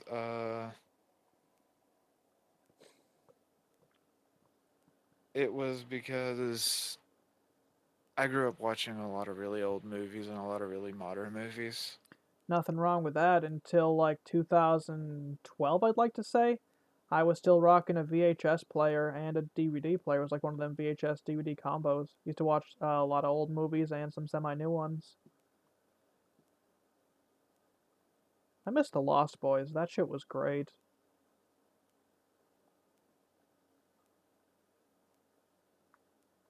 Sorry, ADHD rant there. Sorry. Oh no, that's perfectly fine. You all right there? Think you still good to go on, or do you want to end this? We've been going for 4 hours 7 minutes. I was looking up the doll. It is actually a rare Charlie Chaplin doll. Oh no. It only goes for $50 on eBay. Yeah, fair. I mean, still, $50 is $50 bucks. It's like the Oh old yeah, joke goes: I'm not gay, but $5 is $5. yeah. It was part of the Campbell's Kids lineup. Campbell's Kids. Yep. That sounds familiar. What other dolls were in the lineup for Campbell's Kids? I don't remember, but I remember this one because it was always creepy.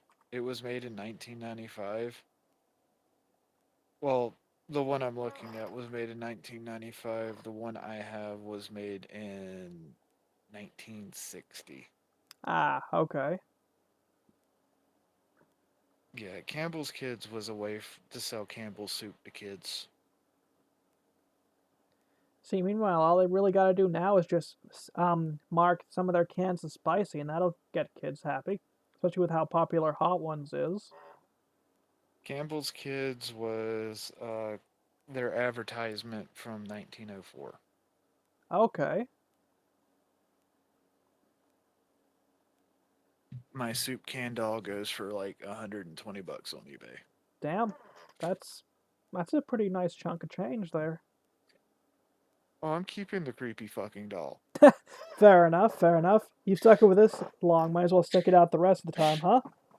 No, I actually have a lot of respect for Charlie Chaplin. That's fair. He was a pioneer in some ways. Yeah, yeah. It's like I have a picture of Alfred Hitchcock somewhere. Hell, he was a pioneer because wasn't he like the first director to feature a toilet in his film? Also one of the first directors to use fake blood, Yeah, even though his fake blood was Hershey's chocolate syrup. yeah. Shouldn't George A. Romero end up doing the same thing for Night of the Living Dead? Yep.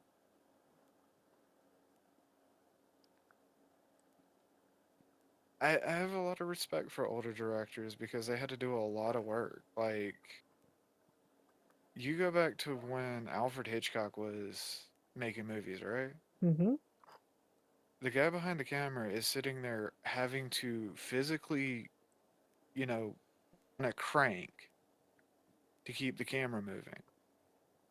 They don't have dailies. The way you edit it is you cut and splice with scissors and tape. If it works, Yeah, but that's old school movie directing. I love that shit. Honestly, like like it. That shit was an art, and that's been lost to time. And that film was expensive as hell. Yep. It's not like today where everything's digital and I can see what I recorded 5 minutes ago. Or when I'm live, I see what's going on another screen. You Like, just had to hope that for the was, best. yeah. One of my favorite directors is Stanley Kubrick. Understandable. Well, Stanley Kubrick took the technology that he had available at the time and he made movies like 2001. Yeah, dude was really freaking awesome. Or is? I don't know if the dude's alive or not. Oh no, he's passed on. Yeah, no, dude was fucking awesome, genuinely. Like, so, a lot of the shit he accomplished. Like, there was 2001, where there was Full Metal Jacket, there was The Shining, and quite a few other films. Dude knew what Yeah. he was fucking doing.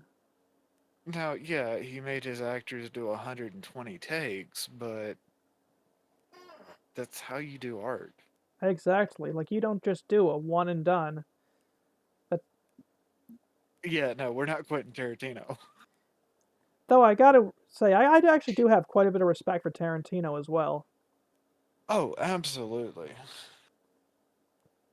Uh, old Spielberg. I have a lot of respect for old Spielberg. Exactly, old Spielberg. Not new Spielberg, but old Spielberg. You know, like even his children's stuff in the 90s. Spielberg was a maniac. Indeed. Tarantino's still a maniac. Tarantino is great. Like, if I ever, like, if I hadn't, like, if I didn't have the addictive personality, like, I'd fucking share a drink with him. Though I suppose, soda and all that shit, but still. Yeah, well, it's just one of those things. Like, I feel like a lot of modern creators and stuff don't have an appreciation for the people that came before us. They do not. And it's one of the reasons why, like, I worry for the future of not just the, film industry, but also the music industry, which is already kind of fucked, and also the show industry and whatnot. Because like all these industries, and no one has the respect for those who laid the cornerstones for the foundation for what we currently have. Yeah, like Kurt Cobain said that he was not as good as the people that he or the people he looked up to, and that would have been Led Zeppelin, David Bowie. people like that. I have Uh, opinions on Led Zeppelin. Everybody does. But the point of that is he, in his mind, he would never be as good as the people that came before him, even though he's more known than the people that came before him. Yep. Jim Henson really loved making puppets and doing silly things with puppets. Jim Henson was the fucking goat. Eh, except in his personal life. He had a lot of problems in his personal life. Ignoring the obvious, he was the goat. He actually did a lot of the character designs for Star Wars. That doesn't surprise me, especially when you consider Yoda. Hmm. And then the Ewoks. Hmm. It's entirely unsurprising to me. I miss Fraggle Rock, man. That shit was great too. Funnily enough, without Jim Henson, my YouTube career would not exist. My sense of humor would be vastly different were it not for Jim Henson and his works. Uh, Jim Henson's the one that made Maker Studios. I had a contract with Maker Studios for a little while. Nice. Yeah, yeah, if you excuse the fact that it's owned by Disney. Yeah, it's the rat. I mean, like we've all like suckled on the rat's teat at least once or twice in our lives. Yeah, yeah, yeah. Even Don Bluth, the person that did Land Before Time and quite a few other movies. Yep. What a lot of people don't know about Don Bluth, he started off at Disney, and Walt Disney would literally loan him money to keep his company afloat. That I actually had no idea about. Oh, yeah, no, Disney actually, Walt Disney was not the evil corporate mastermind. He wanted people to compete against Disney because he said it perfected Disney. Man, if they pulled Walt Disney's head, assuming that that's at all capable of like being fixed, like out of the fucking cryo vaults, he would fucking weep. Oh, that's why they'll never do it. Exactly. Like it's gonna be Well, it's the like, end of fucking time, and like the fucking good Lord Jesus is gonna have to go into the thing just to pull his head out. you know what the Californian Institute of Arts is, right? I can't say I do because I don't I, pay much attention to California. Other than when they're screwing us over. well, have you ever heard of the Cal Arts art style? Yes, Okay, would you believe that the California Institute of Arts was created by Walt Disney not to create a garbage art style, but so that animators and cartoonists and illustrators could come together, talk, and teach each other new techniques and new ideas? I was not aware of that, but I'm not surprised. Again, because he wanted to make animation amazing and diverse. Actually diverse, not Yeah, not modern def. yeah, like actual diverse, not DEI diverse. Yeah. And then you look at his legacy. You have a garbage art college, a corporation that's evil. Yep. I I I have opinions on modern art and they're all negative. Like this is probably going to be a controversial take, but and I've said it before, but I'll say it again. Modern art is one of the biggest jokes in the world.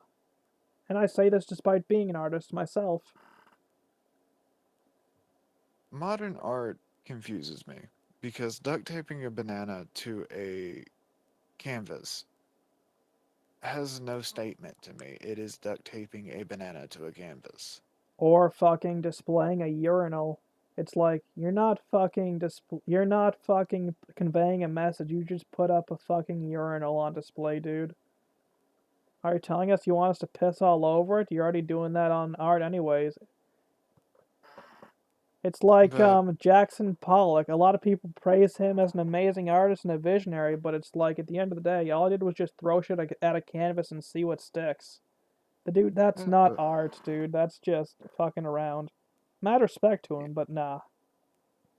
but when you go to, or when you go look at a Van Gogh or a Rembrandt or a Da Vinci, any of these other artists, you have this weird emotional connection to that artwork that you can't really define. Yep. There is some kind of emotion or expression there that just makes you think. But you look at a modern art piece and you're just like, I don't know what I'm seeing here. Hmm.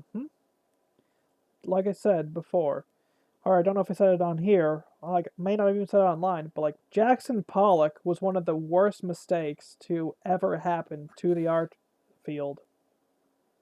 Once people realized you could start just throwing shit at a canvas to see what sticks, art lost its soul. Yeah, yeah, but it's just one of those weird things to me because I've been in art. When I was in college, I had to take an art class and we had an entire art museum. And I remember looking at my art professor and going, none of this is actual art. Yep, And he goes, what do you mean? I go, well, you look at all the stuff that I put out because I was in digital art. He goes, yeah, all of it conveys this idea, this emotion, expressions, how you're feeling about things. I said, yeah, yeah. But when you walk in our art museum, what do you see? He goes, well, there's this vase. And I go, but it's just a vase. exactly. Like, wow, cool, there's a vase. I can just go to the fucking pottery barn if I want a fucking vase. Like, big fucking whoop, if you'll pardon my French. Like, I'm very verbose. And then we walked up the hallway and I pointed to my art project, which had been put on the hallway as, student artist appreciation thing. And I go, what emotions does that convey? And he goes, well, it's living in a, or being angry that you live in a digital landscape, but having no ability to not live in this digital landscape. It is you're digitized, but you don't want to be digitized. You want to feel, you want to be real. I go, you're getting all that from a picture I made in ASCII art versus what does that vase convey? He looks at me and says it's just a vase. Exactly. How is that vase art?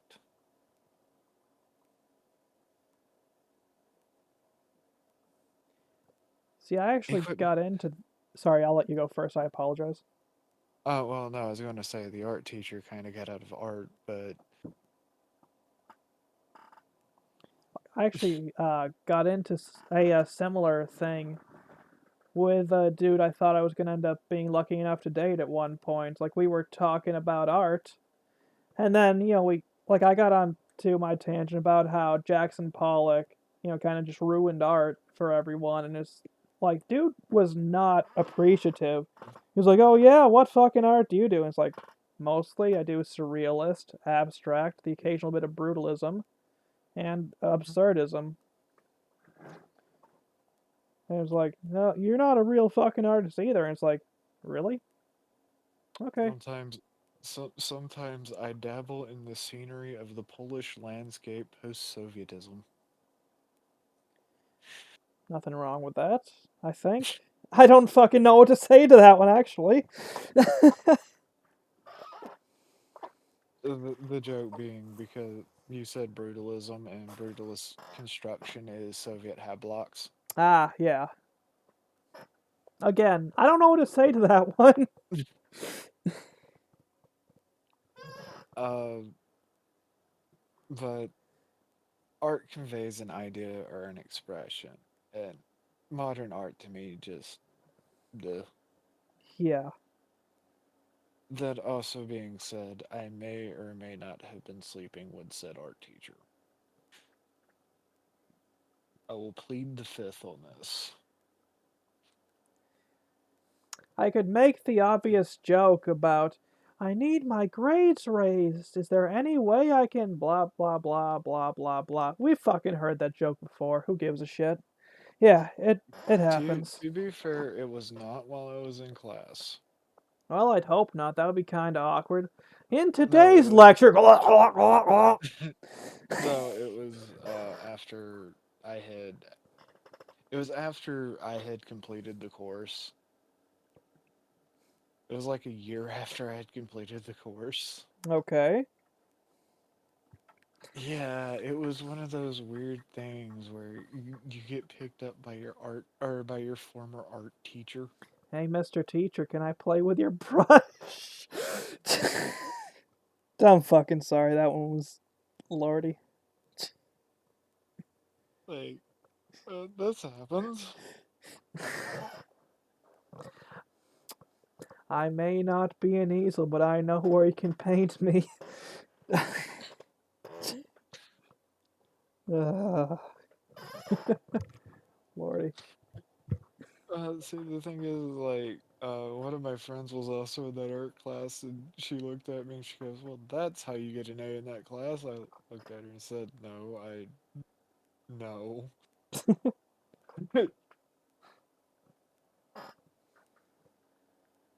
But yeah, I was the reason he left art Yeah, because literally he started seeing the exact same things I was saying.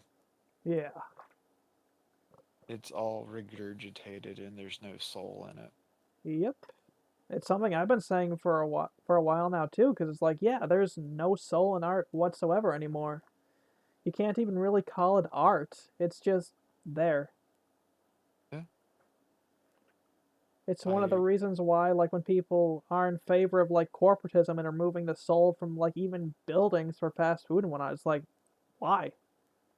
yeah.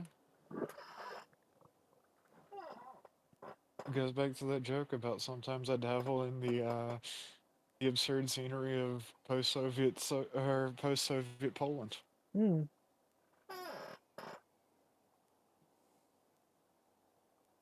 I don't know. There's just something about decaying hab blocks that just kind of fits a mood. It really does. It's man. That's why I keep telling people my dream vacations in Pripyat. Godspeed.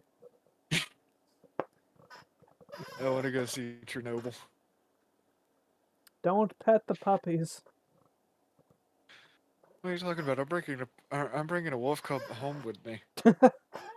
More power Well, to you, but I'm not explaining the fucking newest nuclear accident when it turns out that one has puppies and those two are radioactive. but yeah, no, it's just one of those things. Like I just don't get it. I don't think I'm supposed to get it. But I will see people stare at a banana duct taped to a fucking canvas going, yes, there's a lot of expression here. And I'm just sitting here going, no, you're saying that because you're laying platitudes because you don't want anybody else to know you think this piece of art sucks. Exactly. Like, it's why when people say, man, this art is abstract. Let's be real. That's the fucking passive aggressive way of saying, this shit sucks, dude. And I say this wholeheartedly, like, cause it's fucking true, especially like as someone whose art's been called abstract. You know what you're doing. I know what you're doing. Fuck you, but I respect it. Yeah, but see, that's the other thing about it is like, I have seen postmodern art that conveys an idea really well.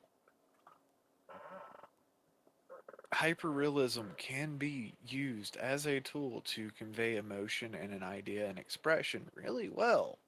In before the hyper realistic saggy dong. But there are times when you walk into an art gallery and you see hyperrealism, 9 times out of 10 you just see two people staring confused at this art trying not to say that it's bad. Yep. Like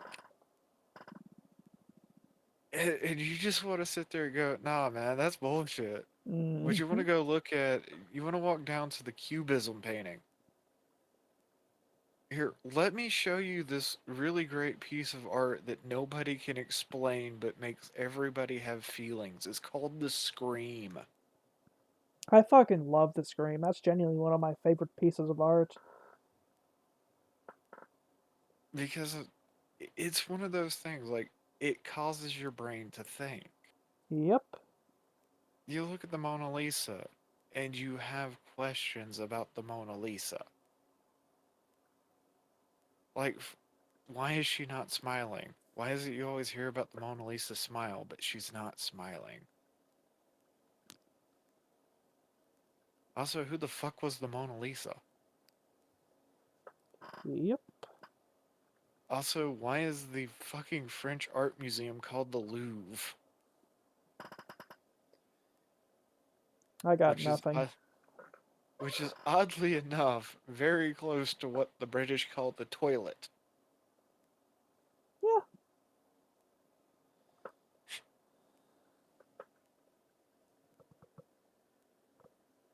But it's just one of those things. I grew up with an appreciation for art, So did I. but I look at some art and it's just like, why? I look at Yep. modern cartoons and it's like, this is terrible art style. Why do people use it? That's easy. They use it because they know they'll get that free money, looping back to the ESG argument. Yeah, I know, right? It's why all adult animation is the same. Even the, to use the name as a generalization, even the Angela White type of content, it's like, it's all the same fucking art style now. Yeah, and I mean, I can't really say anything about that because that was happening in the 60s because Hanna-Barbera was cloning the fuck out of Scooby-Doo. I But mean, at the true same enough, but time, like it felt like while they did clone the fuck out of it, at the same time, it felt like they were going their own direction. yeah, they were going slightly different directions off the same formula, but they were using this generally mass-produced idea to fund things like Johnny Quest. I miss Johnny Quest. Like I miss back when Boomerang was good, back before they decided to cancel fucking Pepe Le Pew, fucking Speedy Oh Gonzalez, and all god. that shit. Yeah. But you know how ESG goes. Yeah, bunch of It, cocksuckers. it was like I remember having this one conversation with a guy early on in the career of being a YouTuber, and he was talking about how graphics matter, and I was like, you know, you say that. You say that graphics matter and all this shit, but at the end of the day, when the fucking monster movie marathon's going on sci-fi, you know where the fuck 90% of Americans are? It, Watching Godzilla, which exactly. is what which has absolutely no realism whatsoever. Exactly. People prefer fucking stylization and cool flashy shit over fucking modern, ultra realistic textures that are gonna be outdated in fucking 5 years anyways. Oh, this is the most realistic GTA ever. Cool, whatever, I don't care. It's like, wow, This is cool. So's the ward on my left nut. You want to play with that too? I don't actually have a ward. Sorry. this is the original Godzilla. It's in black and white. More people have watched this movie, loved this movie, than is attracted to this super hyper realistic game. That still This irritates me how we decided to move out of stylization in favor of fucking stupid ass graphical fidelity. Like, wow, cool, the game's slightly pretty. It'll be ugly in 4 years anyways. Who gives a shit? See, I think that's why so many people latched onto Borderlands. And why so many people play Fortnite. Yeah, because it's not. I think that's also what the appeal of Minecraft was. Exactly. It's It's goof. why. Yeah, sorry, you It's first. goofy. It's goofy. It's a weird world. I think that was my biggest disconnect with Cyberpunk was they tried too hard to make it realistic. My disconnect had to do with all the, over delivering and just the buggy mess it was. Cause like I got that shit around launch. It was like, fuck this game, man. No, one of my favorite things about that is if they wanted a lore accurate Johnny Silverhands, they should have just hired Razor Fist because Razor Fist literally looks like Johnny Silverhands from the books. Not surprised. And the first thought out of my mind was I could just imagine Razor Fist starting off, he's talking, yelling, talking again, yell, and then riding off on a motorcycle. I could see that. And the sad part is that would fit Johnny Silverhand's character. It really would. No, no, we spent all this money for Keanu Reeves. Dude, you probably could have hired Razor Fist for $50,000 and a ham sandwich. Or Taco Bell, I suppose, depending on.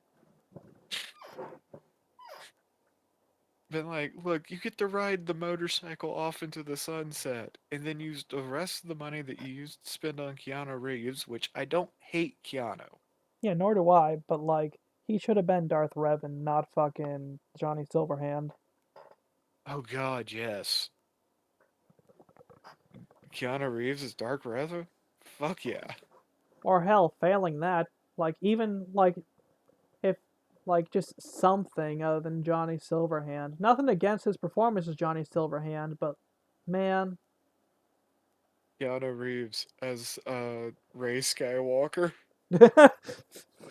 oh yeah, spelled with an A instead of an E. But just remember, identity theft is not a joke, kids. It, yeah, it's gonna piss off at least one person. Look, I watched all three of those movies in the movie or in theaters because I have a friend that's a huge Star Wars nerd. Go And on. I think it was the second movie. I looked at him as we were leaving. I go, "Did you notice how many times they took an ass shot of a character that really does not have a fucking ass?" What do you say to that?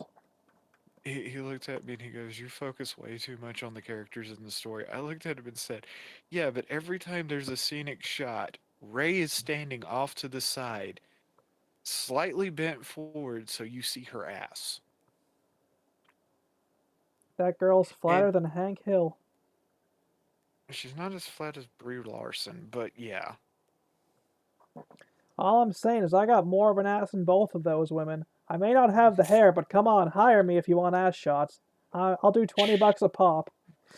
Yeah, but my whole point of this is like, it's not good cinematography. It's not art. It is, we're putting the main character up here so you remember who the main character is. But like at that point, like what's the fucking point? It's like, wow, cool, you're fucking showing the character's ass again. Cool. I looked at him and said, critiquing this, when you watch the original trilogy, you don't have these kinds of shots. And you still remember who Princess Leia is. You still remember who Luke Skywalker is. Hell, he's only in a handful of scenes, but you remember who Obi-Wan Kenobi is. He Man, goes, yeah? I still can't believe how they fucked over John Boyega. Don't get me started. Didn't he? Didn't he not very good at things? Yeah. Sorry, back to your point. I didn't mean to cut you off. Oh, my point is that's writing, that's art, that's how it's supposed to be done. That is how you do something masterfully. You create characters that just immediately latch into the viewer's mind. Yep. Godzilla is stupid, over the top, and quite honestly ridiculous. But do you know why people know who Godzilla is? No. Because it tickles a part of your brain that causes a neural action that's like, this is stupid, but it's so bad it's good. Ah, so like the same reason why trauma is still so popular. Yeah. It's why a lot of people my dad's age can sit there and name every one of the kaijus from the old Godzilla movies. Nothing wrong with that.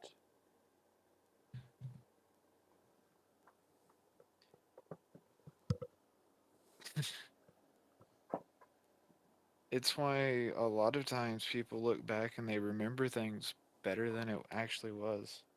Yeah, nostalgia goggles. And It, that's not always nostalgia goggles, it's just it hit a part of the brain that's better. yeah,